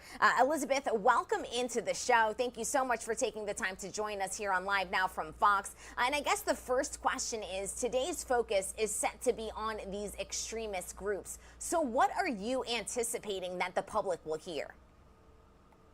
Absolutely. So today, the focus is going to be on the ways in which the White House and the Trump inner circle connected with extremist right-wing militia groups that were intent on coming to the Capitol and causing mayhem and violence in an attempt to overthrow the 2020 election, to thwart the will of the people, which had already been made clear at that point that they wanted Joseph Biden to be the next president of the United States and not Donald Trump. And so what we're going to hear today were expected, although the witnesses have not been named by the committee for security concerns. We're expecting to hear from a very senior member of the Oath Keepers, one of those far-right extremist groups. Jason Van Tatenhove is the person who his name has been circulated, and there could be others. But because of the security reasons, and when you look at that video and see the weaponry and the violence with which these groups react, it's not really surprising that they're keeping those witnesses under wraps for security reasons. No, it certainly is not surprising, and probably for the safety, absolutely, of these individuals. As we do look ahead and look not only ahead, but also behind to what has occurred since the Capitol riot took place, some of these leaders of these right-wing extremist groups have already faced charges. What are some of those charges that these individuals have already been slapped with? Yes, absolutely. So there have been charges, including the very extreme charge of seditious conspiracy against members of these groups, including the Proud Boys, for example, including their leader. And seditious conspiracy is a very serious charge that alleges that the person joined with others to overthrow the United States government or interfere with United States law. And the allegation, of course, is that on that day, on January 6th, and in the months surrounding that day, there was a plan to stop the peaceful transfer of power as laid out in our United States Constitution. And so what we're seeing with these charges in courts is the government is saying we've got the goods to back up these charges. And what we're seeing with the January 6th committee hearing is that they are presenting to the United States people their case. And I think you look at that video and then you hear the testimony that shows that this wasn't a one-day thing. It was a well-planned, thought out, fundraised and paid for, complicated attempt to stop the United States from doing what it has done throughout its history, which is respecting the voice of the people, peacefully transferring the power to the next administration that has been elected. Right, and let's talk about some of that planning, because a tweet that the former president of the United States, Donald Trump, sent out is really come into focus here, because many allege that this tweet actually incited perhaps some of these groups to go into that planning mode. Can you walk us through what this tweet said and why it has essentially taken center stage, especially today when the focus is going to be on these right-wing extremist groups?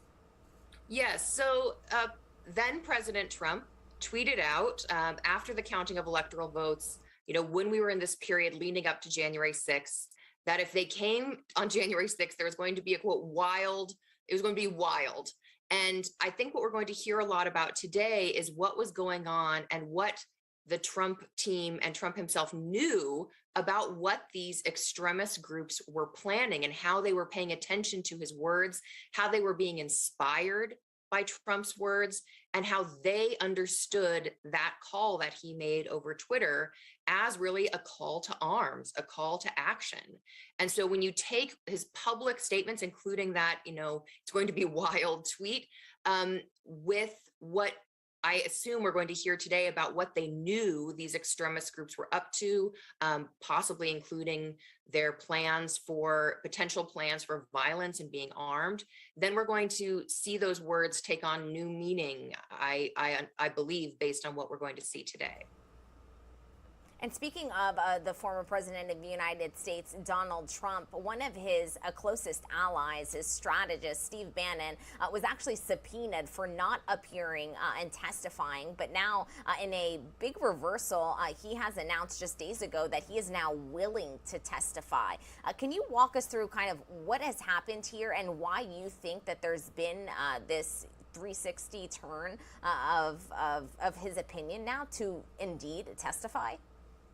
I mean, I think the change is because he's just about to face the music in court for criminal contempt for failing to comply with the committee's initial subpoena. So the committee asked him to participate.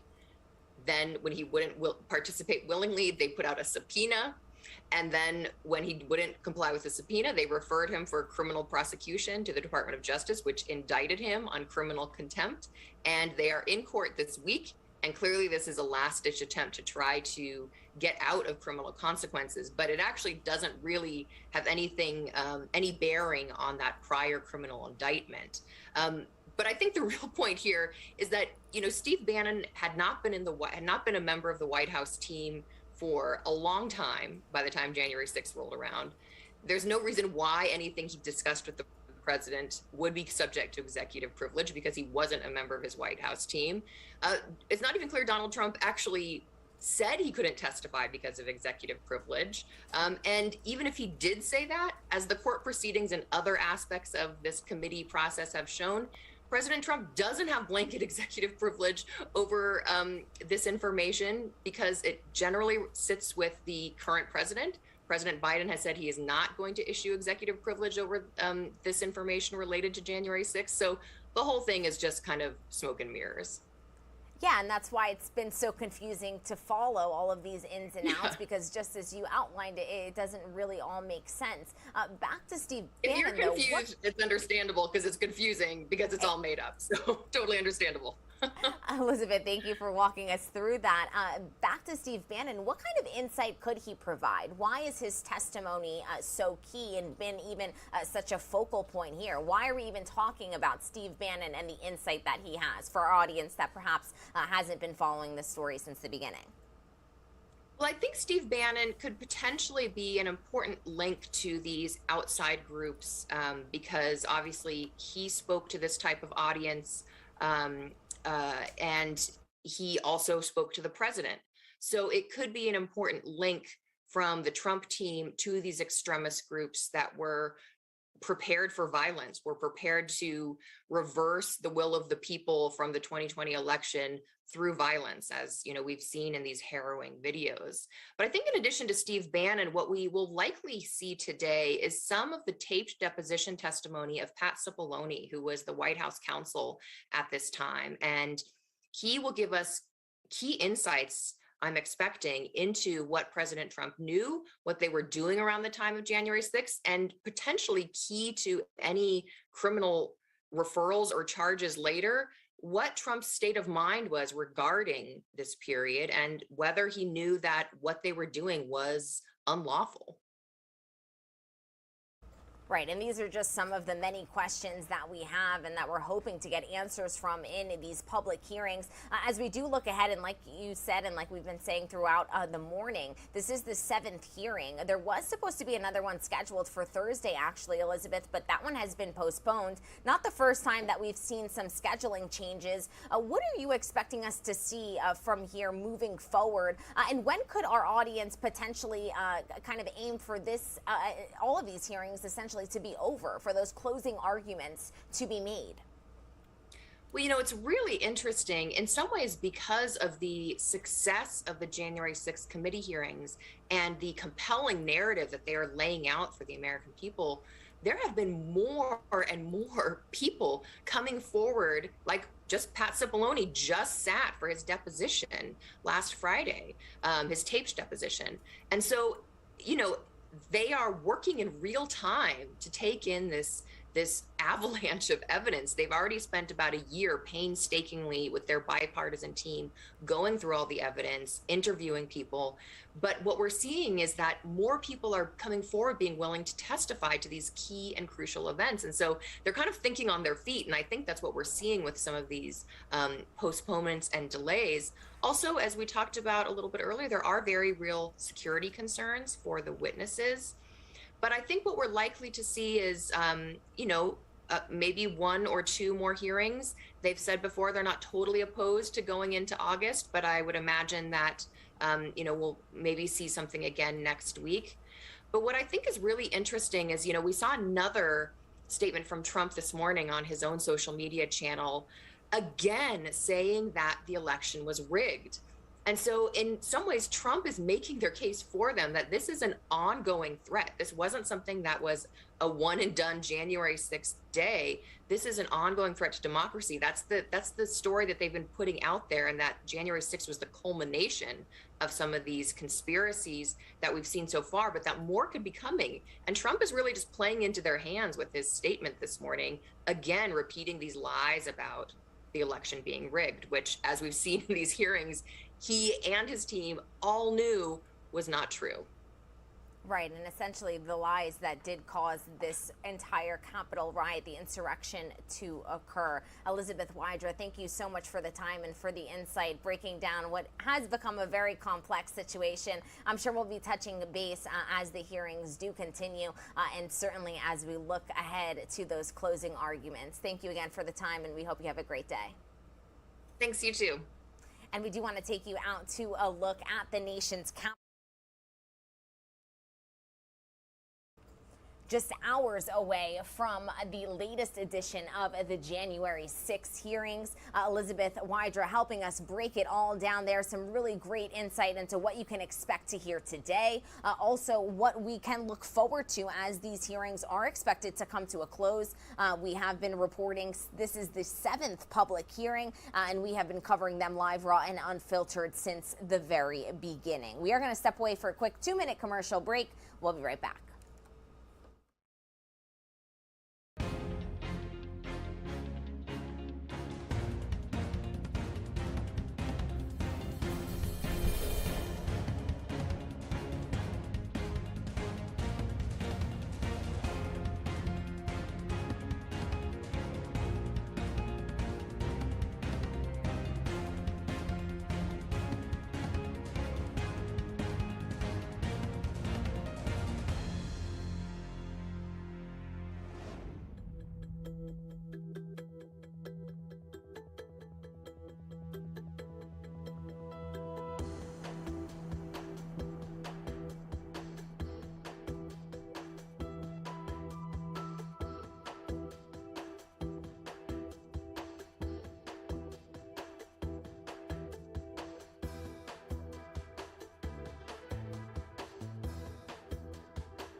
Welcome into Live Now from Fox. The President of the United States is set for a busy day in the nation's capital and beyond, as the president is set to meet not only with the Mexican president today, but he is set to depart on his first trip to the Middle East of his presidency. In the White House press secretary briefing with Karine Jean-Pierre yesterday, some of the president's agenda was outlined. I do want to play that back for you here on Live Now from Fox as we prepare you all for what is expected to be a trip of high importance, and also a trip riddled with controversy, as the President of the United States is set to not only travel to Israel, but also controversially also travel to Saudi Arabia. So let's listen back in here to the latest update from the White House.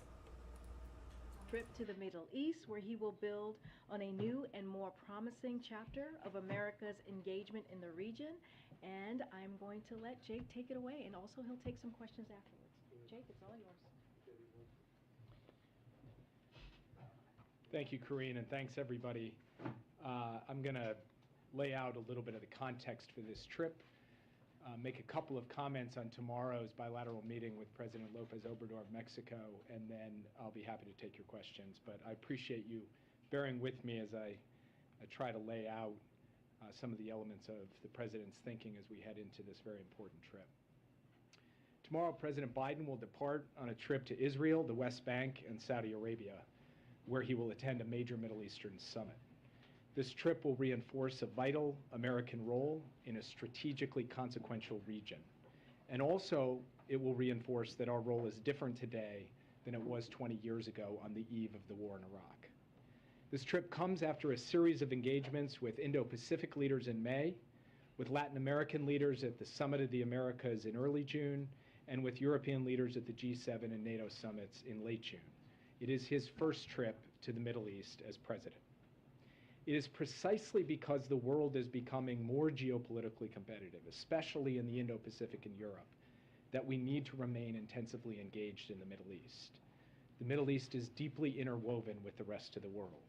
And if we act now to create a more peaceful and stable region, it will pay dividends for the American national interest and for the American people for years to come. President Biden's fundamental objectives when it comes to the Middle East are straightforward. A region with more stability and fewer wars that could draw the United States in. A region that is less hospitable to terrorism that threatens Americans.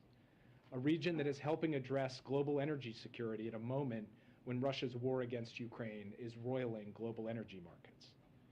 A region where no foreign power can dominate or gain strategic advantage over the United States. A region that is making progress towards greater human rights and greater human dignity. And despite ongoing challenges, the Middle East President Biden will be visiting is more stable than the one we inherited 18 months ago. We inherited a war in Yemen that was causing widespread death and suffering. We now have had more than 3 months of a ceasefire in Yemen, the longest peace in 7 years. In Iraq, we kept up pressure on ISIS, significantly degrading their capabilities, including by taking out its emir, allowing us to end the U.S. combat mission and transition our military presence in Iraq to focus on training Iraqis. We've reunited our partners to ensure that it's Iran, not the United States, that is isolated until it returns to the nuclear deal. And the frequency of Iranian-sponsored attacks against our forces in Iraq and Syria has dropped dramatically. We've reestablished diplomatic ties with the Palestinians that had basically severed under our predecessor. Working with Congress, we've restored approximately $500 million in support for Palestinians, and we've reaffirmed unequivocal U.S. support for a two-state solution, which had come into question over the previous 4 years. And under President Biden's leadership, we helped end a war in Gaza, which easily could have lasted months in just 11 days. In Saudi Arabia, we've reversed the blank check policy that we inherited from the previous administration, while continuing to work with Saudi Arabia on critical priorities for the American people. We released the intelligence community report on the murder of Jamal Khashoggi. We issued new sanctions, including on the Rapid Intervention Force that was implicated in that murder. Our diplomacy with Saudi Arabia is now delivering results, including a truce in Yemen, a more integrated GCC, progress on energy security, and security cooperation against threats from Iran. Our partnership with Israel is strong across the board. We passed the largest support package in Israel with the help of Congress, over $4 billion in American history. We're working closely across every dimension of the relationship, from finance and food security, to cyber and emerging technology, to intelligence and security cooperation. And President Biden's deep personal commitment to the U.S.-Israel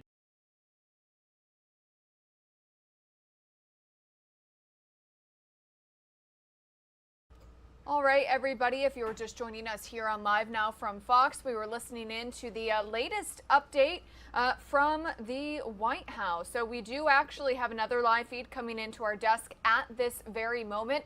As you can see on your screen, we do have Dr. Anthony Fauci and Dr. Rochelle Walensky from the CDC, the White House COVID-19 response team, currently providing an update on the pandemic. So let's go ahead and listen in.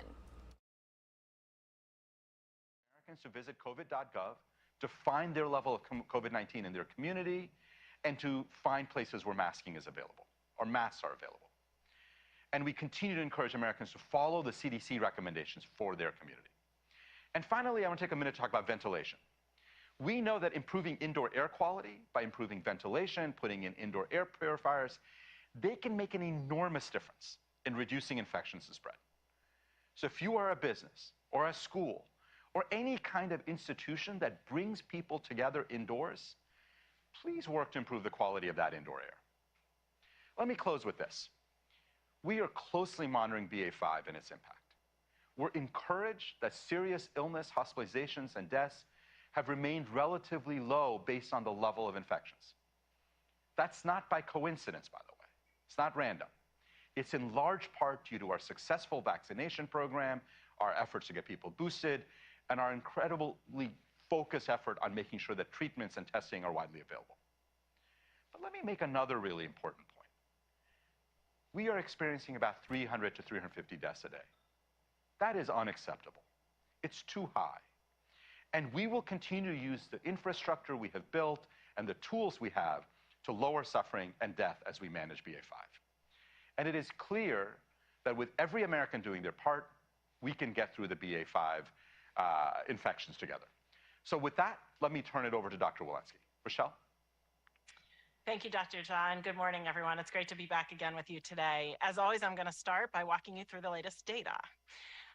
The 7-day average of hospital admissions is about 5,100 per day. And while this represents only a slight increase week over week, it does represent a doubling of hospital admissions since early May. The 7-day average of daily deaths are still too high, as Dr. Jha just said. We are at about 350 per day. As you all know by now, each week CDC updates genomic surveillance data so that we can monitor what variants are present in each region of the country. Over the last several weeks, Omicron sublineages BA4 and BA5 have been increasing in the United States. These are sublineages of the Omicron variant or variations of the initial Omicron strain and descendants of the virus that initially circulated in 2020. CDC has been closely monitoring both BA4 and BA5 since it first emerged in South Africa, and we've been reporting on these sublineages in the United States since their detection in April. On this slide, CDC's weekly nowcast estimate indicates that BA5 is predicted to represent 65% of circulating variants, and BA4 is predicted to represent 16%. Omicron sublineage BA2121 is predicted to be most of the remainder of circulating virus at about 17%. These data will be made available later today on CDC's COVID data tracker. We do not know yet about the clinical severity of BA4 and BA5 in comparison to our other Omicron subvariants, but we do know it to be more transmissible and more immune evading. People with prior infection, even with BA1 or BA2, are likely still at risk for BA4 or BA5. We continue to learn more about these Omicron lineages, and CDC is closely monitoring the public health impact they have. Several factors will play a role in how BA4 and 5 will impact the United States, and impact of these subvariants will likely be felt differently around the country. These factors include the level of vaccination and boosting in communities, the amount of prior infection a community experienced, and the level of public health mitigation measures that are in place. While there's no evidence available to suggest that BA4 or 5 cause more severe disease, and we're still collecting data on the vaccine effectiveness against BA4 and BA5, we know that vaccine effectiveness against severe disease and death remains high for other Omicron sublineages, and likely also for BA4 and 5. So staying up to date on your COVID-19 vaccines provides the best protection against severe outcomes. Currently, many Americans are under-vaccinated, meaning they are not up to date on their COVID-19 vaccines. Not all people over the age of 50 have received their first booster dose. Of those who've received their first booster dose, only 28% of those over 50 have received a second booster dose. And of those all right, everybody, if you are just joining us here on Live Now from Fox, we are taking you out to several different live events today. We are listening in to the latest White House COVID-19 response briefing on the COVID-19 pandemic and the new variant. And again, we do have the current CDC director giving us an update on the pandemic, but we do want to switch gears and bring you some news from outer space right now. We do want to take you also out to Washington, D.C. right now, where we do have NASA unveiling more images taken by its James Webb Space Telescope, which is said to be the world's biggest and most powerful telescope again in the world. Just yesterday, we did see an image from NASA offering the deepest dive, the deepest view of the universe ever captured. So let's go ahead and listen in. Here at NASA Goddard, and to celebrate this incredible moment in history, some of the lead Webb project members, elected officials, and heads of agencies from around the world want to personally thank you, the team, the people who made the impossible possible. I see a lot of familiar faces in the room who have contributed to the success of the Webb Space Telescope. This was a partnership between NASA, international, corporate, and university partners. And many of those partners are here with us today. I understand we have representatives from the European Space Agency, the Canadian Space Agency, Ariane Space, Lockheed Martin, and the Space Telescope Science Institute. I'd also like to acknowledge the Greenbelt City Council and the Maryland General Assembly. It's a true pleasure to have all of you here for this historic moment.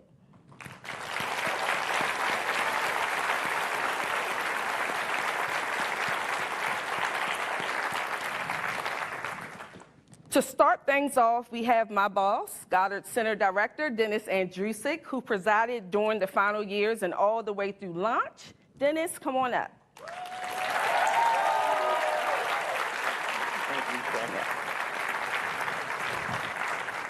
Wow. Good morning, everybody. What do you think about the cheerleaders coming into the building? Oh, my goodness. Thank you all.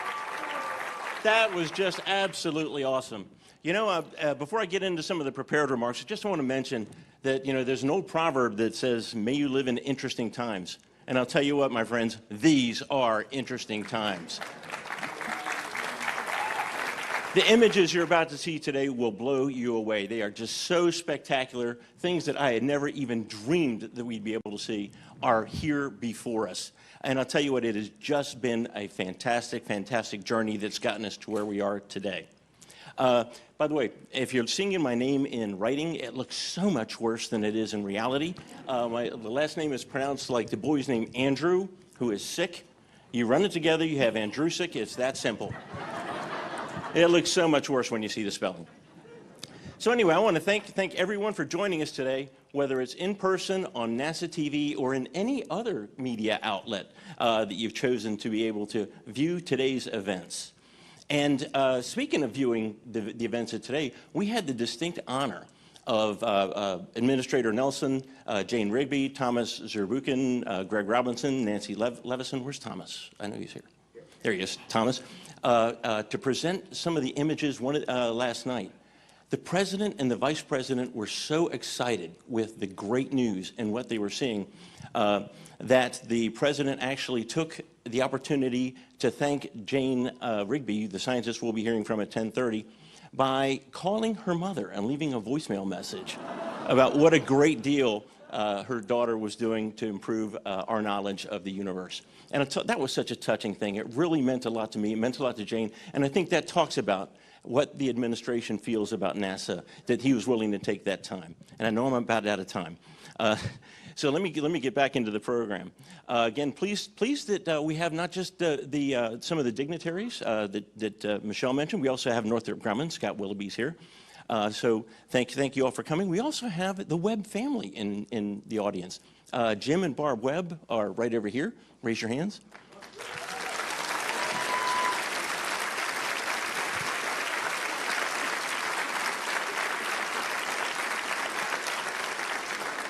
And their guest, Kaleem, sorry, Kaleem. I've worked with Kaleem at NASA headquarters. You'd think I would be able to get this right. Kaleem Oluche, thank you for joining us today.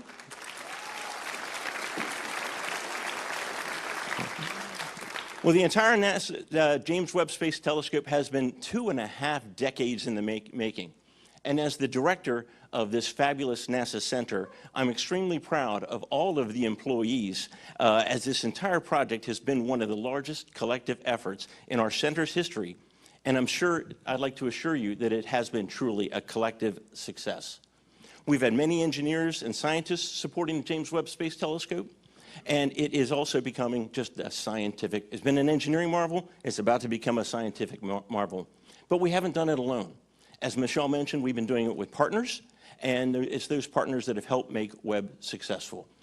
Across the NASA community, Johnson, JPL, Kennedy, and other centers, with industry, as was previously mentioned, and I'm over time, so I'll start to shorten on that. But I will just say, I'm up before you as a kind of a NASA bureaucrat, as the Goddard Center Director, but at heart, I am still a NASA geek. still an engineer.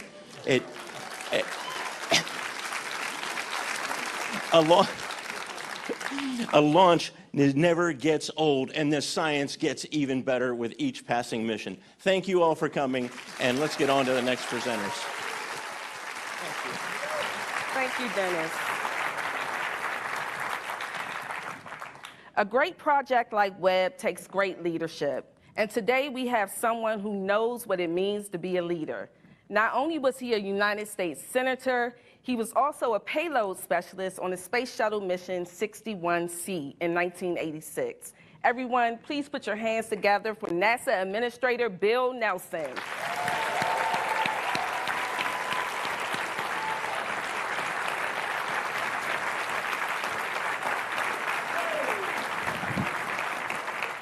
I didn't know I was coming to a pep rally today. But that's all the better. And you've got a lot to be rallying for. And you should have seen the president and the vice president last night. I mean, they were like kids. And they asked just a million questions about a lot of things. And this is all because of you. It's all because of that team that is out there, that over decades, this project has come to fruition. It tells us something about NASA's unmatched ingenuity, where we make the impossible possible. And it's not going to stop, because this telescope's going to keep, like the Energizer Bunny, because of the Ariane rocket putting it on a perfect course. And so it's got fuel for 20 years now. And if that were not enough, this fall, we're going to launch the largest rocket ever, and we're going back to the moon in preparation, and we're going to Mars.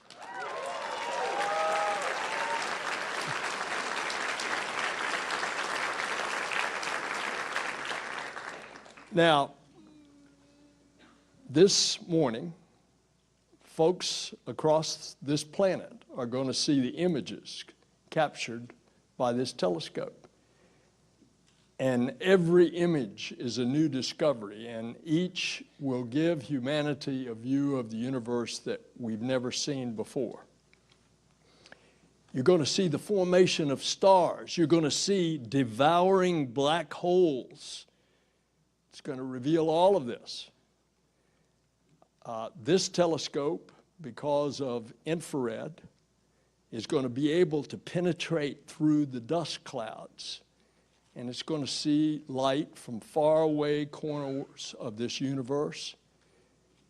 Now get this, because of a NASA scientist here at Goddard who got the Nobel Prize, Dr. Mather, he determined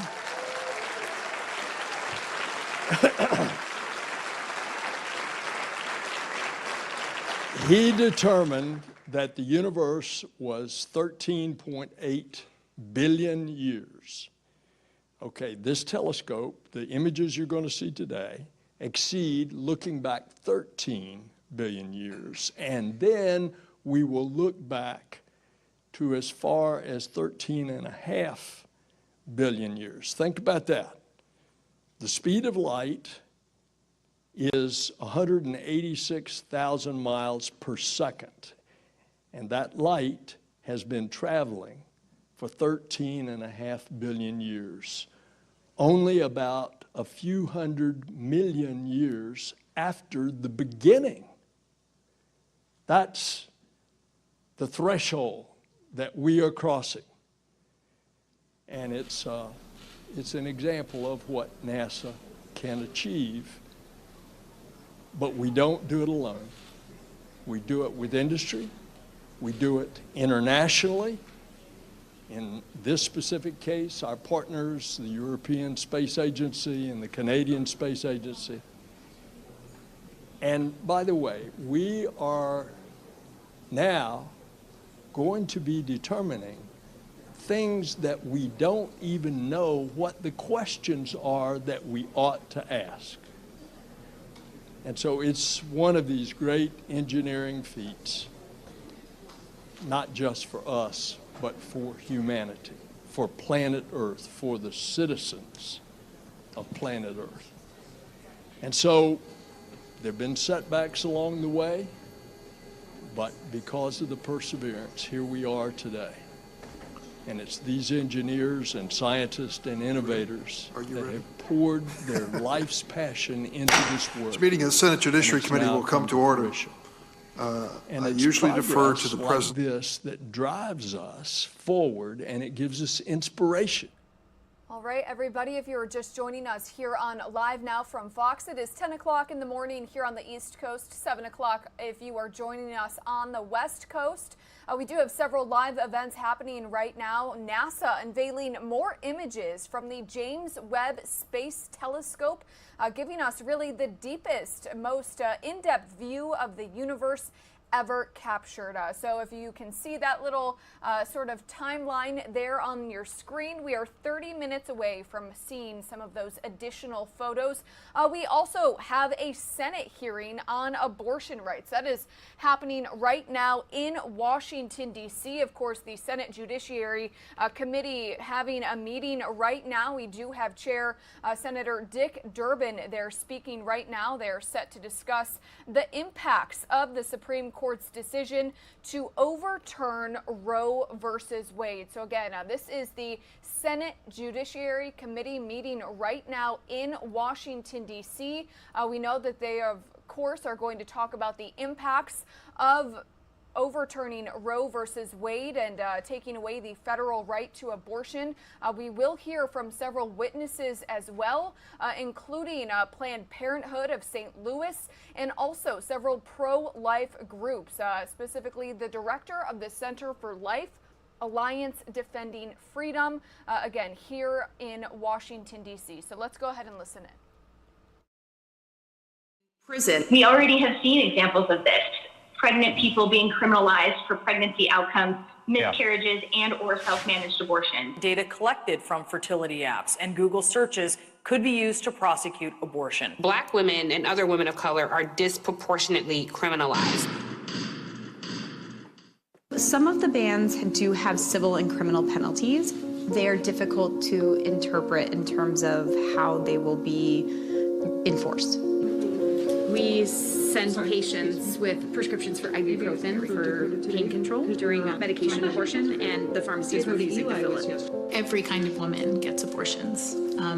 Women who are young, women who are old, women of all races, women who never thought that they would be seeking an abortion. If I'm not mature enough to make a decision to have a child, I'm definitely not mature enough to have one. I'm not financially stable. I'm already struggling with the 4 that I have. What if I had another high-risk pregnancy that puts my own life at risk?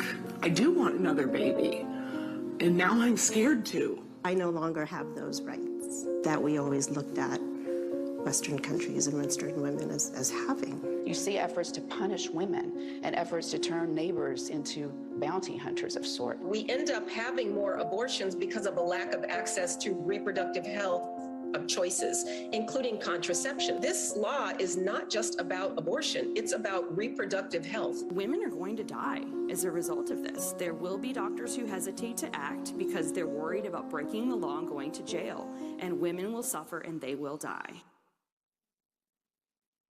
Since the Dobbs decision, at least 10 states have banned abortion. More are expected to join them. The bans we've seen include insufficient and confusing exceptions for the life of the mother. Many do not even provide exceptions for rape or incest. When they do, they're unwieldy and inadequate. So what exactly do these efforts to ban abortion mean in the real world? They mean that a woman facing complications in pregnancy could die waiting in the hallway of a hospital because a doctor must weigh the risk of jail time against making the best decision for the health of the patient. And they mean that individuals and organizations who help someone travel to a state like my state of Illinois, where abortion is legal, may face legal liability. Consider a letter sent to the Sidley Austin law firm last week by a group of conservative Texas lawmakers. which threatened to, quote, impose additional civil and criminal sanctions on law firms that pay for abortions or abortion travel. Some Republican state lawmakers have even sought to punish women seeking abortions. For example, in Louisiana, Republican legislators sought to advance a bill in May that would have subjected women who terminate pregnancy to charges of criminal homicide. In his majority opinion, Justice Alito claims that by overturning Roe and Casey, the court was simply returning the power to decide how abortion may be regulated to the states.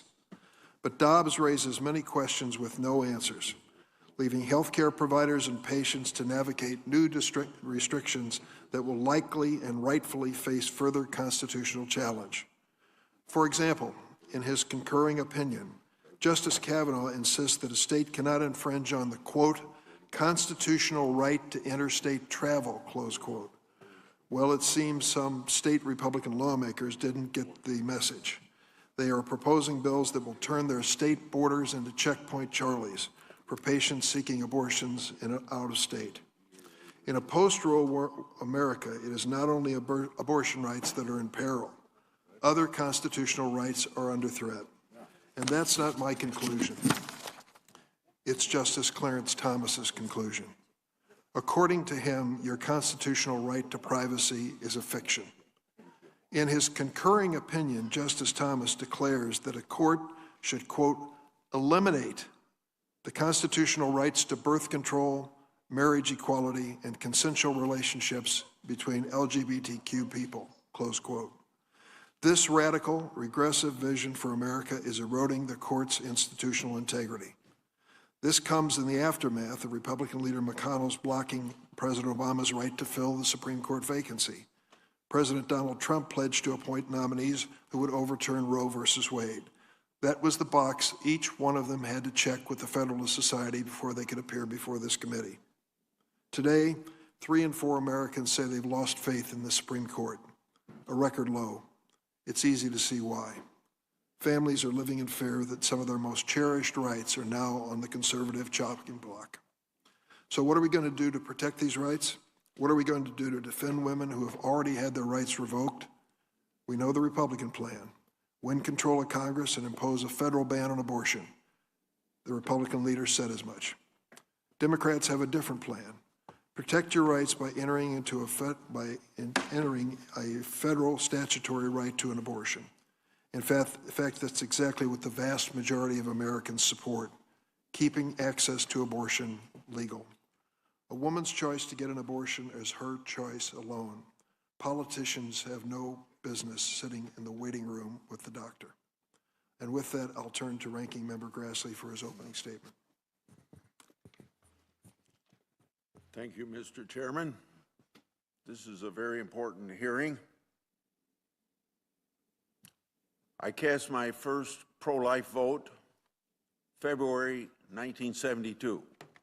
As a member of the Iowa House of Representatives, there was a motion before the House to repeal Iowa's ban on abortion. I was one of 44 people in a 44-44 vote that voted not to repeal that bill, and obviously on a 44-44 vote, it didn't happen. Then next year, we had Roe v. Wade, and it was never an issue in the Iowa legislature until potentially it could be now as a result of Roe's overturn.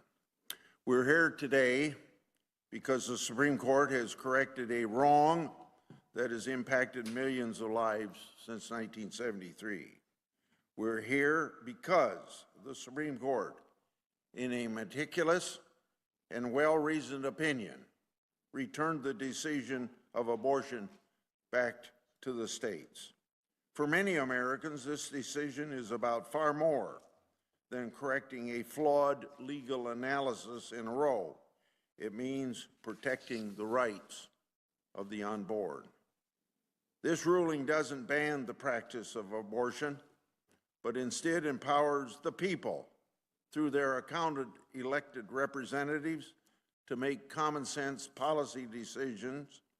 It takes policy out of the hands of unelected judges. I understand with a decision of this magnitude comes differences of opinion and robust debate on the next steps. That's okay, and I welcome that. We live in a democracy, and with differences of opinion and passion for policies, all that followed by thoughtful debate can lead us to the best outcomes for the American people. However, the treatment of Supreme Court justices, pregnancy centers, and conservative women has been outrageous since Dobbs' decision was leaked. Remember this, 8 out of 10 Americans do not support abortion on demand right up to the time of birth. First, regardless of the views on this issue, we should all respect the role of our impartial judiciary and the decisions that it renders. Seeking to intimidate or attack the court or undermine its credibility because of an outcome that you don't agree with is dangerous, and that's not an answer. Justices have had their addresses published online, have been subjected to illegal pressure campaigns at their family homes, and one justice was even the victim of an attempted assassination. I've called on the Justice Department to enforce the law and protect the justices and their families from these very real threats. The lack of a response from both the Justice Department and the White House is extremely disappointing. Along with the threats against the justices, threats against pro-life and crisis pregnancy centers have dramatically increased since the leak of the Dobbs decision by pro-abortion extremists such as Jane's Revenge and Ruth Sent Us.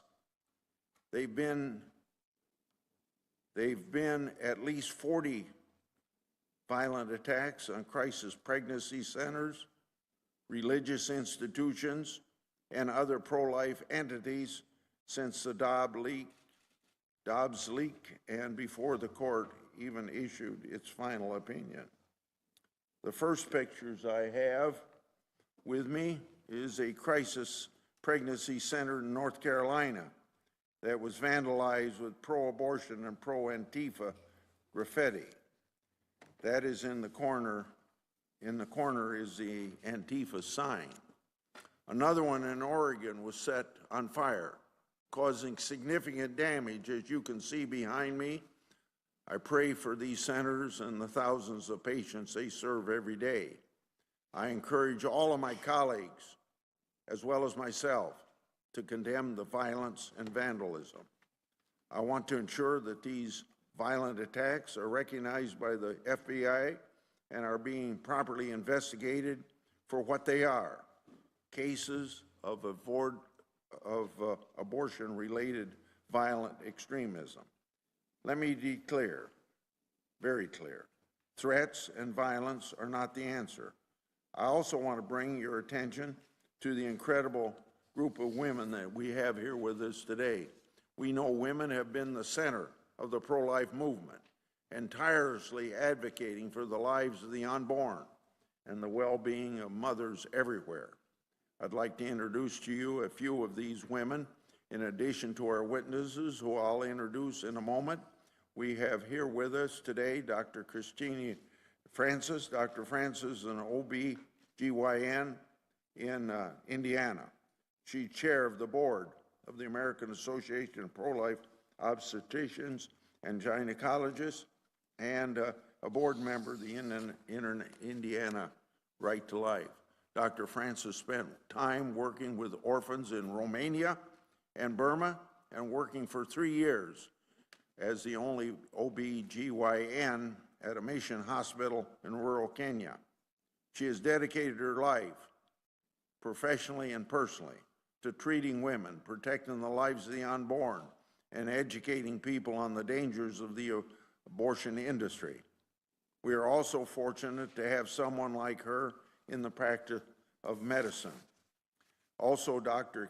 or also Catherine Glenn Foster, with us, who has in the past been a witness before this committee. She serves as President and CEO of the Americans United for Life. Catherine often shared her story of having an abortion at 19 due to the extreme emotional and psychological pressure she faced. Catherine felt alone after her decision. I'm sorry for the loss that you experienced, Catherine, and I hope that we can do better to give young women the love and support they deserve no matter what. Janet Durg is the executive director of the Capitol Hill Pregnancy Center, just down the road from us a short way. Capitol Hill Pregnancy Center provides compassionate care as well as complete, accurate information pertaining to pregnancy and pregnancy options. They too also have dealt with vandalism of their clinic. However, they continue to provide services such as counseling in childbirth and parenting classes. Thank you, Janet, for the work that the center does to serve those in D.C. area who need support the most.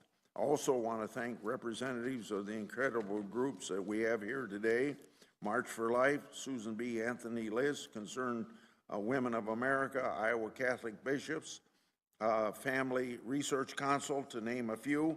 You'll also do incredible work in zealously advocating for the lives of the unborn as well as women's health, and for that I thank you.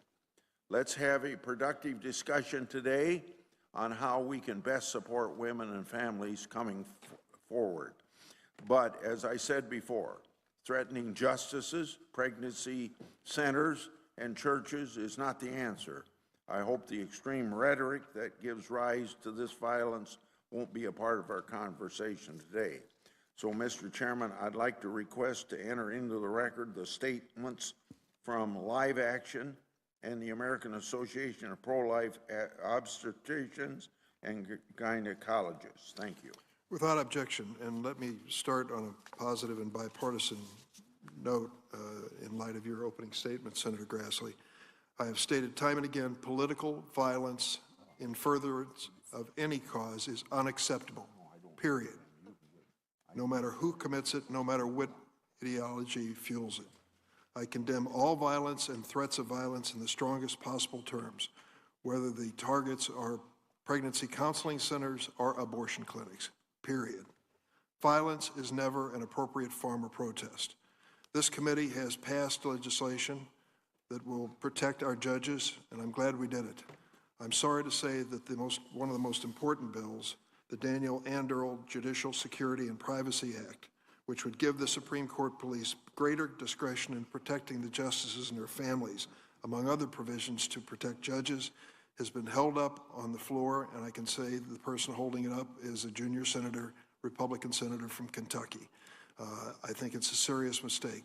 Lives are at risk as we fail to put this into law and to give even more resources to the judiciary to protect their members. Today we welcome 5 witnesses, and I thank them for joining us. Before we swear them in, I'll briefly introduce the Democratic witnesses, then turn to Senator Grassley to introduce the Republican witnesses. Our first witness is Illinois' Lieutenant Governor Juliana Stratton. She's the 48th Lieutenant Governor in the history of our state. She previously served as a member of the Illinois House of Representatives, and I'm grateful for your traveling here, Lieutenant Governor. Professor Kiara Bridges, Professor of Law at the University of California, Berkeley School of Law. I also want to thank Professor Bridges' mother, Deborah, who's here celebrating her birthday.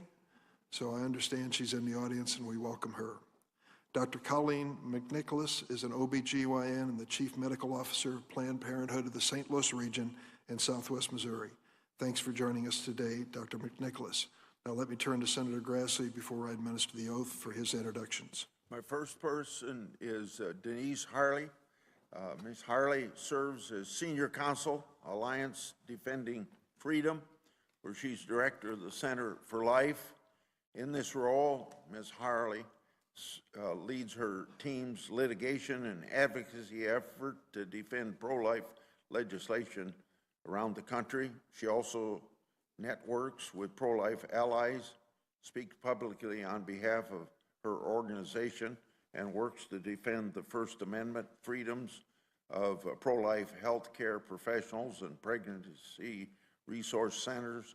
Since joining ADF, Ms. Harley took the primary role in drafting the briefs to the U.S. Supreme Court in NIFLA versus Becerra, resulting in a free speech victory for California pro-life pregnancy centers. We welcome you. Next, we have Heidi Matzke. Ms. Matzke is Executive Director of the Alternative Pregnancy Center and has worked with them for 7 years. The center is a nonprofit pro-life women's medical clinic which seeks to address the holistic aspect of an unplanned pregnancy, including the medical, emotional, material, and spiritual needs of the mother. These services are free through the clinic. The center provides pregnancy tests, ultrasound, abortion pill reversals, STD testing and treatment, prenatal care, gynecological care, abortion recovery classes, and contraceptive education. Prior to working at the center, Ms. Matzke worked as Director of Health Services for the Christian Financial Strategies. We welcome you as well. Thank you, Senator Grassley. Let me explain the traditional procedure before the committee. Each of the witnesses will be given 5 minutes for an opening statement, then members will be recognized in order for 5 minutes of questioning. Before we proceed, though, I ask the witnesses to please stand and raise their right hand for the administration of an oath. Do you affirm the testimony you're about to give before the committee will be the truth, the whole truth, and nothing but the truth, so help you God?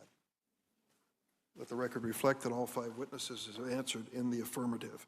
And now for their opening statements, I first recognize Lieutenant Governor Stratton. Please proceed. Good morning, and thank you, Chairman Durbin, Ranking Member Grassley, and the distinguished members of the Senate Judiciary Committee for the opportunity to testify today. I'm Juliana Stratton, Lieutenant Governor of the great state of Illinois, and I use she, her pronouns. Since coming into office, Governor J.B. Pritzker and I have been focused on the health, safety, and access to opportunities for all women of Illinois, of all backgrounds and ages. And one way that we've worked to make that a reality is by preserving and protecting legal abortion in Illinois. In 2019, Governor Pritzker signed the Reproductive Health Act, which enshrined reproductive rights into state law, repealed outdated laws criminalizing abortion, and requires private health insurance plans to cover abortion as the vital reproductive health procedure that it is. We made a vow that our state will be a beacon of hope for all. This was a promise that we made to the people of Illinois, and I come before you today because people throughout the entire Midwest are relying on our commitment to protect and preserve women's rights, namely the right to an abortion. It is no secret that Illinois stands out as one of the only states in the U.S. heartland where our laws on legal abortion have not been impacted by the Supreme Court's overturning of Roe v. Wade. We are not just an oasis of reproductive care, but an island. And here's what that looks like. It looks like disenfranchised, yet determined patients coming from every surrounding state, but also from as far away as Tennessee, Texas, Louisiana, Alabama, and Florida. It looks like the entire staff of our state's abortion clinics fielding phone calls for appointments because the number of out-of-state patients has doubled since Roe v. Wade was overturned. And that's on top of the nearly 10,000 women who already came to Illinois seeking abortion care, according to 2020 data by the Illinois Department of Public Health. In the coming months and years, these numbers will inevitably increase, and sadly, too, will the preventable suffering and pain of women and families across the nation facing the negative ramifications of a post-Roe America. Because of the history of systemic racism, we know that inequities are amplified within the Black and Latinx communities. A post-Roe America will be devastating for Black women, whose maternal mortality rate is already 2 to 3 times higher than that of white women because of structural racism and misogyny. One study projects that without safe and legal access to abortions, that number will increase by over 30% among Black women and nearly 20% for Hispanic women. Let's take a moment to just let that sink in. We are facing a future rife with needless death, despite 61% of Americans believing abortion should be legal in most or all cases, according to a Pew Research Center survey conducted in March 2022. It's hard to overestimate just how devastating the outcome of this ruling is and will be, despite our years of preparation. Before the threats to Roe v. Wade were fully realized, Illinois was proactive, upholding bodily autonomy and protecting the right to an abortion. And still, the overturning of Roe v. Wade has sent us down a dark, agonizing path. The Supreme Court's decision does not, quote, leave abortion up to the states, when every state will be impacted. To be clear, this means every city, town, county, urban, suburban, and rural. And our rural and unincorporated areas already experience inequities when it comes to accessing health care overall. The weight of this ruling will surely be felt across state borders.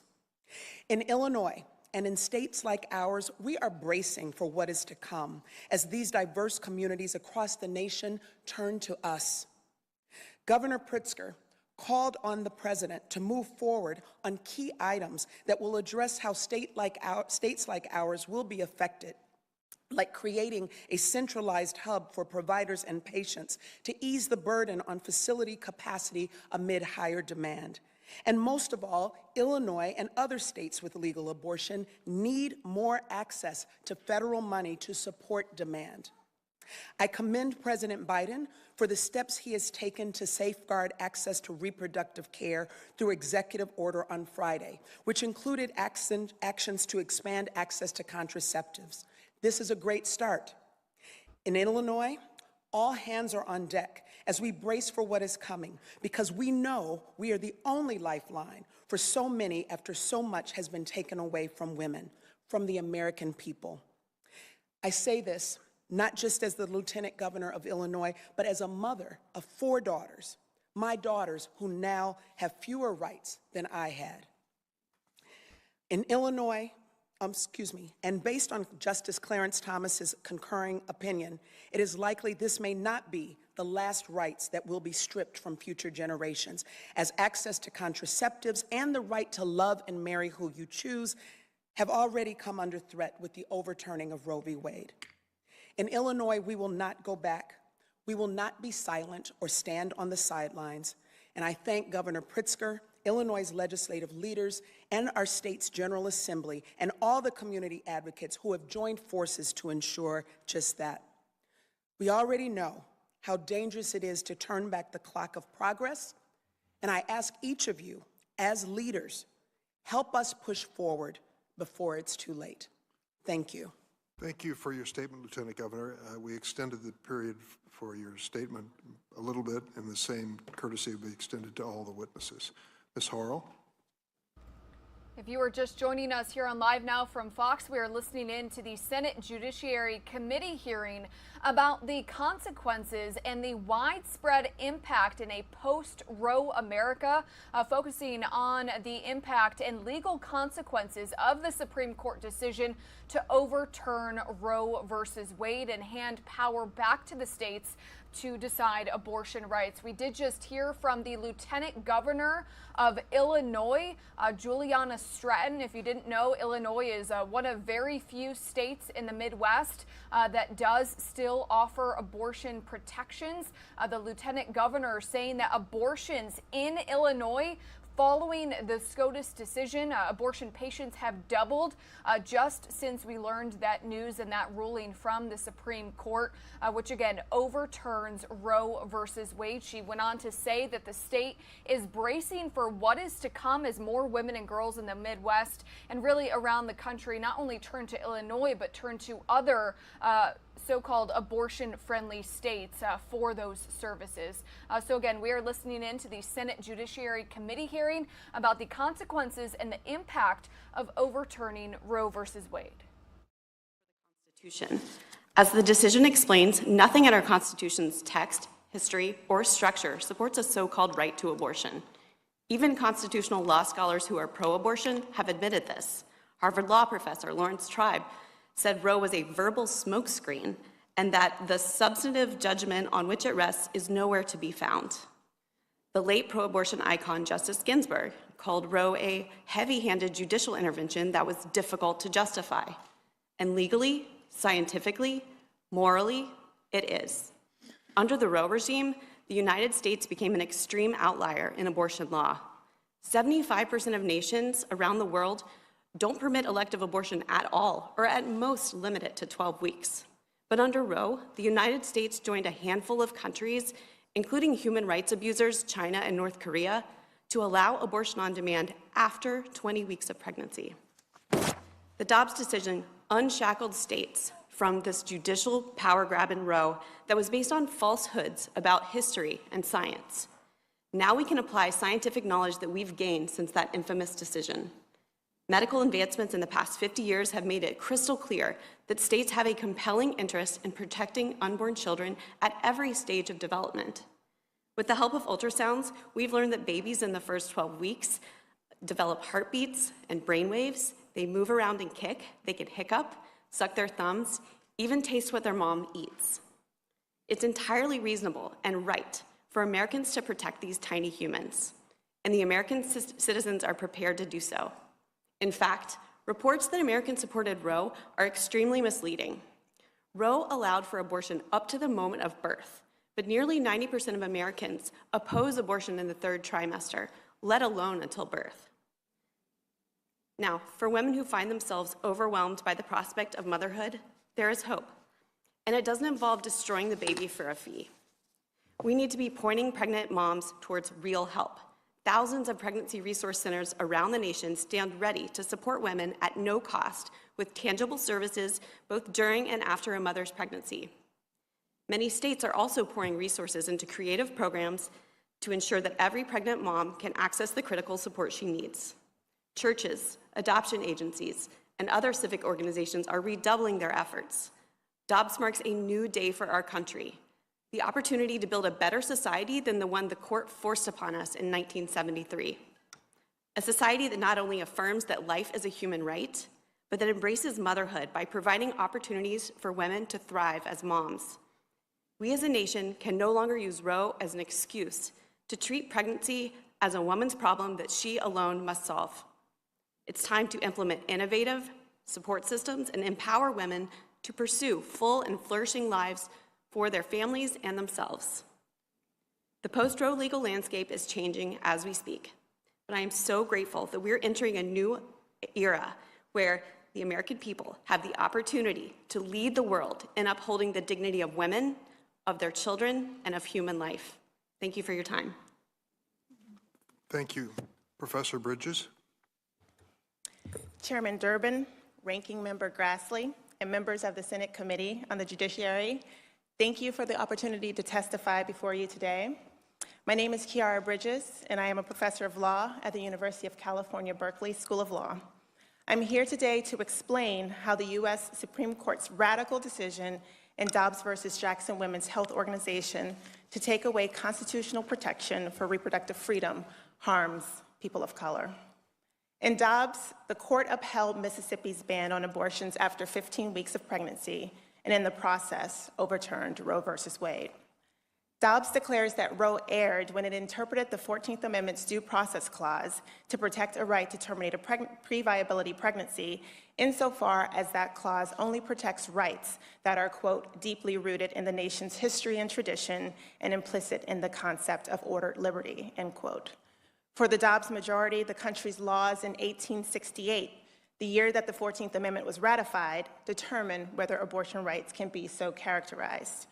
After canvassing abortion regulations in 1868, the majority concludes that abortion rights are not part of the nation's history and tradition. The painfully obvious point to make is that people with the capacity for pregnancy were not part of the body politic during the period of the nation's history that the majority believes is decisive of the constitutional inquiry. Women could not vote in the country for another half a century after 1868. Because women could not participate in the democratic process, one could reasonably assume that their interests were not reflected in any of the nation's laws, including the criminal laws that the Dobbs majority reads as foreclosing a constitutional right to terminate a pregnancy. Thus, the majority's decision to privilege the year 1868 and to attempt to divine the meaning of the Constitution by looking at the nation's practices during that time is a decision to privilege an era characterized by the formal exclusion of people with the capacity for pregnancy. People of color, specifically Black people, will feel the impact of the court's decision in Dobbs more than any other racial group. Black people's abortion rate is 3 to 4 times white people's abortion rate. This is a direct result of Black people's higher rate of unintended pregnancy, which in turn is due to higher rates of poverty among Black people. A frequently cited reason that individuals give for terminating an unintended pregnancy is that they cannot afford to have a child at that time. Thus, the unequal burden of poverty that Black people bear renders them more likely to face an unintended pregnancy in the first instance and, in the second instance, to lack the funds thought necessary to carry the pregnancy to term and raise the child. As such, when states are permitted to use the criminal or civil law to make abortion inaccessible, states render unavailable a service upon which Black people desperately rely. Further, the number of people of jails and prisons has grown tremendously since 1973. The incarcerated population has quadrupled in the last 40 years, with close to 2 million people confined in jails and prisons today. This is to say that the country currently is much more willing than it was in the generations that preceded Roe to turn to jails and prisons to address its social problems, both real or imagined. Moreover, there now exists precedent for punishing people for poor pregnancy outcomes, a precedent that simply did not exist during the era of criminal abortion laws that preceded Roe. In the 1980s, during the crack cocaine scare, states began to use creative interpretations of the criminal law to prosecute Black people who used the drug during their pregnancies. Arrests and prosecutions for substance use during pregnancy continue to the present. Further, criminal punishment of pregnant people who have suffered poor birth outcomes occur outside of the context of substance use. For example, prosecutors brought charges against a depressed pregnant woman who attempted suicide and suffered a miscarriage as a result.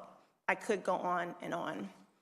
Although a number of abortion rights opponents currently claim to consider the pregnant person who has an abortion to be a victim, I am skeptical about the sincerity or endurance of this belief in light of our current practice of punishing pregnant people for their pregnancy outcomes.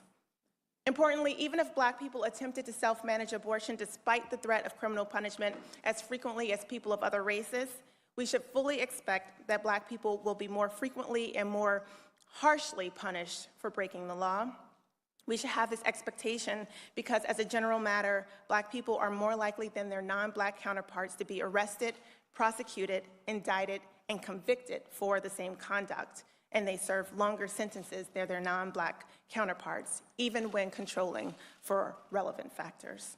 In conclusion, I cannot overstate the level of harm and chaos that the Dobbs decision has already caused people seeking abortion care, providers, and practical support organizations. The crisis in access to abortion care in the United States highlights the need for a bold, holistic, and intersectional policy response that puts within its range of vision everything from the need for comprehensive paid family and medical leave to laws that urgently protect the right to vote. Thank you. Thank you, Professor. Ms. Metzke, did I pronounce your name correctly? Yes. Please proceed. Mr. Chairman, Ranking Member Grassley, and members of the committee, thank you so much for the privilege and honor of being here today. My name is Heidi Matzke, and I'm the Executive Director of Alternatives Pregnancy Center in Sacramento, California. I came into this role by a roundabout road that began in a very emotional place. A number of years ago, on the day my sister and I were supposed to leave for college, she showed up at the door and collapsed on the ground. I said, "What's wrong?" as I looked into her eyes. She looked up at me and she said, "I'm pregnant." I still remember the fear in her eyes. I see that fear almost every single day in the eyes of women who come into our center. They need help, they need someone to talk to, and they need hope. I know because my sister needed all of those things. Our family needed all of those things, and we found them in a local pregnancy care center. And years later, because I wanted to give that same help and hope and support to others, I became the director at Alternatives. As an organization of mostly women serving women, the staff of our clinic offers our patients compassionate, holistic care, ministering in whatever gentle ways we can to their physical, emotional, and even spiritual needs. So it grieves me that since the Supreme Court announced its Dobbs decision, a great deal of misinformation has been spread about who we are and what we do. So let me share with you some of the facts. Our clinic is one of nearly 3,000 pregnancy care centers serving women across America. Each year, hundreds of thousands come to our clinics looking for free medical care, emotional support, and practical resources that will enable them to carry their pregnancies to term. Our clinic alone in Sacramento provides over $1 million of free medical services each year to women who come to us. We charge them nothing. That means we never financially benefit from any choice a woman makes. We make no profit of any kind off the women who turn to us for help.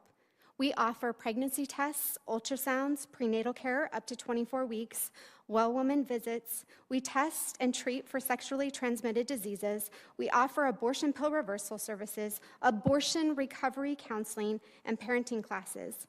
And if finances are a problem, we have diapers, wipes, baby formula, baby food, baby clothing, baby supplies. And if a woman needs a hotel room, we provide that as well. We pay for all of that. It doesn't matter who she is, where she comes from, or what her past is. At our center, all medical services are provided by a staff of licensed medical professionals, including doctors, nurses, nurse practitioners, and medical assistants. They are deeply compassionate people because most of them have experienced abortion for themselves. Our OBGYN doctor was an abortionist. When a woman comes in so afraid of what an unplanned pregnancy will mean for her life, her ambitions, her relationships, we do not urge her in that moment to make any decision. We listen, we try to hear her heart, we offer professional services and emotional support. Whether she chooses parenting, adoption, or abortion, we will continue to be there for her for years if necessary. Many women choose abortion because they lack the resources and support they need to confidently choose to parent. Over the last 5 years, American pregnancy care centers have served nearly 2 million women who were faced with an unplanned pregnancy and wanted an alternative to abortion. Yet, pregnancy care centers from coast to coast are being targeted for violent assaults of vandalism and hateful attacks online and in the media. Just last week, as the exhibit shows, a man approached our care center with an armed machete.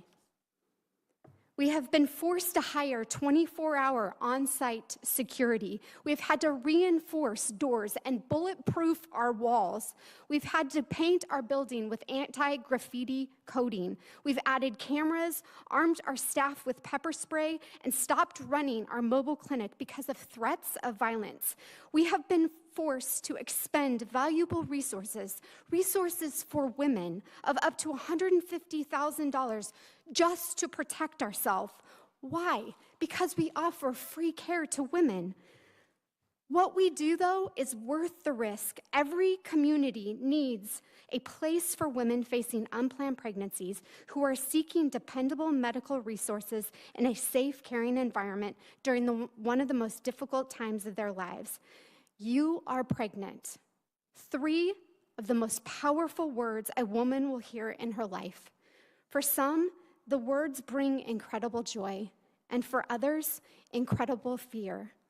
Both deserve support. I thank you for the privilege of sharing with you a brief glimpse of hope, service, and compassion our pregnancy centers and so many others across this great country provide to women every single day. Thank you, Ms. Matsky. Dr. McNicholas. Thank you, Chair Durbin. My name is Dr. Colleen McNicholas, and I use she, her pronouns. I'm a board-certified OBGYN trained to provide the full spectrum of sexual and reproductive health care, including abortion care. I practice in Missouri and Illinois, 2 states where people are living such vastly different realities that it should be considered by each one of you to be un-American. On June 24th, when the Supreme Court overruled Roe v. Wade, it effectively created 2 nations, one where those whose reproductive freedom belongs to themselves, and another whose reproductive freedom belongs to a small group of politicians who have effectively appointed themselves as decision makers over our bodies, our lives, and our futures. Today, I'm here to speak for patients, the patients I serve every day. People from across the Midwest and South who navigate a ridiculous obstacle course just to access basic care. While it may take us years to understand how the Supreme Court decision in the Dobbs v. Jackson case will have impacted our public health outcomes, we already know, just 18 days into this post-Roe reality, how it's disastrously complicating people's lives and putting doctors in impossible situations. Since ceasing abortion care at our health center in St. Louis, which was the last remaining abortion clinic in Missouri, our health center in Illinois, just across the Mississippi River, has cared for patients who have traveled as far as 1,000 miles each way. Each one of those patients has told me they had no choice but to travel hours and hours for care. Almost overnight, our Illinois clinic has seen appointments triple, and that's already on top of a double-book schedule we were sustaining in the wake of Texas and Oklahoma's abortion bans. As we've long said, overturning Roe will not stop the need for abortion. The Supreme Court's decision has already pushed people, the people each one of you represents, into extreme and sometimes dangerous circumstances in order to access one of the safest and most common healthcare procedures.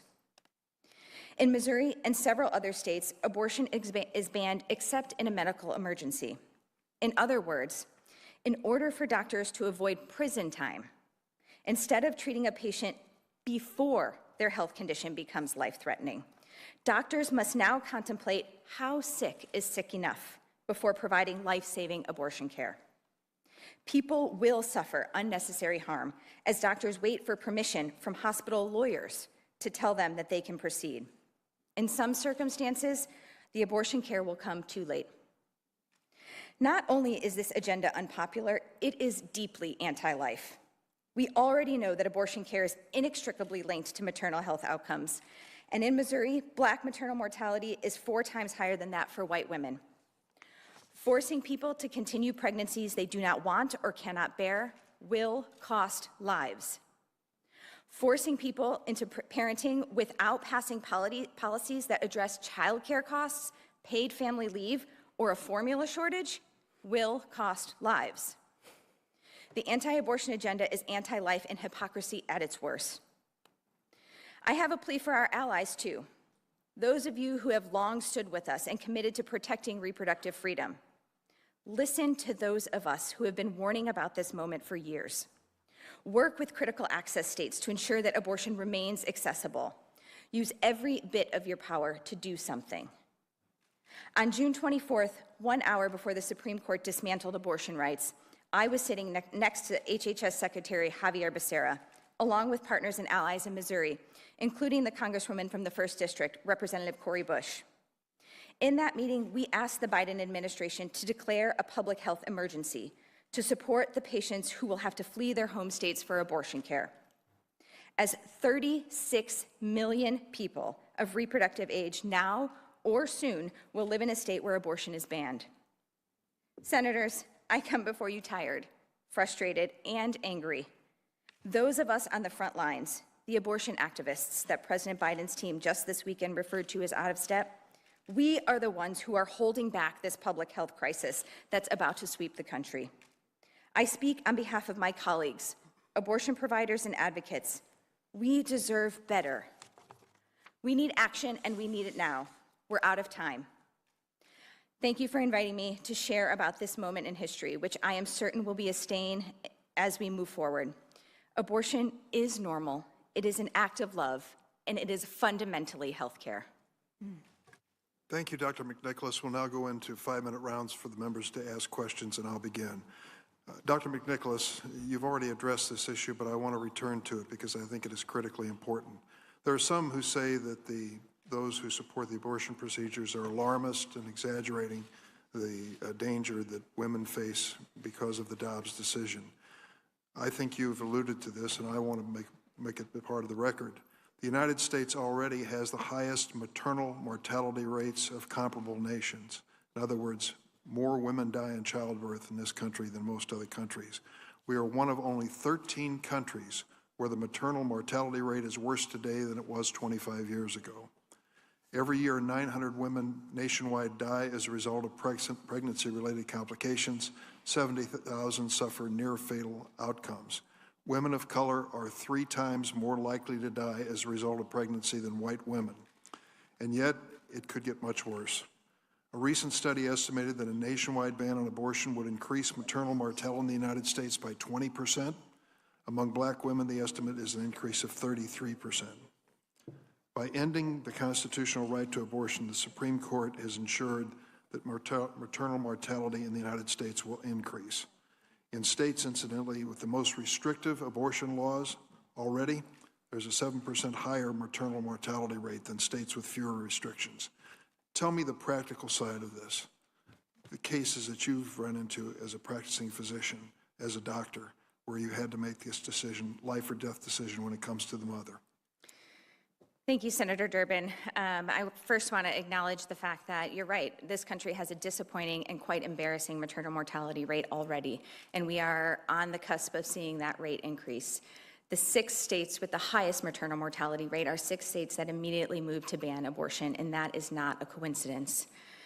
In addition to the public health implications that we won't know for years, impacts on long-term maternal mortality rate, we are already seeing mass chaos among OBGYNs, emergency room physicians, and quite frankly, pharmacists. We're talking about people being denied or delayed care for pregnancy and non-pregnancy related conditions. Lupus, arthritis, cancer, medications that we use frequently to control those conditions are being denied to patients because they might also contribute to miscarriage or can be used for abortion and other indications. OBGYNs who are sitting on patients in emergency rooms while they bleed, while their vital signs become unstable, while they're waiting for hospital lawyers to decide, is this patient sick enough?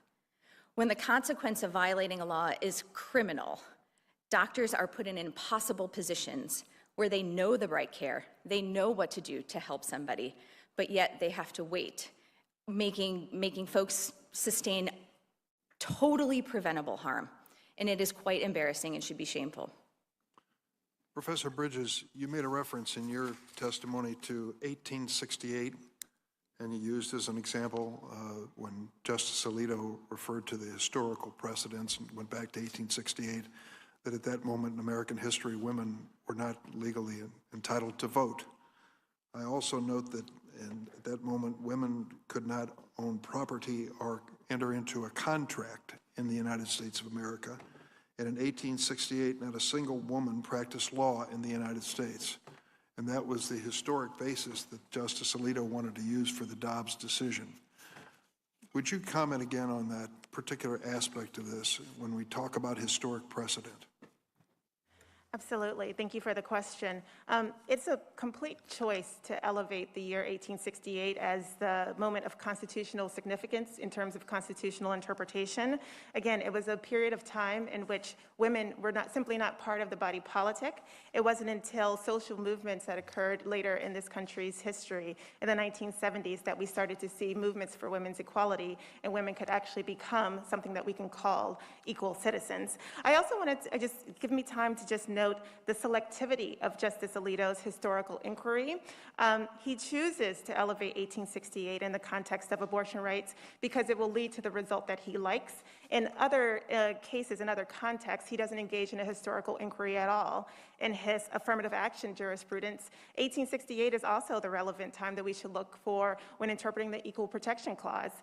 We should be interrogating what the framers thought when they ratified the Equal Protection Clause in terms of, did they think that there ought to be race-conscious efforts to make newly freed, formerly enslaved people of color members of the body politic? If he engages in historical inquiry, he will have to lead to a conclusion that affirmative action is constitutional. He doesn't engage in that historical inquiry because it will not lead to the results that he likes.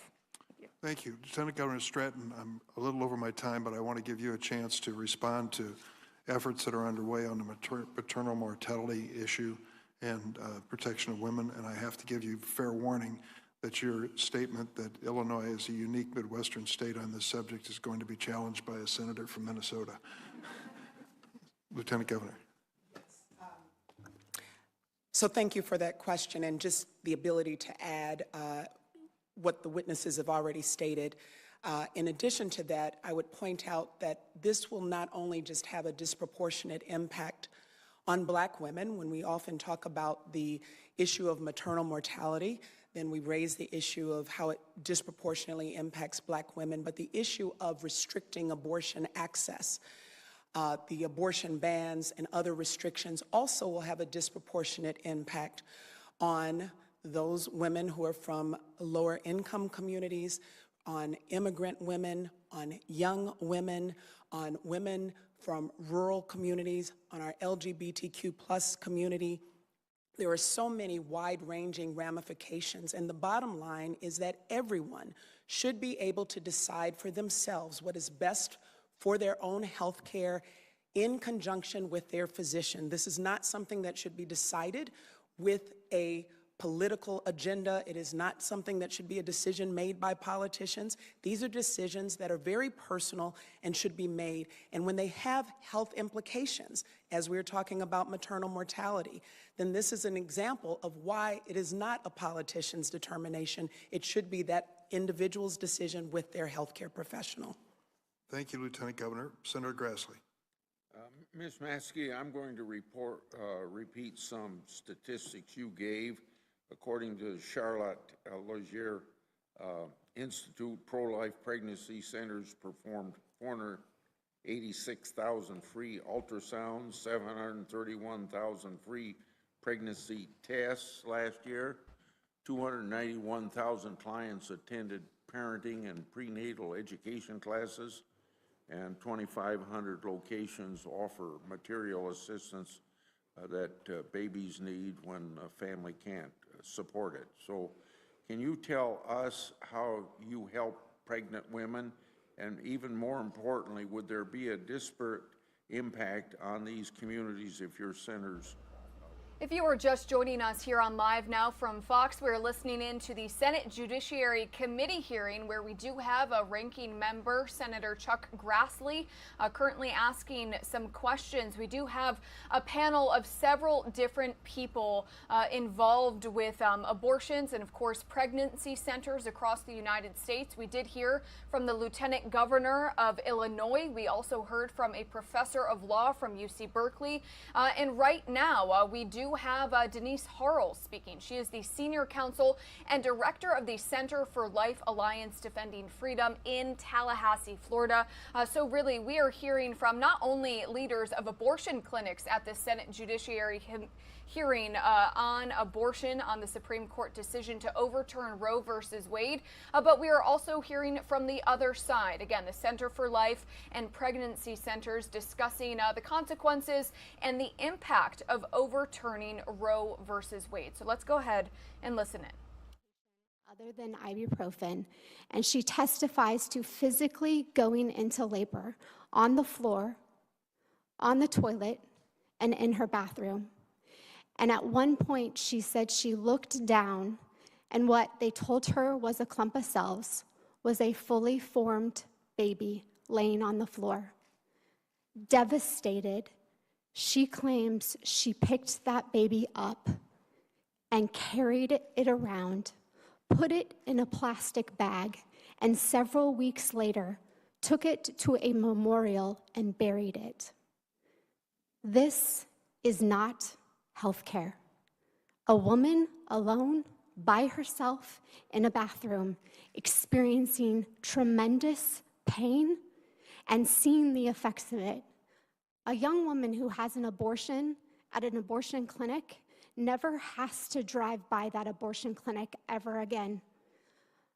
But a young woman who goes into labor on the floor in her bathroom and physically sees everything that comes out of her and experiences the pain in the midst of that moment has to wake up every single morning and relive that experience.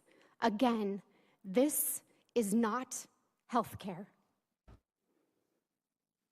Ms. Harley, whether it's an unelected court or the thinnest possible margins in Congress, we need to respect our institutions and their limitations. The Supreme Court shouldn't be taking power away from legislatures to make national policy from the bench. Neither should the filibuster be destroyed to enact a bill that allows abortion until birth, a policy 8 in 10 Americans reject. So to you, what are the constitutional and practical problems with the various proposals that we've seen to enshrine abortion at the federal level? Well, there are a couple of problems. As a constitutional matter, Congress does not have the authority in its constitutional powers to impose a national abortion regime upon the states. You can't find that in the Commerce Clause. You can't find that anywhere in Congress's powers. That would be a gross overreach and would trample on principles of federalism. As a policy matter, it's also problematic. The example that I'm aware of, the current so-called Women's Health Protection Act, which has a nice name, but if you read it, is actually an abortion on demand through all 9 months of pregnancy bill. That as a policy it's horrific. It's completely out of step with what the American people want. Americans are overwhelmingly opposed to abortion on demand up to the moment of birth. And the Women's Health Protection Act would actually allow a baby to be dismembered, torn apart limb from limb just before entering the birth canal for any reason whatsoever or no reason at all. It would also overturn hundreds of state laws that are modest and common sense and that protect life. So as a constitutional matter, I don't think a congressional attempt to mandate abortion would be upheld in court. And as a policy matter, it's a horrific idea, and I think we should be embarrassed that the United States is even considering something like that. Thank you, Mr. Chairman. Thanks, Senator Grassley. Senator Feinstein. Thanks, Mr. Chairman. I was just thinking back 50 years ago when abortion was legal, and I was sitting on the California Women's Board of Terms and Parole, setting sentences for women who committed abortion. And I remember how terrible it was. Before the Supreme Court decided Roe v. Wade, nearly 50 years ago, abortions were risky, they were difficult to obtain. Women would travel to Mexico to seek an abortion from an unauthorized provider, or they would attempt to self-induce an abortion using dangerous and potentially life-threatening methods. We know from those times, and I know from those times, that banning abortion care will not stop people from seeking abortions. It will only make abortion more deadly. Overturning Roe does nothing more than endanger the lives of women.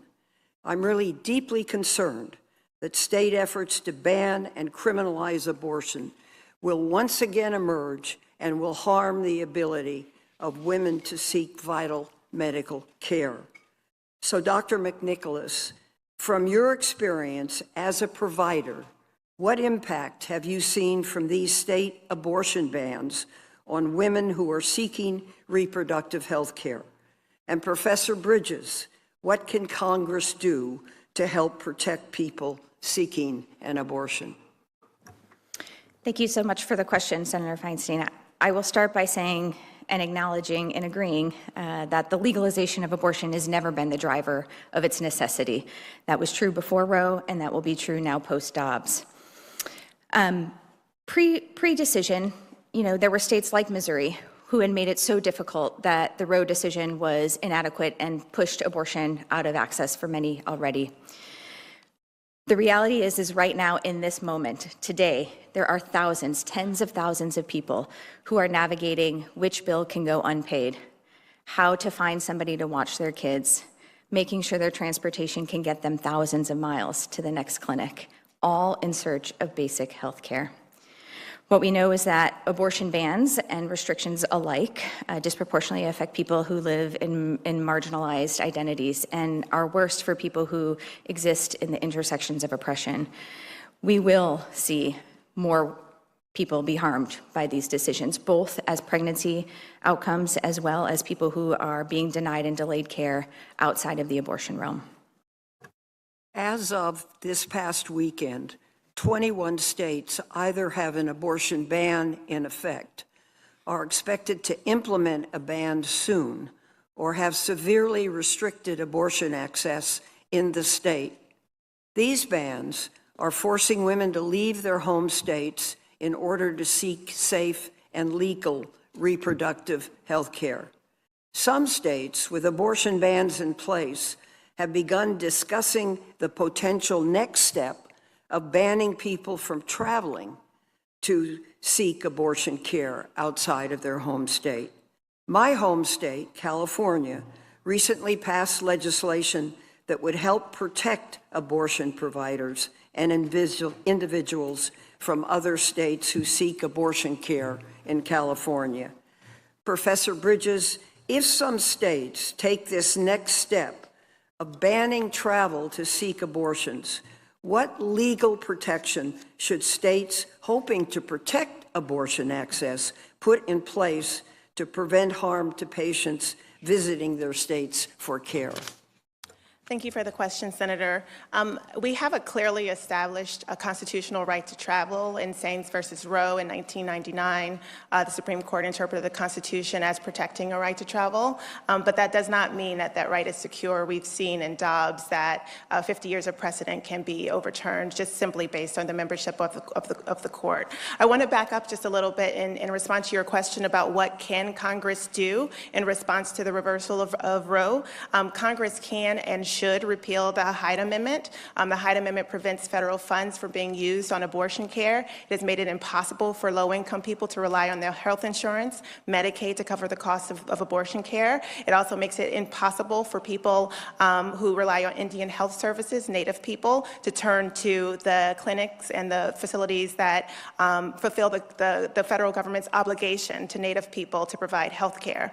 Also, I just want to note that Congress can and should pass federal legislation that creates a statutory right to an abortion. The Women's Health Protection Act is a nice first step. There is no question that Congress has the authority to pass the WHPA. This is because healthcare they have the power under the Commerce Clause. Healthcare is an activity that substantially affects interstate commerce. The court in NFIB versus Sebelius, which upheld the Affordable Care Act, did not cast doubt on Congress's ability to regulate healthcare because it is an activity that substantially affects interstate commerce. So Congress certainly has the power to pass the WHPA and other efforts. Thank you. Thank you very much. It would be helpful, any statement with particulars in it that we would care to put into writing and submit to the committee, I would certainly appreciate. So thank you. Thank you, Mr. Chairman. Thanks, Senator Feinstein. Senator Cotton. Over the last few months, we've seen a marked increase in violence and intimidation by pro-abortion groups. Left-wing mobs have gathered outside the homes of Supreme Court justices to try to intimidate them and affect their decision in the Dobbs case in blatant violation of federal law. Yet the weak and hopelessly partisan Attorney General Merrick Garland refused to enforce that federal law. It's gotten so bad that the Supreme Court marshal has had to go to the governors of Virginia and Maryland and plead with them to protect our Supreme Court justices at their homes. In one case, a Democratic hitman even traveled from California to try to assassinate Brett Kavanaugh at his home. But it's not just Supreme Court justices targeted. Pro-abortion groups, including one calling itself Jane's Revenge, has claimed credit for firebombing a pro-life organization in Madison, Wisconsin, and numerous other firebombings, attacks, and acts of vandalism against pro-life groups in more than a dozen states. The same group even attacked and vandalized the campaign office of a Republican congressman. This weekend, 3 separate churches in Maryland were all attacked, all 3 vandalized and desecrated, and 2 were set on fire. Those attacks are currently under investigation, but are also believed to be related to pro-abortion causes and groups. I'd like to ask each of you, starting with Lieutenant Governor, do you condemn the violent attacks, firebombings, and vandalism by groups like Jane's Revenge? Thank you, Senator. Let me just say, I will emphasize that violence against anyone is wrong, and no one should experience threats to their safety or their well-being. But I would also urge everyone to bring the same energy to the attacks that are taking place against abortion providers and clinics. All across the board, violence is unacceptable. And we know that we are seeing violent acts as well as threats and attacks also on abortion providers and clinics. And that also needs to be addressed with that same energy. We know that arson, bombings, assaults, which have increased exponentially, stalkings have gone up 600% since 2020 against those that are abortion providers. So, no, I condemn any acts of violence and absolutely do not believe anybody should be experience threats to their well-being and safety. But that should apply equally across the board, and everyone should be working just as hard to make sure that abortion providers and clinics also get that same protection. Thank you. Ms. Harley. Again, first timer. I do condemn all violence, and I would just note that abortion is an act of violence against the most innocent and vulnerable human beings. Thank you. Professor? I condemn violence, and I would like to note that forced birth is an act of violence as well. I have some additional statistics to share. There's been a 450% increase in blockades at clinics that provide abortion services, a 163% increase in the planting of hoax devices and suspicious packages at clinics that provide abortion care, 129% increase in invasions at clinics that provide abortion care, and 128% increase in assault and battery. So yes, we should keep that same energy across the board and protect everyone who's providing abortion care. Ms. Matsky. Yes, I also condemn that violence. Violence should never be carried out on anyone at any time. And pregnancy centers here recently, since the overturning, the violence has been overwhelming that we have sustained, and the amount of money we have had to spend to protect ourselves just so we can offer free services to women is unbelievable. Doctor? Thank you so much. I appreciate the outrage for the violence. In fact, my own family would appreciate some outrage in protection of ourselves. Dr. Lynn Weller, murdered in 1977, would have appreciated some outrage. Dr. David Gunn, murdered in 1993. Dr. John Britton in 1994. James Barrett, a volunteer, murdered in 1994. Shannon Lowney, murdered at the age of 25 in 1994. Leanne Nichols, 38, murdered in 1994. Dr. Barnett Slepian, 1998, murdered in Buffalo, New York, after returning home from his synagogue, and just hours after his wife forwarded the threat to the police. Robert Sanderson, an off-duty police officer at a clinic, murdered by who everyone now knows as Eric Rudolph in 1998. And of course, Dr. George Tiller in 2009, murdered in his own church, would have appreciated your outrage as well. I'm sorry, I didn't hear an answer to my question. Do you condemn the violence committed by groups like Jane's Revenge? Echoing all of my fellow panelists here, I absolutely condemn violence against everyone, including abortion providers. Thank you. Senator Klobuchar. Thank you very much, Senator Durbin. And by the way, thank you for that answer. That was, going through the names, I think really reiterates to many people up here that we condemn violence, but there have been a lot of people who've lost their lives simply by trying to guarantee women what were once their guaranteed rights under the Constitution, and now is in our hands.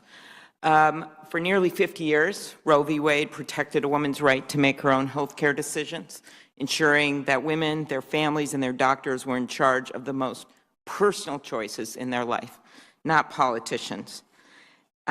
This ruling means that not only will women receive different treatment under the law than men, but there will be, as we've discussed today, a patchwork of laws across the country. Look at what we're seeing right now. Louisiana passed a law that subjects abortion providers to criminal penalties. In Missouri, a bill was recently introduced that would allow private citizens to sue people who help women leave the state to get abortion care. And Mississippi's governor refused to rule out banning contraception. So as Senator Durbin noted, our state, like Illinois, is also an island in the heartland, but a good place. And I'm very proud that our state has stood up in Minnesota for reproductive rights of women. After the Dobbs decision, I met with a group of healthcare workers from the Planned Parenthood Clinic in Moorhead, Minnesota, and I talked to the head of the Red River Falls Women's Clinic in Fargo, North Dakota.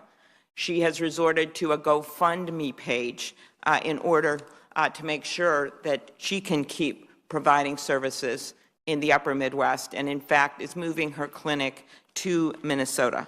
All of the providers that I've talked to have been resolute in their desire to continue to serve the health care needs of women. So I would start with you, Dr. Bridges. Because Minnesota is surrounded by states with abortion restrictions, providers expect to see 10 to 25% more people coming to our state. Can you talk about the strain that a sudden increase in women seeking care has on both patients and providers? Absolutely, I can speak on that, but I also will invite the Lieutenant Governor Stratton to weigh in as well.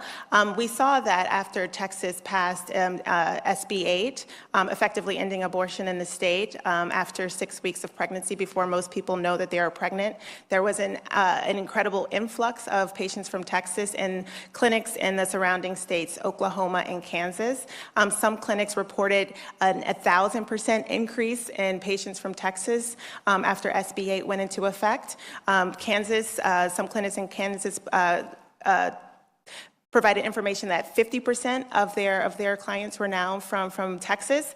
So that makes it difficult, of course, for people from Texas to access abortion care because now they have to travel hundreds of miles for abortion care. But it also makes it difficult for the residents of Oklahoma and Kansas to access the care in their states because the supply is simply cannot meet the demand. And given some of the things I mentioned, are you concerned that under the court sweeping decision there are no limits on what states can do to make it nearly impossible for women to seek care?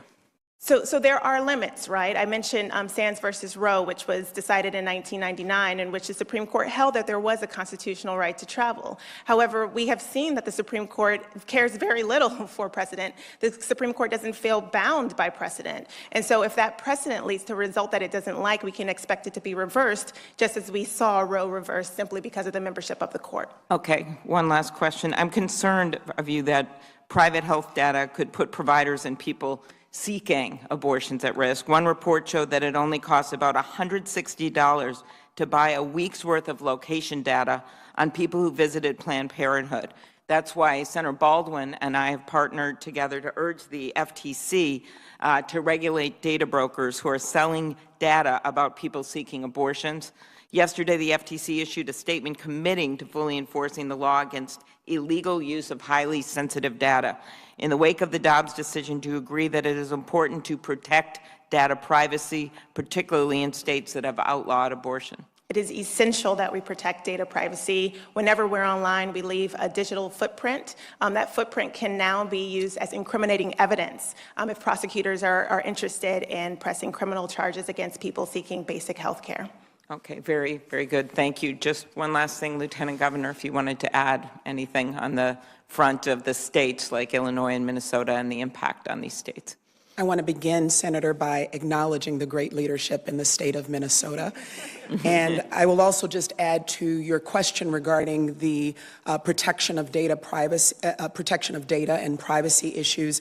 We know that the potential criminalization of patients coming to our state is certainly of top of mind in Illinois, but it's not just the patients, it's also the abortion care providers that also could potentially risk that same sort of criminalization. And so we are working with our state's leaders, are gathering to talk about how we can continue to expand and further enshrine reproductive rights into state law, because again, everyone should be able to feel safe and be able to have access to health care between them and their physician. Very good. And our Governor, Tim Walz, and Peggy Flanagan, our Lieutenant Governor, I know great respect, as I do, for you and Governor Pritzker. So thank you very much. Thank you.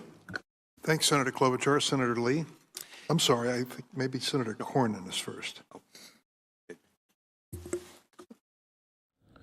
We are going to take a quick 2-minute break right here on Live Now from Fox. You're with us right here. It's important we focus on what we're actually discussing today. We are talking about procedures that culminate in and have as their sole intended purpose the termination of a baby's life. These are babies. It's also important that we recognize, in response to those who have said that the Dobbs decision was somehow undemocratic, nothing could be further from the truth. In fact, the Dobbs decision was a victory for Republican democracy.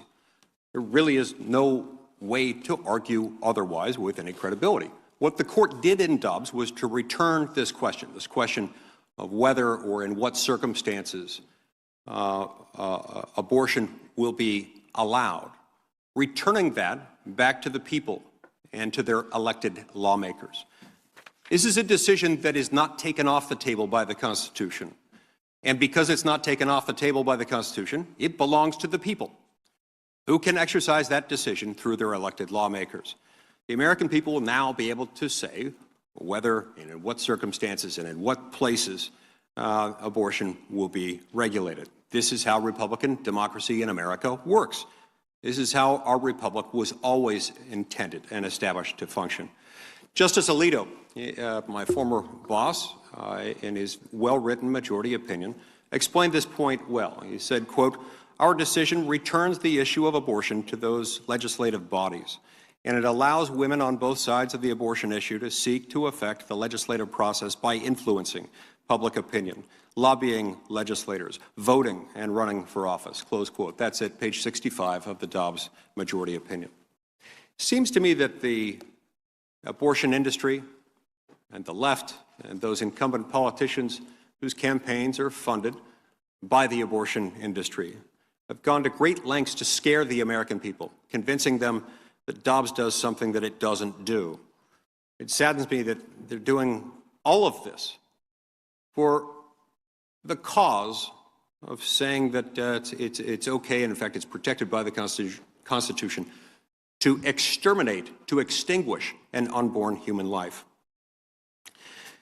Makes me wonder whether those making these scurrilous arguments are simply afraid of American Republican democracy, simply afraid of the American people, simply afraid that when able to make this decision on their own, freed from the judicial oligarchy that has reigned over this era, this area of the law for the last 49 years, that they won't make the same decision that the radical left would make. That seems to me to be the most plausible explanation for why they're so upset and why they're calling it undemocratic. Nothing could be further from the truth. It's also important to note that this reign falls disproportionately on some communities. It falls disproportionately on some races more than others. Black babies are at greater risk of being aborted than white babies. A New York City Health Department report, one that was released just about 4 years ago, found that between 2012 and 2016, when this study was conducted, that black mothers aborted 136,426 babies, while giving birth to only 118,127 babies. That's right, thousands of more black babies were aborted than born in New York City during that relevant time period. It shouldn't come as a surprise as you consider that Planned Parenthood's founder, Margaret Sanger, was a big fan of eugenics. And Her plans were not what anyone would want to defend today on that front. She's someone who wanted to, quote unquote, assist the race toward the elimination of the unfit. These are not laudable goals. Ms. Harley, these reports on the black women, the rate at which black women in New York City are getting abortions, they're heartbreaking, they're breathtaking. I hope to see states enacting stronger protections for life, including, among other things, laws prohibiting abortions based on the race, sex, or disability of the baby. I hope these laws would protect all babies, including black babies. So in your view, Ms. Harley, is race, sex, or disability a valid reason for aborting an unborn baby? Absolutely not. No one should be discriminated against based on their race or their sex or their genetic makeup. Certainly no one should be killed because of any of those factors. These are the sorts of laws that states have been attempting to pass to protect the most vulnerable citizens from fatal, lethal discrimination simply based on who they are or what they might look like. And this is what Roe has blocked states from doing. The people of the states were enacting, voting for lawmakers who would enact these good policies, and Roe was blocking it. But now the power has been given back to the people of the states to choose the sort of life-affirming, life-protecting policies that they want in their states and in their communities. Mr. Chairman, I see my time's expired. I do want to note that what Ms. Harley just said is very legitimate, and the doomsday calls from those on the left are ignoring common sense. They're ignoring what human instinct tells us about protecting the most vulnerable among us. Members of this committee, including some who are now attacking the Dobbs decision, once shared these views. And so, Mr. Chairman, as I wrap up my remarks, I ask unanimous consent to submit for the record a copy of a letter that you wrote on August 4th, 1989, in which you said, among other things, quote, "I believe we should end abortion on demand," and quote, "I continue to believe the Supreme Court's decision in Roe versus Wade should be reversed." Thank you, Mr. Chairman. Without objection, I thank Senator Lee, and now Senator Hirono. Thank you, Mr. Chairman. Lieutenant Governor Stratton, I completely agree with you that it is the woman, not a bunch of politicians, who should decide her bodily autonomy. As I listen to all of my colleagues who support the Supreme Court's recent decision, they lose sight, in my view, intentionally. They lose sight of the fact that who should be making the decision about what to do with our own bodies, us or a bunch of politicians? Professor Bridges, you noted that Justice Alito chose 1868 as the historical basis for his decision in overturning Roe. And I agree with you. What is so special about 1868? And not only that, with the attitude or the approach of originalism, the justices who take that approach go all the way back to our founding fathers and pretend that they know what our founding fathers meant when they drafted the Constitution. I use the word pretend because who the heck would know what our founding fathers meant? Is there any reference to AR-15 rifles in our Constitution? No. So you noted that this is an outcome-based approach to our Constitution, and that is what Justice Alito applies. And when this committee had the hearing on the now Justices Gorsuch, Kavanaugh, and Coney Barrett, of course they said Roe was precedent. Every single decision of the Supreme Court is a precedent, but the one group that can overturn precedent is the Supreme Court, and they are very busy doing so. And in fact, I want to note, and I'm sure you're familiar, Professor, with the decision that was made overturning Abood, which was basically a 40-year-old Supreme Court precedent that enabled public sector unions to collect union fees. And in a decision called Janus, they just very summarily overturned that 40-year decision. thanks to the fact that Justice Gorsuch got on the court, because when Justice Alito died and they had a previous decision called Fredericks, it was a 4-4 decision. The minute Justice Gorsuch got on that court, it was a 5-4 decision overturning a boot. So that is what the Supreme Court is busy doing, overturning precedent. I don't know what's going to happen to other decisions that protect constitutional rights, such as what Justice Thomas signaled, Obergefell, the same-sex marriage protection. That could be out the window if the court applies to these kinds of cases a rational basis test rather than strict scrutiny. So, Professor, do you share the concern that I have about where this court is going to go with some of these other decisions that had earlier been made? Absolutely. I am very concerned about where the court is going to go. The logic of the Dobbs decision, as the method of constitutional interpretation that the majority uses in the Dobbs decision, should frighten everyone who holds dear these rights that are necessary for people to live fully human lives with dignity in this country. Obergefell versus Hodges, finding that there is a right to marry someone of the same sex. If you interrogate what was happening in 1868, no such right exists. Lawrence versus Texas, finding that there is a right to be free from criminal punishment for consensual sexual contact with an adult. Such a right didn't exist in 1868. Griswold versus Connecticut, Skinner versus Oklahoma, Pierce versus Society of Sisters, Meyer versus Nebraska. You're watching Live Now from Fox, everybody. We always appreciate you joining us here as we are listening to a very interesting and important hearing from the Senate Judiciary side there, talking about abortion rights following that historic Supreme Court opinion. We'll have highlights throughout the day on this right here for you on Live Now from Fox, but we want to switch gears right here and bring you another live event just starting. We're going to go out to the 2022 Emmy nominations. They are going to be released here in just moments. Let's listen live here from the Television Academy. We are breaking records with the number of submissions received by the Television Academy this year, which tells me two things.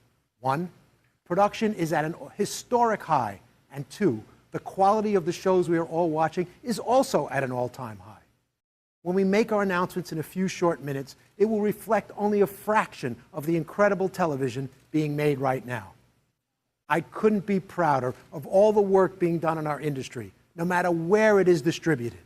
You are the innovators, creators, and storytellers that are pushing this platinum age of television literally out of the box. We are watching the television audience being entertained by the multitude of choices being put in front of them. This morning, we are thrilled to have with us two of television's most talented stars to announce the 2022 Emmy nominations. Starring together in the upcoming series Blockbuster on Netflix, please welcome from HBO's Curb Your Enthusiasm, Emmy Award-winning actor J.B. Smoove, and from NBC's Brooklyn Nine-Nine, currently streaming on Peacock, actress and director Melissa Fumero. Thank you, Frank. What a thrill it is to be here this morning with you all. You are absolutely right, especially for me. How often do I get the honor of announcing the 2022 Emmy nominees with two of my favorite people in Hollywood? It's just the two of us, JP. I hate to correct you while we're rolling, Melissa, but it's Three's Company today. You, me, and my little Emmy right here. Oh my goodness, she's beautiful. I know. Isn't she the best? Almost a year old now. Can I hold her? Okay, yeah, of course you can. Support the head, support the head. That's it. You got it. Hi, Emmy. I'm your tia Melissa. Hi. Hello. Oh. Someone's feeling a little shy. Okay, no, I get it. I'm not in. Don't take it personally. Oh, and she's about to get some siblings because we're about to announce a whole round of nominations. So many new Emmys coming your way in just a few short months. Well, let's get to it. Let me. Oh, a little burp. Our first category is for Outstanding Variety Talk Series. And here are the nominees. I know. The Daily Show with Trevor Noah. Like, if you go without electricity for a weekend, you're camping. If you go without it for 50 years, you're Amish, motherfucker. That's just who you are. Jimmy Kimmel Live. On me. Believe it or not, this has never happened to me in my life. I tweeted back, I wrote, "Officer, I'd like to report a joke." Last Week Tonight with John Oliver. Space, and they just thought it would be better suited for a comedy show and not what you were doing. Yeah, I get it. You're being mean to me. Late Night with Seth Meyers. David Letterman.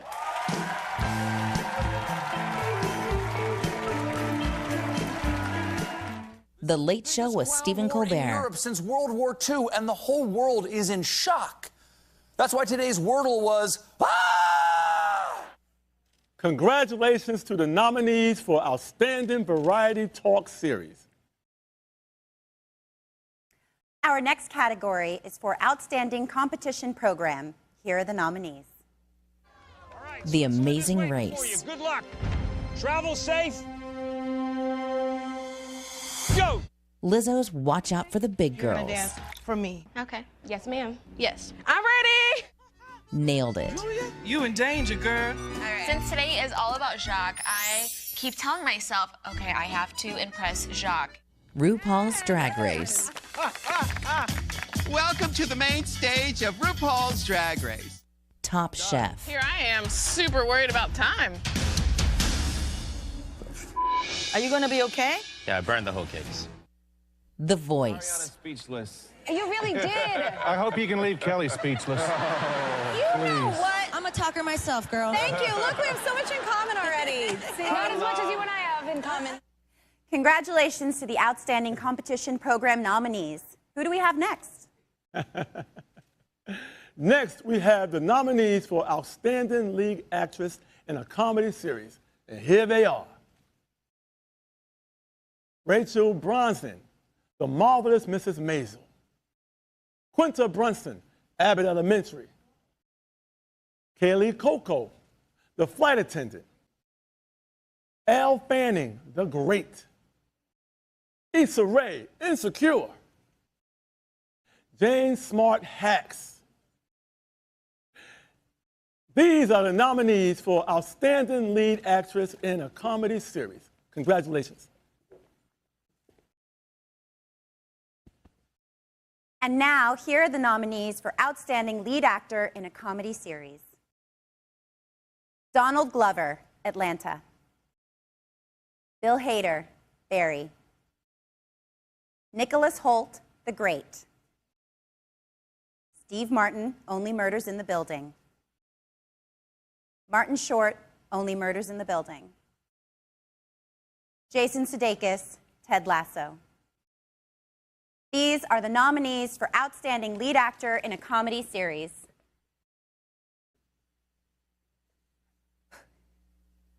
The next category is Outstanding Comedy Series. Let's check them out. Abbott Elementary. We are admin, we are social workers, we are therapists, we are second parents. Barry. Purpose, Hank. Buddy. Forgiveness is something that has to be earned. Curb Your Enthusiasm. Caftan kind of a? Caftan-ish, yeah. There's a hood and... Is it for a man or a woman? No, it's for a man. Well, what kind of a man? A Klansman. Hacks. Back up, because you're advanced now. So go kill him. Okay. Okay. Okay. Go! The Marvelous Mrs. Maisel. That's not how the business works. Then let's change the business. Only Murders in the Building. We gotta break the door down. Excuse me? We weigh 125 combined. Oh, thank you. It's the dips.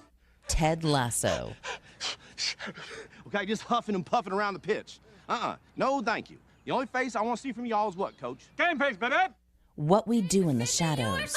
Baby! Viva Atlantic City! Viva Atlantic City, baby! Congratulations to all the nominated Outstanding Comedy Series. Let's see who the nominees for Outstanding Lead Actor in a Limited or Anthology Series or a Movie. Colin Firth, The Staircase. Andrew Garfield, Under the Banner of Heaven. Oscar Isaac, Scenes from a Marriage. Michael Keaton, Dopesick. Himesh Patel, Station 11. Sebastian Stan, Pam and Tommy. Congratulations to the nominees for Outstanding Lead Actor in a Limited or Anthology Series or Movie. And now I have the nominees for Outstanding Lead Actress in a Limited or Anthology Series or a Movie. Toni Collette, The Staircase. Julia Garner, Inventing Anna. Lily James, Pam and Tommy. Sarah Paulson, Impeachment, American Crime Story. Margaret Qualley, Maid. Amanda Seyfried, The Dropout. These are the nominees for Outstanding Lead Actress in a Limited or Anthology Series or Movie. Congratulations, everyone. Next up, we have the nominees for Outstanding Limited or Anthology Series. Here they are. Dopesick. I can't believe how many of them are dead now. The Dropout. New technology. This is an inspiring step forward. Inventing Anna. Every day, men do far worse things than anything I've allegedly done. And what happens to them? Nothing. No consequences, no fallout, and definitely no jail time. Pam and Tommy. Yeah, dude, all the time. Ever since I started, you know, it's just been like way more chill and calm. Hey! Hey!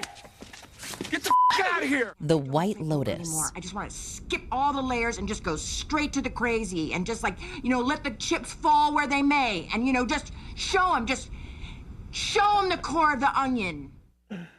Congratulations to the nominees for Outstanding Limited or Anthology Series. Next up are the nominees for Outstanding Lead Actress in a Drama Series. And here they are. Jodie Comer, Killing Eve. Laura Linney, Ozark. Melanie Linsky, Yellow Jackets. Sandra Oh, Killing Eve. Reese Witherspoon, The Morning Show. Zendaya, Euphoria. These are your nominees for Outstanding Lead Actress in a Drama Series. And now, here are the nominees for Outstanding Lead Actor in a Drama Series. Jason Bateman, Ozark. Brian Cox, Succession. Lee Jung-jae, Squid Game. Bob Odenkirk, Better Call Saul. Adam Scott, Severance. Jeremy Strong, Succession. These are the nominees for Outstanding Lead Actor in a Drama Series. Congratulations, everyone. Congratulations. Okay, here's our final category for the morning, Outstanding Drama Series. And here are the nominees. Better Call Saul. Euphoria.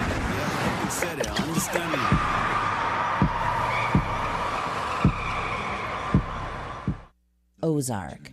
You were excited about this.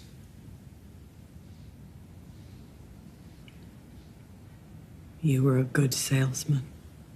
Severance.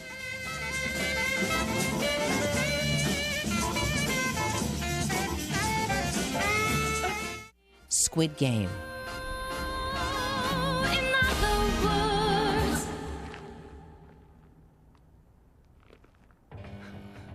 Stranger Things.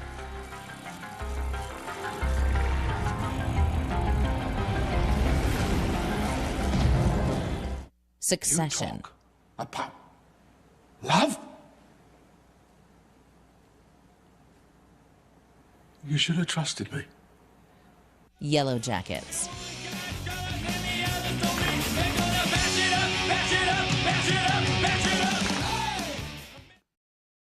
Congratulations to the nominees for Outstanding Drama Series. And of course, congratulations to all the nominees for this year's Emmy Awards. You can find the full list of nominees online at emmys.com. Tune in for the 2022 Creative Arts Emmy Awards, airing Saturday, September 10th at 8 p.m. on FXX. And join us for the 2022 Emmy Awards Monday, September 12th at 8 p.m. Eastern, 5 p.m. Pacific on NBC. Thanks to everyone who joined us this morning. And thank you, JB, for doing this with me. And there we go. The big categories, top categories for the 2022 Emmy Awards just released there. We brought it to you right here on Live Now from Fox. We always appreciate you joining us here, bringing you top stories, top feeds, and of course, everything in arts and entertainment when we get it right here on Live Now from Fox. We're going to take a quick 2-minute break. When we come back, we are going totally out of this world here, getting a look here at the new images of deep space. You're watching Live Now from Fox.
Michelle Thaler.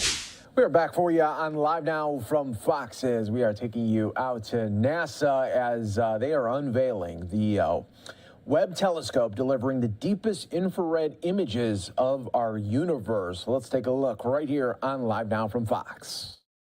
Alex, the show is yours. Hey, Michelle. Welcome to the Space Telescope Science Institute. I'm Alex Lockwood, and I'm here with Carl Gordon, who is an astronomer and one of the key people in delivering the images that you're going to see here today. But actually, before we get into the amazing images, we're going to talk a little bit about where we are. We're standing here outside of the Mission Operations Center, which is the key central hub for Webb. For the past 6 months, scientists and engineers have been working 24/7 since they took control of the telescope 30 minutes after launch to prepare for today and for the amazing science to come. Through all of the major deployments, focusing, aligning the telescope, and calibrating those 4 amazing science instruments, it was all done in this building. And from here on out, we'll have daily communications with the telescope, including sending commands and downloading data with the help of the Deep Space Network.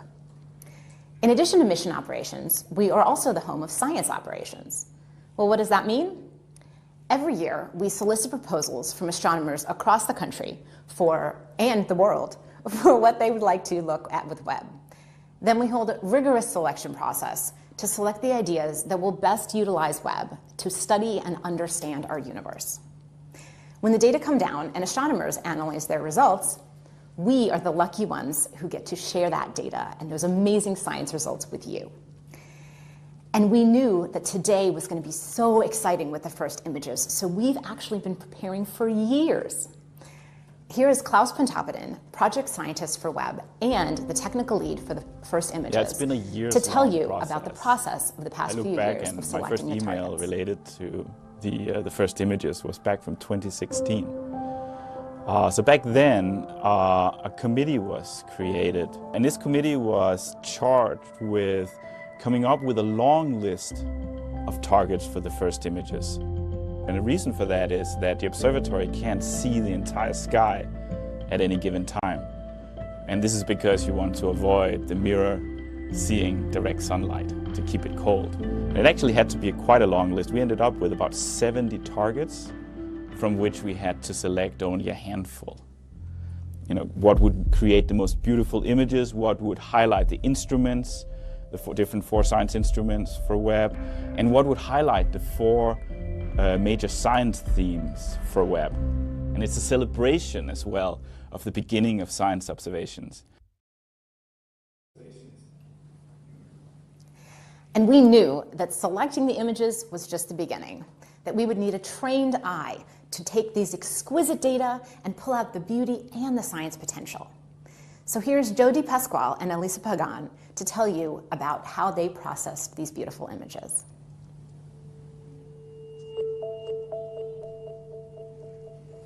And they have it up downstairs. I think they missed some of that beginning. We're basically translating light that we can't see into light that we can see by applying color like red, green, and blue to the different filters that we have from Webb. And the reason we want to color the images is because there's actually more that you can get, more information that you can get from the image if you see it in color. So it's a matter of picking and choosing filters and colors that enhance the details and the structure in the image itself.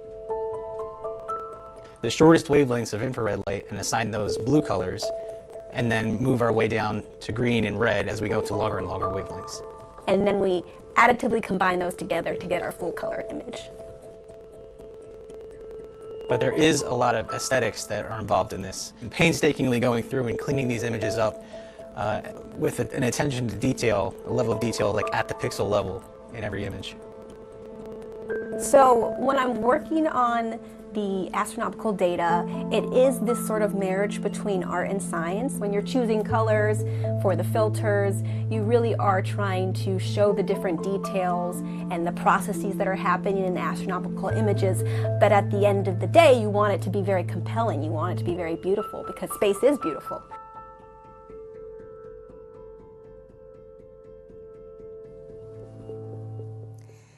And after those images were processed, there was a select few of us, very lucky few of us, who got to see the first images.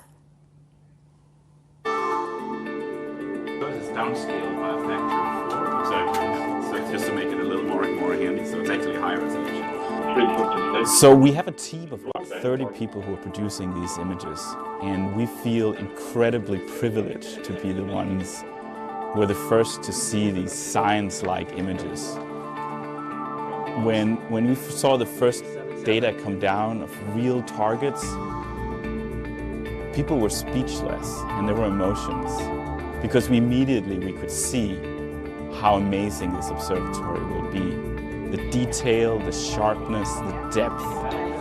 And when we saw the first color images, we knew that we had a winner.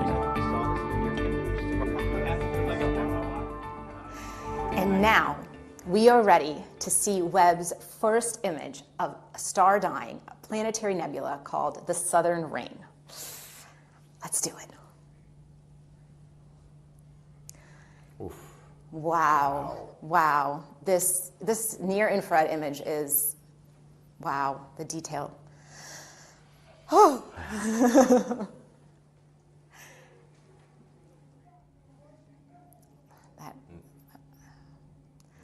Wow. Okay. Well, here we are. We have a near-infrared image on our left, or on maybe your right.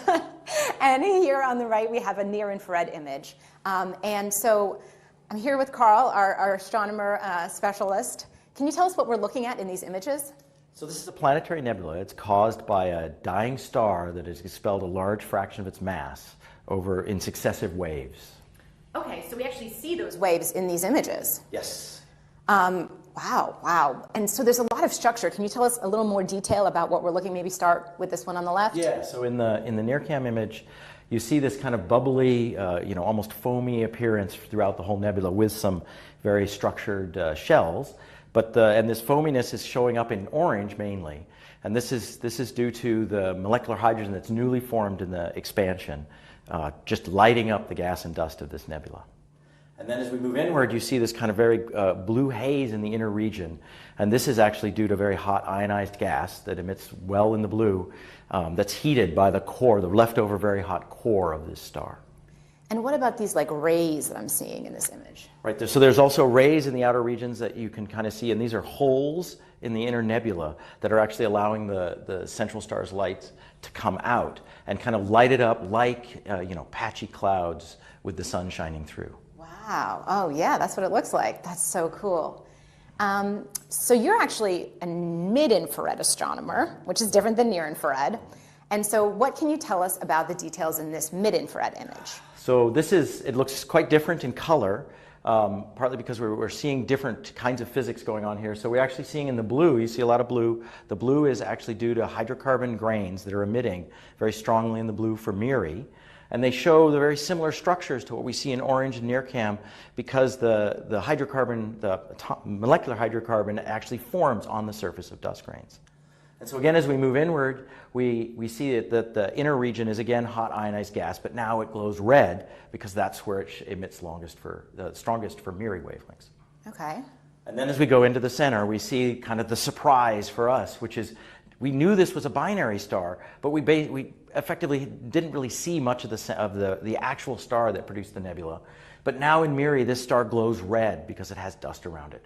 So in Miri, we got to see both stars very clearly. Yeah, you can't see it in the first image really, but there's two stars there. So that's a fun surprise. And I think that there's another little Easter egg you want to tell us about? Yeah, so this was, the Easter egg is this kind of narrow filament up in the top that's radially aligned. You can kind of see it very clearly in the Miri image. It shows up as this blue structure, and it points very much to the central sources. So I thought, oh, this must just be a density enhancement in the outer nebula. I thought that very, very strongly, but other people on the team were like, no, it's a background edge-on galaxy. Well, I made a bet that said, no, it's part of the nebula. By the way, I lost the bet because then we looked more carefully at both the NIRCam and Miri images, and it's very clearly an edge-on galaxy with a dust lane and a bulge. So I lost the bet. Well, you lost the bet, but you got these gorgeous images, so I think it's a win for everybody. Anything else you'd like to say today?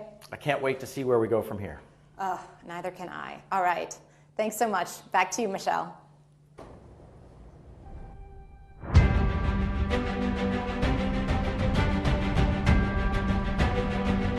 Thank you, Alex and Carl. And I have to say that image is absolutely spectacular. So as you know, people from all over the world are watching us today and joining in our excitement as we release Webb's first science images. We've been checking in with our colleagues in Europe and Canada throughout the program, but we also want to take a moment to include the people at the so many viewing parties scattered around the world like stars in the night sky. So let's check in with some of them now. First, we go all the way to Perth, Australia. Do we have a signal from Perth? I guess nothing from Perth right now. Maybe we have some of our other feeds. We're going to check in with them right now. Do we have Winnipeg, Canada? Oh, there it is. There's Australia. There's Perth. Hey, waving to Perth, Australia. Thank you so much for joining us today. And next we're going to Winnipeg, Canada. Hello, Winnipeg. At a planetarium. Everybody's enjoying the show, I hope. Okay, Dayton, Ohio. Everybody's watching on the, there we go, Dayton, Ohio. Hello, everybody, Dayton. Nice to have you here with us. There we go, yes. Hey, hey, Dayton. Hey, they're jumping up and down. Hi. Okay, all the way Bangalore, India. Bangalore. Hello, hello to Bangalore, India. Hey! It's absolutely wonderful. Hey! Okay. So I hope you enjoy the rest of the images we're releasing. Okay, of course, NASA's family extends all over the country. The team at JPL in Pasadena, California, they're on site to celebrate with us. So hello, JPL! Some of my favorite people in the world. Hey, hello! And then I think the last place we're going to right now is Northrop Grumman, one of our major contractors. Hello, Northrop Grumman! Oh, hey, all right! Yay! Nice to see you, Northrop Grumman. All right, now there's also a big watch party right here on the NASA Goddard campus. Many of these people have worked on the mission itself, and we also have top NASA leadership and representatives from our government. So hello! Hello, watch party at Goddard. Yay! Okay, wonderful. So, I mean, at NASA, we are so fortunate to have all of these friends and colleagues around the globe. A major partner in the Webb mission is the European Space Agency. ESA contributions have been essential to so many aspects of this project, including Webb's spectacular launch on the Ariane 5 rocket last December. I'm very pleased to turn over the show for a few minutes to Katie Haswell. She's joining me from the European Space Operations Center in Darmstadt, Germany. Hello, Katie. Good afternoon.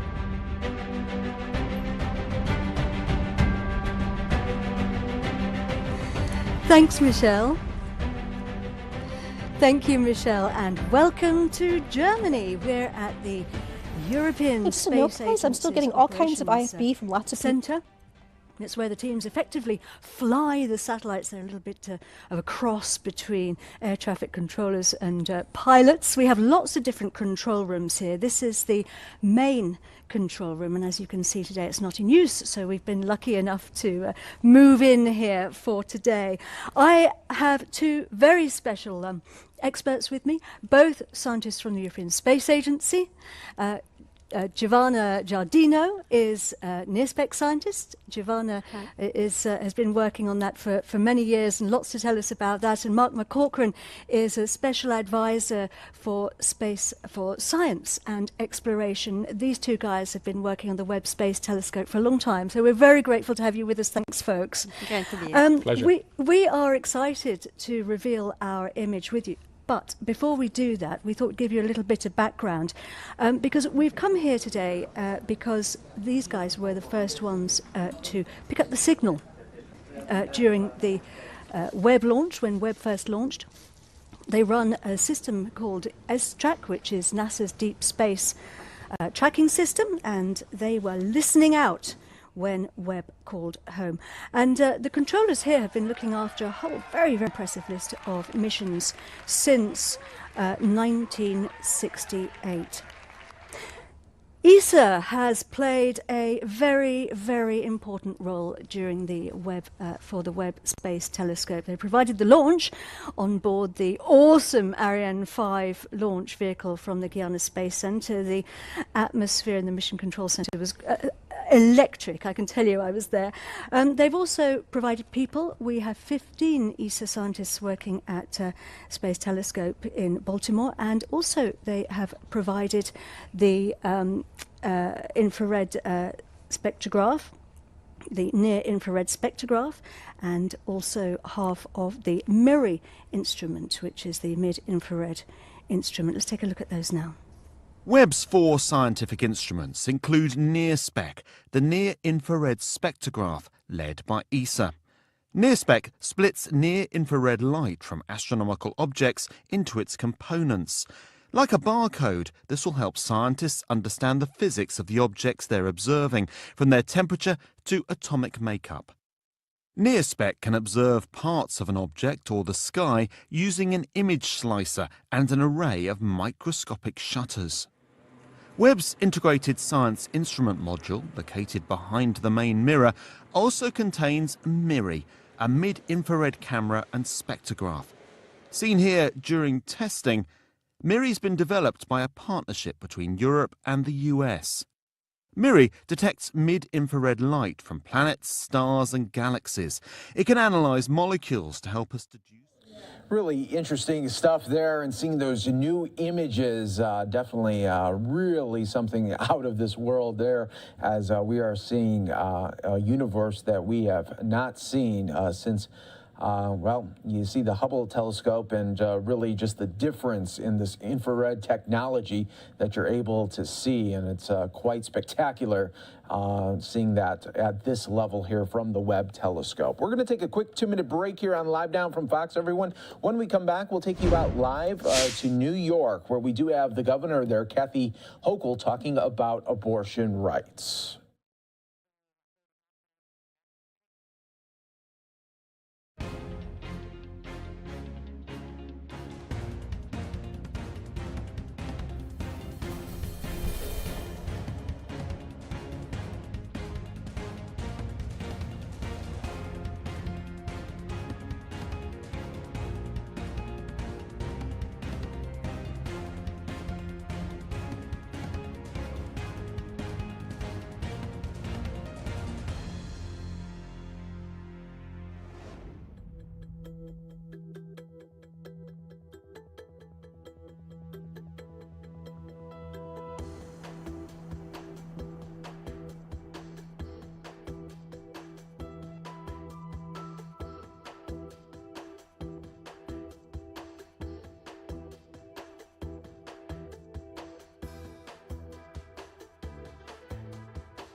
We take you back to live here to New York, where we do have the governor of New York, Kathy Hochul, talking about abortion rights. Let's listen right here on Live Now from Fox.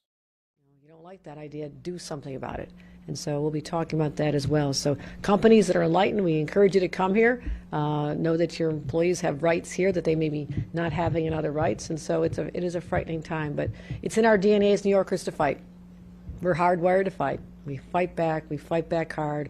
We anticipate scenarios, we prepare for them, we adapt to changing circumstances, and that's why I'm going to keep in touch with the providers and people all across the state to hear, what are you seeing on the ground, what else do you need from us, how bad is it, and what are you hearing from across this country, because New York State will always be a safe harbor. So with that, I will be happy to introduce Dr. Mary Bassett to talk to us about the work that she's doing. And again, my gratitude to her is undying for what she has had to step into and the work that she does. Thank you so much, Governor. I have to say, I mean, it's such an honor to work for somebody who is so courageous and unflinching. So thank you, Governor Hochul, for all that you do. And as you've heard, we've just had a really rich conversation with healthcare providers at our roundtable conversation. This is the beginning of a dialogue that we are committed to maintaining as we work in partnership with doctors and nurses and administrators who provide abortion care services for New Yorkers. And we in New York are very much aware of the important role that we play in the nation. And our commitment is not only to the residents of New York, for whom we obviously have a key responsibility, but to the whole of this country. We know that there are 26 states which are expected to ban abortion on demand, and there may even be more. Many of these states have no exception to abortion, even for rape and incest. And all of you have heard the really terrifying story of a 10-year-old rape victim who had to travel out of state to end a pregnancy that was a threat to her health, as well as obviously something that she shouldn't have been required to receive anything but immediate and dignified care. So we had feared this reality, but as Governor Hochul has said, she called upon us way back in May to begin preparing for it. We know that this is not simply a human rights issue, which frankly is enough. It's also a health care issue.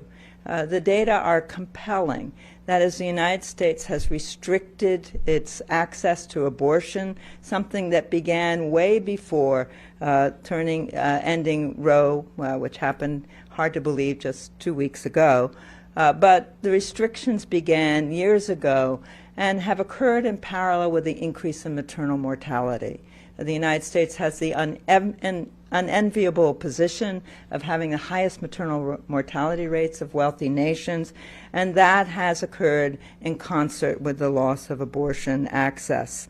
You've heard that we have made funds available to abortion providers. We've established an abortion provider support fund. 13 organizations have contracts. They offer collectively services in 63 clinics across the state, and $10 million is being contracted with them to expand their services. As the governor has explained, an additional $15 million will become available in what we're calling phase 2, and this will become available to a broader array of providers.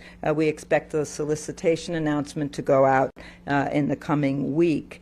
So this is part of ensuring that we have support to expanded access in New York State, and that we will continue to remain committed to maintaining abortion services.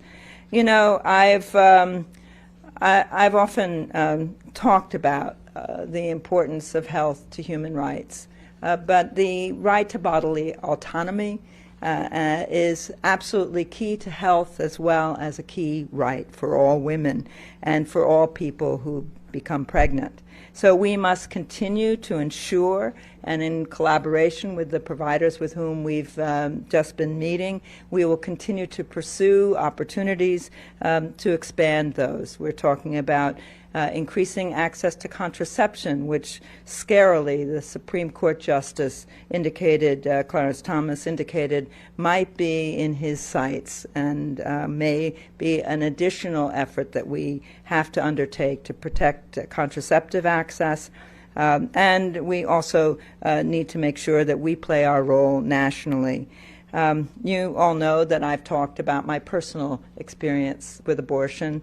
And I think many of us who always considered this a personal matter, which I certainly do, have felt that it's important that we step forward and destigmatize abortion, and make sure that women understand that this is something that they have a right to.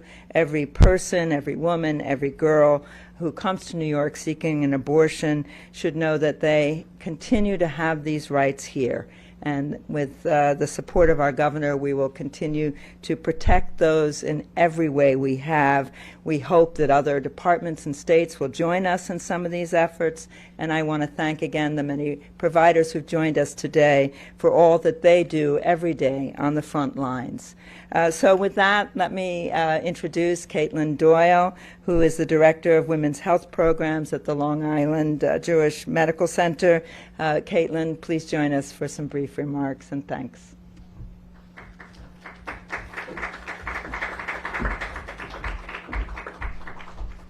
Thank you, Commissioner Bassett, for the introduction, and thank you, Governor Hochul, for convening providers here today who are pleased to receive this grant as part of the first phase of the Abortion Provider Support Fund.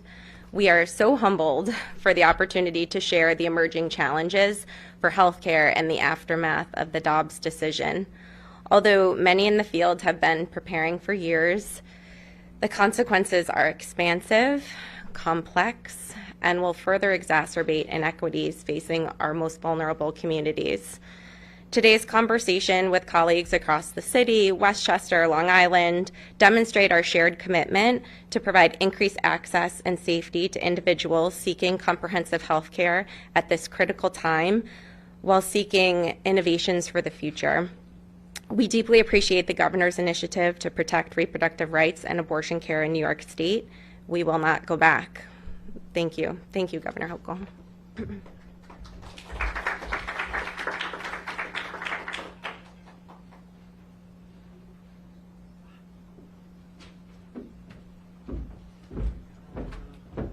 We'll be back to take some press questions from the press momentarily. All right. Thank you.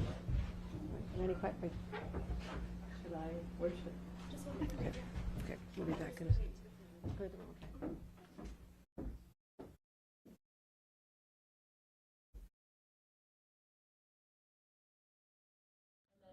You're watching Live Now from Fox, everyone. We appreciate you always joining us here as we bring you top stories, headlines, and breaking news when it happens. And we have a breaking news event right now. This is in California here, Santa Monica of a fire, working fire here. Firefighters are working this right here, and it looks like they got it really under control now. Just see a lot of white smoke here, but Sky Fox high up above tracking this breaking news out of Santa Monica there as a firefighter is busy on the roof here of this building. And you can see it's almost put out there. So great job by the fire crews. An investigation will be happening later after all the hot spots are put out. You're watching Live Now from Fox, always worldwide here for you, bringing you top feeds, top stories, and breaking news just like this when it happens right here on Live Now from Fox. Let's take a quick 2-minute break.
Welcome back, everyone, here to Live Now from Fox. Coming up at 1 p.m. Eastern, we will be taking you live to the next hearing here from the Select Committee on the January 6th attack on the United States Capitol. This is the next in a various series of hearings that we've been bringing to you. And as you can expect right here on Live Now from Fox, you will see this hearing gavel-to-gavel coverage right here from the beginning all the way to the end. And that's what we do here on Live Now from Fox. So again, that is happening at 1 p.m. Eastern, 10 a.m. out on the West Coast. We will be bringing it to you right here on Live Now from Fox. In the meantime, I want to go out to New York City. Live event going on right here featuring the mayor and other city officials talking about a safety announcement on a new short-term rental enforcement action. This is a way to try to, what we see is so many times for these short-term rentals, they use it for a party spot, and then you get hundreds of people showing up, and could cause damage to the property, and also could also have some other implications. So let's listen right here on Live Now from Fox. Registration program that would take effect in 2023. We're focused on this issue, and I really want to thank the Office of Special Enforcement for their great work, for highlighting and moving forward with this lawsuit. Thank you very much. Thank you, Mr. Mayor. Our next speaker is President of the Hotel Trade Council, Rich Marocco.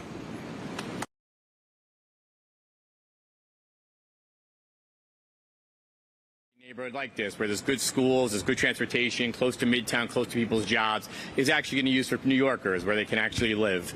And, you know, we talk about the housing crisis, as Rich mentioned, and if we're not taking, you know, basic steps to enforce illegally occupied commercial uses, then we're not even doing our basic job here in the city. And I want to say a very big thank you to the Office of Special Enforcement, because as I was talking to them, the steps that they took to be able to investigate and identify that this was an illegal operation are actually sort of extraordinary, the work they did.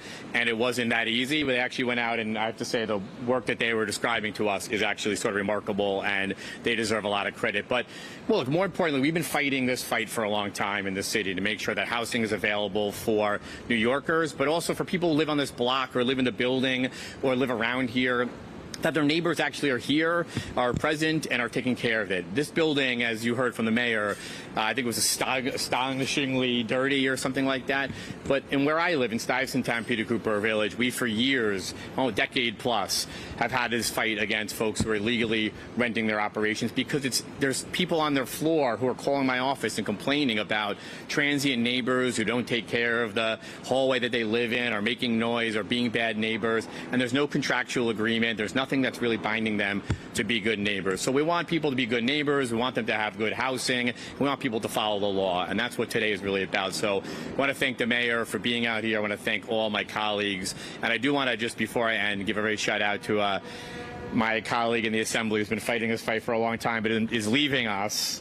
But I want to congratulate him on an extraordinary career, but a really wonderful career fighting for New Yorkers and fighting on this issue and for housing as well. So thank you to everyone for being here. Next time, let's do something more fun in the 4th Council District. But this is a good reason to be here, too. Thanks.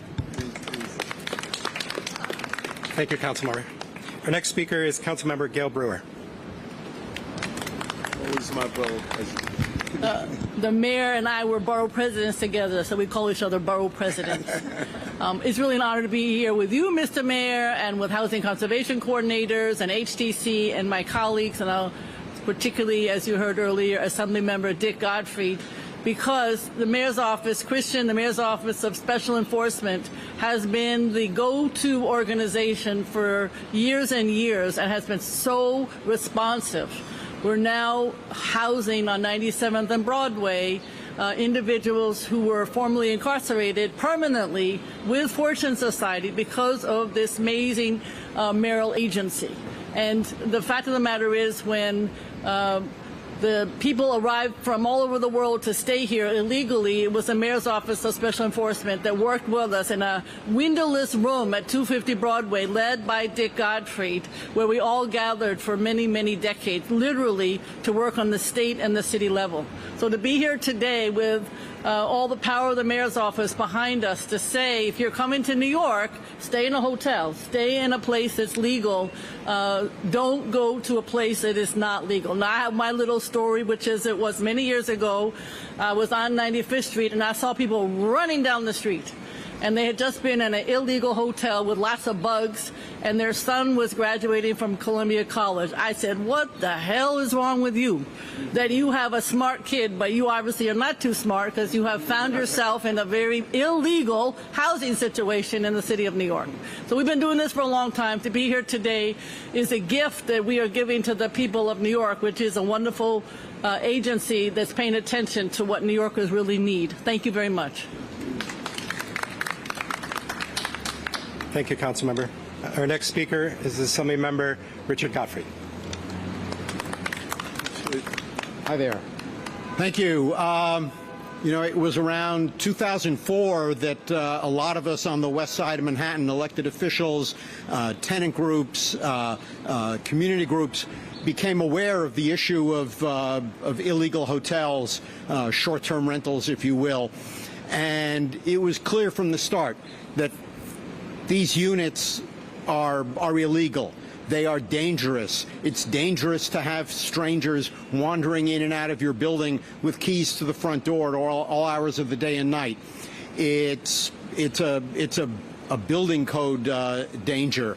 There are codes that we require of hotels that do not apply to apartment buildings, and for good reason. So there are a whole slew of reasons why illegal hotels are a real problem. They keep affordable housing units off the housing market.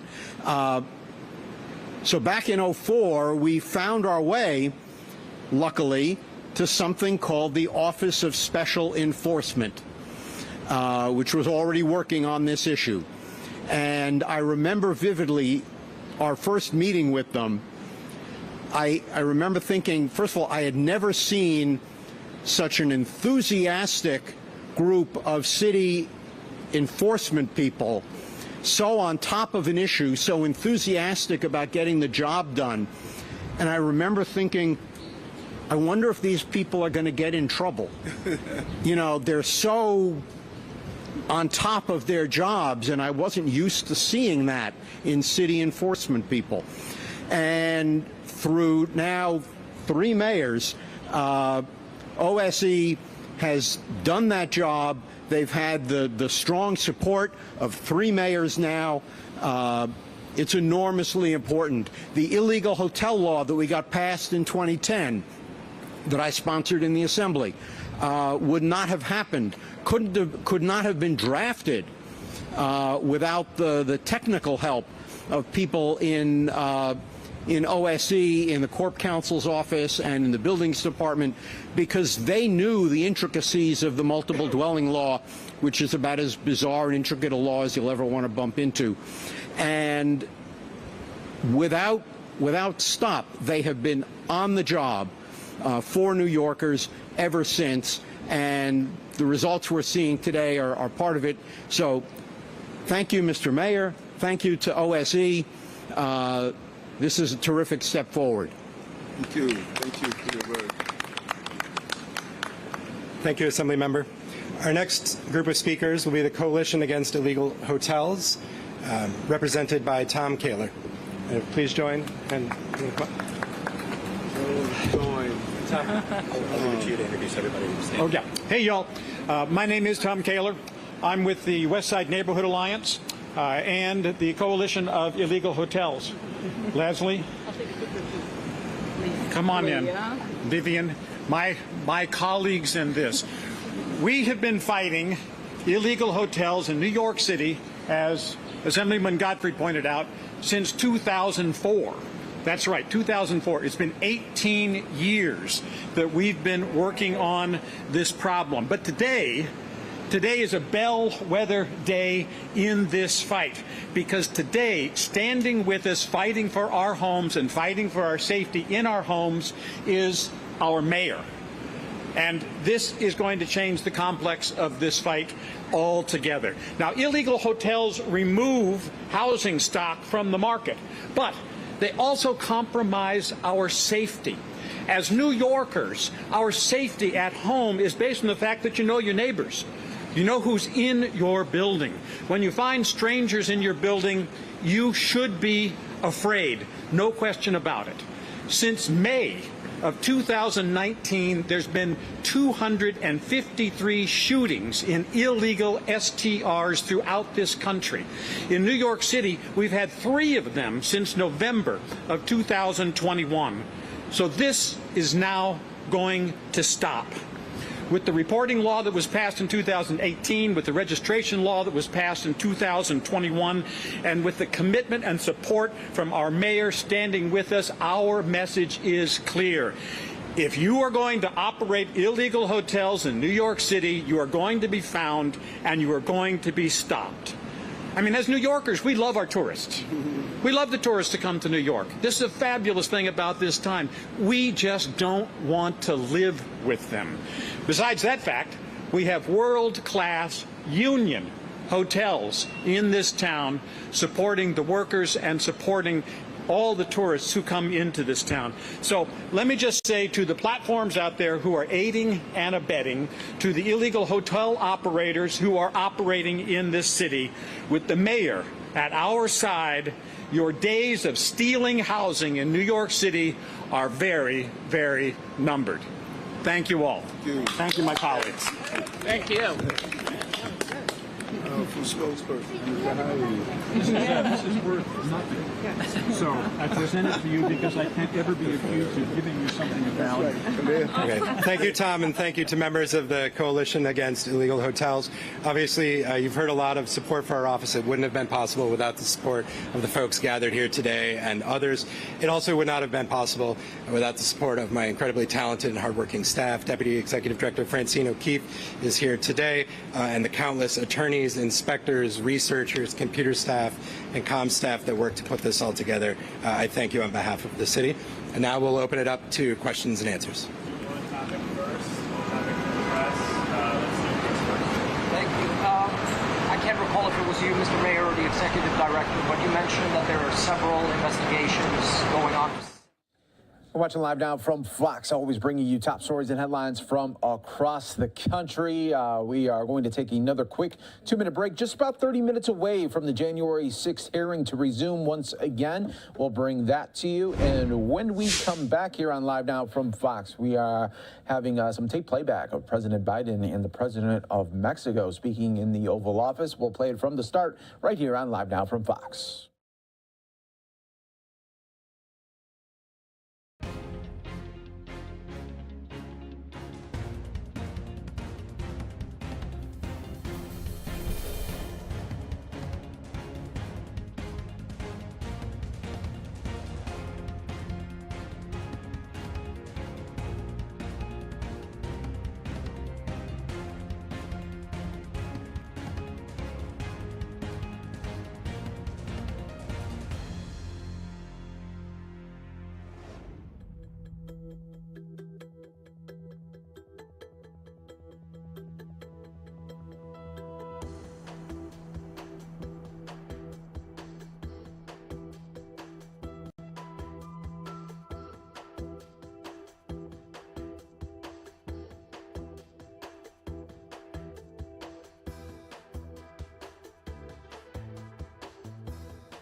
We take you now to the Oval Office where we do have President Biden and the President of Mexico speaking. Let's listen right here on Live Now from Fox.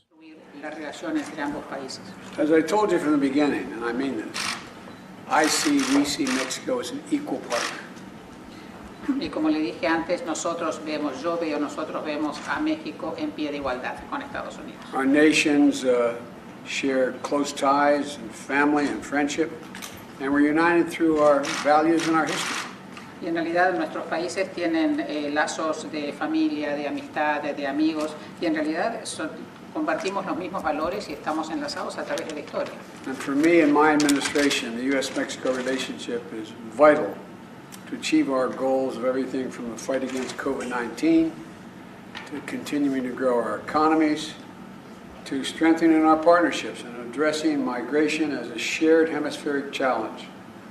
Y en realidad mi gobierno y personalmente nosotros consideramos que la relación de Estados Unidos y México es una relación vital, fundamental, y para poder lograr nuestros objetivos, uno de los cuales, por ejemplo, es la lucha en contra de la COVID-19, el desarrollo económico y también la lucha o el abordar el tema de la migración y también todos los temas comunes que nos afectan. Addressing migration as a hemispheric challenge, a commitment captured in the Los Angeles Declaration adopted by the Summit of the Americas. Y en realidad el tema de la migración es un tema hemisférico y es un concepto que fue captado en la declaración de la cumbre de Los Ángeles cuando se celebró. And Mr. President, this is a relationship that directly impacts the daily lives of our people. And despite the overhyped headlines that we sometimes see, you and I have a strong and productive relationship. Y en realidad, señor presidente, nuestra relación impacta la vida diaria en ambos países, la vida diaria de todos nuestros ciudadanos, y a pesar de los grandes titulares que podemos ver en algunos medios de comunicación, la relación que nosotros todos tenemos es una relación muy sólida. And I would argue a partnership. Y diría que es una sociedad, una relación. Today we're going to be discussing our shared challenges we face and commitments on some of the major issues that we're taking on together.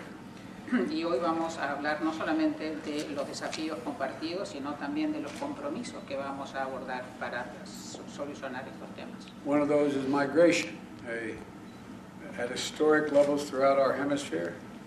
Like us, Mexico has become a top destination of migrants, and here's what we're going to do to address it together.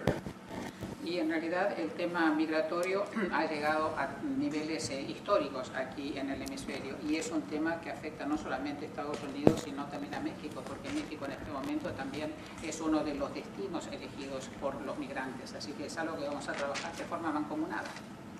My administration is leading the way to creating work opportunities through legal pathways. And last year, my administration set a record, issuing more than 300,000 H-2 visas for Mexican workers. Y mi gobierno va a crear oportunidades de trabajo legales para los inmigrantes, y el año pasado nosotros batimos un récord en la emisión de visas H-2, que fueron 300,000 visas que fueron emitidas. We also reached a 5-year high in the visas we issued to Central Americans, and we're on pace to double this in fiscal year for this fiscal year for Central America. Y nosotros llegamos a niveles históricos en los últimos 5 años en la emisión de visas para centroamericanos, y estamos en un ritmo que nos va a permitir duplicar la cantidad de visas que vamos a emitir en el próximo ejercicio fiscal. And I want to thank you, Mr. President, for also stepping up and increasing worker visas in Mexico for Central Americans. Y también le quería agradecer porque ustedes están emitiendo más visas de trabajo en México para centroamericanos, así que gracias por eso. This is a proven strategy that fuels economic growth as well as reduces irregular migration. Y esto es una estrategia que se comprueba y se ha probado ser una estrategia que funciona, porque no solo ayuda al desarrollo económico, sino también que desacelera la migración. And it doesn't get much attention, but we're also making historic investments in infrastructure modernization across our 2,000-mile border with Mexico. Y hay un tema que no es muy relevante o no está muy cubierto en cuanto a las inversiones históricas que estamos haciendo en infraestructura en la frontera que tenemos de más de 2,000 millas con México. My bipartisan infrastructure law here in America is delivering $3.4 billion to major construction projects at the ports of entry between our two countries to make our borders safer and more efficient for people, trade, and commerce. Y en realidad el programa de infraestructura que ha contado con el apoyo bipartidista es de 3,4 mil millones de dólares en proyectos de construcción en puertos de entrada entre nuestros dos países, y esto va a permitir que estas entradas y el paso sean no solamente mucho más seguros, sino también mucho más eficientes. The American people should know, Mr. President, that you're also making a significant investment on your side of the border to improve infrastructure to meet the needs of our times and the future. Y también el pueblo estadounidense tiene que saber que usted está haciendo muchísimos esfuerzos del otro lado de la frontera en programas de infraestructura que van a permitir satisfacer las necesidades de nuestros pueblos, no solamente ahora, sino a futuro también. And a very important point, another critical example is we are accelerating our efforts to disrupt the trafficking of fentanyl and other drugs that are literally killing people. Fentanyl kills people. Y es algo muy importante a destacar en cuanto a cuáles son los como ejemplo, digamos, de las actividades que estamos realizando, que los esfuerzos denodados que estamos haciendo para atacar el tránsito de fentanilo, que es algo que está no solamente matando a muchísima gente, sino también estamos trabajando para detener el flujo de otras drogas. We've had a major anti-smuggling operation underway since April, targeting human smugglers who traffic in people, drugs, and weapons. Y hemos estado haciendo desde el mes de abril muchas actividades en contra del contrabando y también de la trata de seres humanos y el tráfico de drogas y de armas.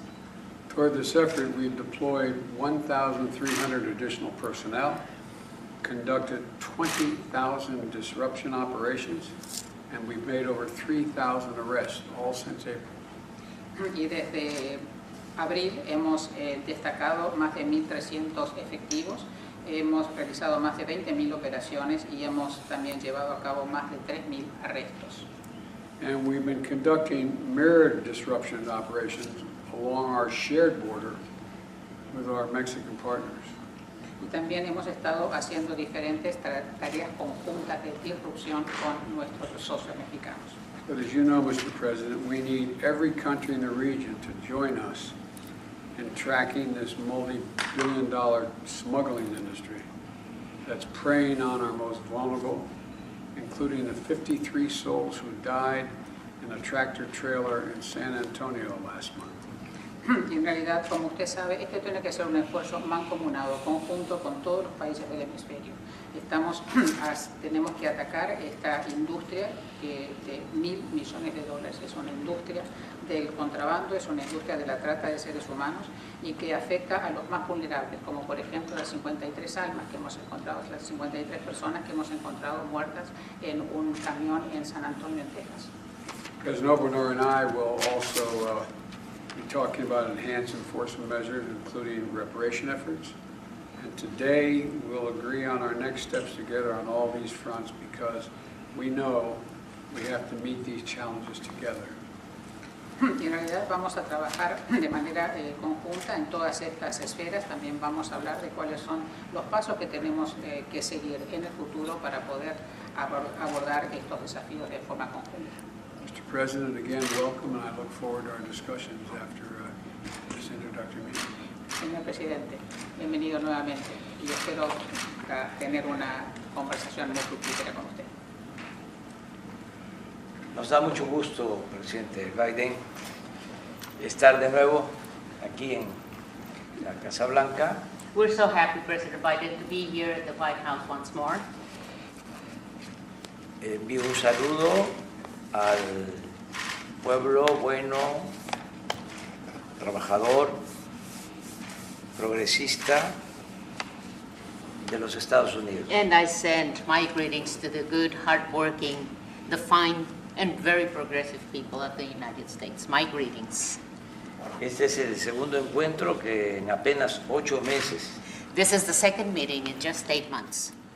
sostenemos con usted, presidente Biden, aquí en la Casa Blanca. The second meeting we are holding with you, President Biden, here at the White House. Pero como lo ha expresado, las circunstancias actuales nos demandan estrechar aún más los lazos de amistad y cooperación. Yes, but as you have already expressed, President Biden, these existing circumstances are demanding so many more things from us. For instance, having closer relationship, closer ties of friendship and cooperation. Actuar juntos ante los grandes desafíos que enfrentan nuestros países. So that we can act together vis-a-vis the major challenges our two countries face. Y vaya que vivimos tiempos difíciles. And these are truly difficult times, no question about it. Primero fue la pandemia con sus secuelas de muerte, sufrimiento y daños a la actividad productiva. First of all, we had the pandemic, the COVID-19 pandemic with the sequels of death, suffering, hardships, and damage on the productive activities of our countries. Y ahora la guerra en Ucrania, la cual no solo ha dejado dolor y destrucción, sino que agravó la crisis económica e impulsó la espiral inflacionaria que padece el mundo. And now we have the war in the Ukraine. And as we know, it has not only constituted grief and destruction, but it made the economic crisis even worse, yes. And this has resulted in the inflationary spiral that the entire world is suffering. De modo que vengo a verle, presidente Biden, para expresarle, en nombre del pueblo de México, la disposición a trabajar juntos en bien de nuestras naciones. Therefore, President Biden, I have come to see you to express on behalf of the Mexican people our disposal, our willingness to work together for the well-being of our nations. Esta no será la primera ni la última ocasión en que cerremos filas para ayudarnos mutuamente. This will not be the first nor the last occasion on which we close ranks to help each other mutually. A pesar de nuestras diferencias y de agravios que no resultan fácil de olvidar ni con el tiempo ni con los buenos deseos, en muchas ocasiones hemos podido coincidir y trabajar como buenos amigos y verdaderos aliados. In spite of our differences, and also in spite of our grievances that are not really easy to forget with time or with good wishes. They're not easy to forget. However, on many occasions, we've been able to coincide and we've been able to work together as good friends and true allies. Durante el gobierno del presidente Franklin Delano Roosevelt, se hizo patente una política que nosotros consideramos eficaz y fraterna. During President Franklin D. Roosevelt's administration, we were able to see a policy that we believe it was a very efficient and very fraternal policy. Eran otros tiempos, pero existían circunstancias parecidas a las actuales. Those were other times. However, we had circumstances that were quite similar to our existing circumstances. Y de esa política debemos extraer buenas lecciones, porque la historia es la maestra de la vida. And from those policies, we should be extracting good lessons, because history is the master of life. Cuando el presidente Roosevelt llegó a la presidencia, el 4 de marzo de 1933, When President Roosevelt took office, March 4th, 1933, Estados Unidos padecía una de las crisis económicas y sociales más profundas de su historia. the United States was going through one of the most profound social and economic crises of its history. Por eso, con definición, arrojo, aplomo, desde los primeros días de su gobierno, lanzó un torbellino de iniciativas que cambiaron al país e infundieron nuevas esperanzas entre los habitantes de Estados Unidos. That's why, with great definition, determination, and aplomb, since the first 100 days of its administration, he launched a whirlpool of initiatives that changed the country and gave new hopes to its inhabitants. Asimismo, durante su administración aplicó una política de buena vecindad con los países del continente americano. And throughout his administration, he also enforced a policy, a good neighbors policy, and this is something that was enforced and applied throughout the American continent. La autenticidad de esta política tuvo su mejor ejemplo en el respeto a la soberanía de nuestro país. Authenticity of this policy had as its best example respect for the sovereignty of Mexico.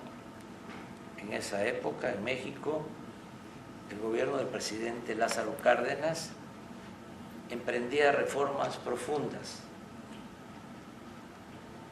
At that time, President Lázaro Cárdenas' administration was also launching very deep, very important reforms.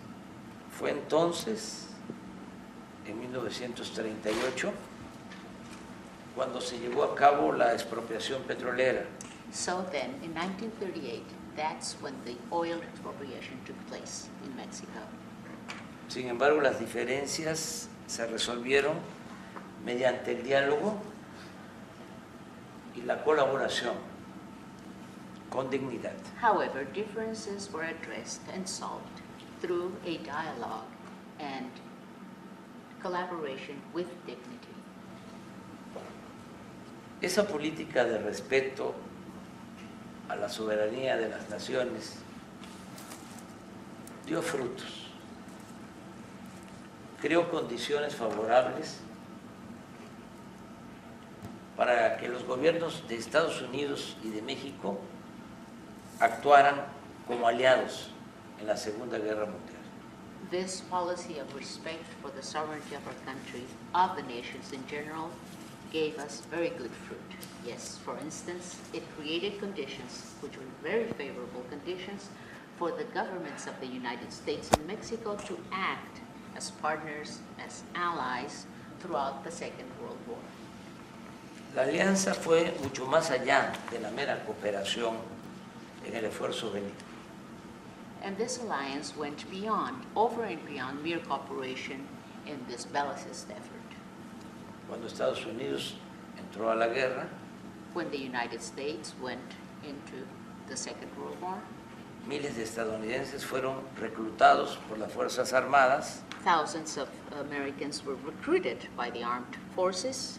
Y esto causó que la agricultura se quedara sin fuerza de trabajo. And this meant that the agriculture field was left with no labor force. A los granjeros les surgía mano de obra. Farmers urgently needed labor force. Como ocurre ahora en restaurantes, fábricas, construcciones y en el campo. As it also happens now in restaurants, factories, construction works, and out in the countryside as well. En esas circunstancias, en 1943, el presidente Roosevelt reconoció la realidad. At that time, under those circumstances, in 1943, President Roosevelt recognized reality. Y tomó la decisión de apoyar el programa Bracero. And he decided to support the Bracero program, por el cual miles de jornaleros agrícolas mexicanos ingresaron a Estados Unidos de manera legal. Through which thousands of Mexican agricultural laborers came into the United States legally para ayudar en la producción de alimentos. To help in the production of foodstuffs. Incluso durante la construcción de ferrocarril Even during the construction en of Estados the Unidos, railroad system in the United States, en los años de 1943 a 1946, 1943 through 1946, se contrató a 130,000 trabajadores mexicanos mediante este procedimiento pactado por ambos gobiernos. 130,000 Mexican workers, farm workers, were hired through this agreement signed by both governments. Ciertamente el programa no estuvo exento de errores, Certainly, the program was not exempt from mistakes, abuses e incumplimientos, and non-compliance. pero sin duda dio buenos resultados en lo productivo However, there is no doubt that it laboral. had very good results at the productive and labor levels. Fue un marco más seguro It was a more secure framework y con menos violaciones a los derechos humanos with less human rights violations si se compara con las disposiciones migratorias actuales. especially if we compare that to current migration provisions. Algo parecido a este programa es lo que proponemos ahora. Today we're proposing something similar to this program. Es cierto que ya nos une e integra el Tratado México, Estados Unidos y Canadá. It is true that the USMCA is a treaty that's already uniting and integrating our three countries. Pero todavía hay márgenes para intensificar nuestra relación bilateral. Our three countries, Mexico, the United States, and Canada. However, there's still margins for us to intensify our bilateral relationship. Por ejemplo, las altas tasas de inflación tienen que ver con los desajustes de la economía mundial. For instance, high inflationary rates have to do with misadjustments of the world economy Por la pandemia y la guerra en Ucrania, because of the pandemic and the war in Ukraine. pero también debemos reconocer que desde hace tiempo no estamos produciendo lo suficiente. However, we should also recognize that for some time now, we haven't been producing what we should be producing.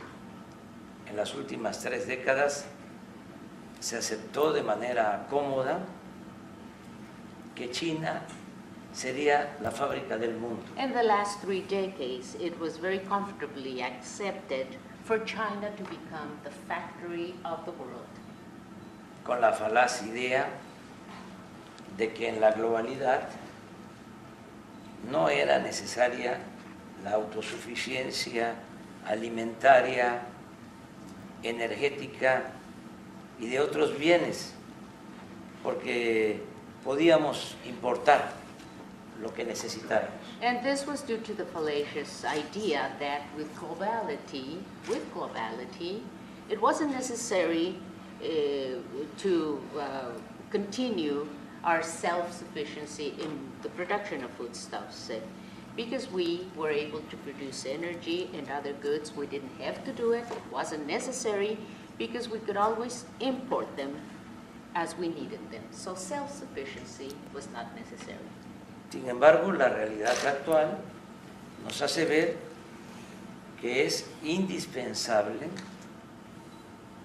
producir lo que consumimos en nuestros países y en nuestras regiones. However, the reality we live in now makes it necessary and indispensable for us to produce everything we consume in our countries and regions. Sin llegar al extremo de cerrar nuestras economías, without reaching an extremist position of closing our economies. Debemos pensar que el desarrollo de las naciones depende en lo fundamental de su capacidad productiva. We should remember that the development of our nations depends fundamentally on their productive capacity. Señor Presidente Biden, ya estoy por terminar. President Biden, I'm about to finish. Mi propuesta coincide. Let me say one thing. I can't get over how that lovely lady is holding that camera steady. Déjame decirle algo, la cámara no se ha movido, usted lo ha tenido así. We are going to take our final break here of the hour on Live Now from Fox. As you can see on the right there, we are gearing up for the January 6th committee about to begin at the top of the hour. You'll see it right here, gavel-to-gavel coverage right here on Live Now from Fox. 5 asuntos básicos de cooperación. Yes, I fully coincide with what you have proposed, President Biden, and I could summarize everything we've been saying in 5 basic items of cooperation. 1. Desde que comenzó la crisis energética, México ha destinado el 72% de su producción de petróleo crudo y combustóleo de exportación a las refinerías de Estados Unidos. Number 1, since the energy crisis started, Mexico has used 72% of its crude and fuel oil exports to United States refineries. 800,000 barriles diarios. 800,000 barrels a day. Asimismo, decidimos permitir, en tanto baja el precio de las gasolinas en Estados Unidos, Therefore, we decided that while we're waiting for prices of gasoline to go down in the United States, ojalá y apruebe el Congreso su propuesta and I hope that Congress approves or passes your de proposal, Mr. President, bajar el of precio. lowering prices. Yes, that's it. En tanto baja el precio de las gasolinas en Estados Unidos, In the meantime, while we're waiting for prices to go down, se ha permitido que estadounidenses que viven cerca de nuestra frontera puedan cargar sus automóviles del lado mexicano a menor precio. we have decided that it was necessary for us to allow Americans who live close to the borderline so that they could go and get their gasoline on the Mexican side at lower prices. Actualmente ya se están abasteciendo automovilistas de Estados Unidos en gasolineras ubicadas en las ciudades fronterizas de México. And right now, a lot of the drivers, a lot of the Americans are going to Mexico, to the Mexican border, to get their gasoline. Pero podríamos incrementar nuestros inventarios de manera inmediata. However, we could increase our inventories immediately. Nos comprometemos a garantizar al doble el abasto de este combustible. We are committed to guaranteeing twice as much supply. Lo cual sería un considerable apoyo. That would be considerable support. Al día de hoy, un galón de gasolina regular cuesta $4.78. Right now, a gallon of regular costs $4.78. En promedio, de este lado de la frontera. Average on this side of the border. Y en nuestro territorio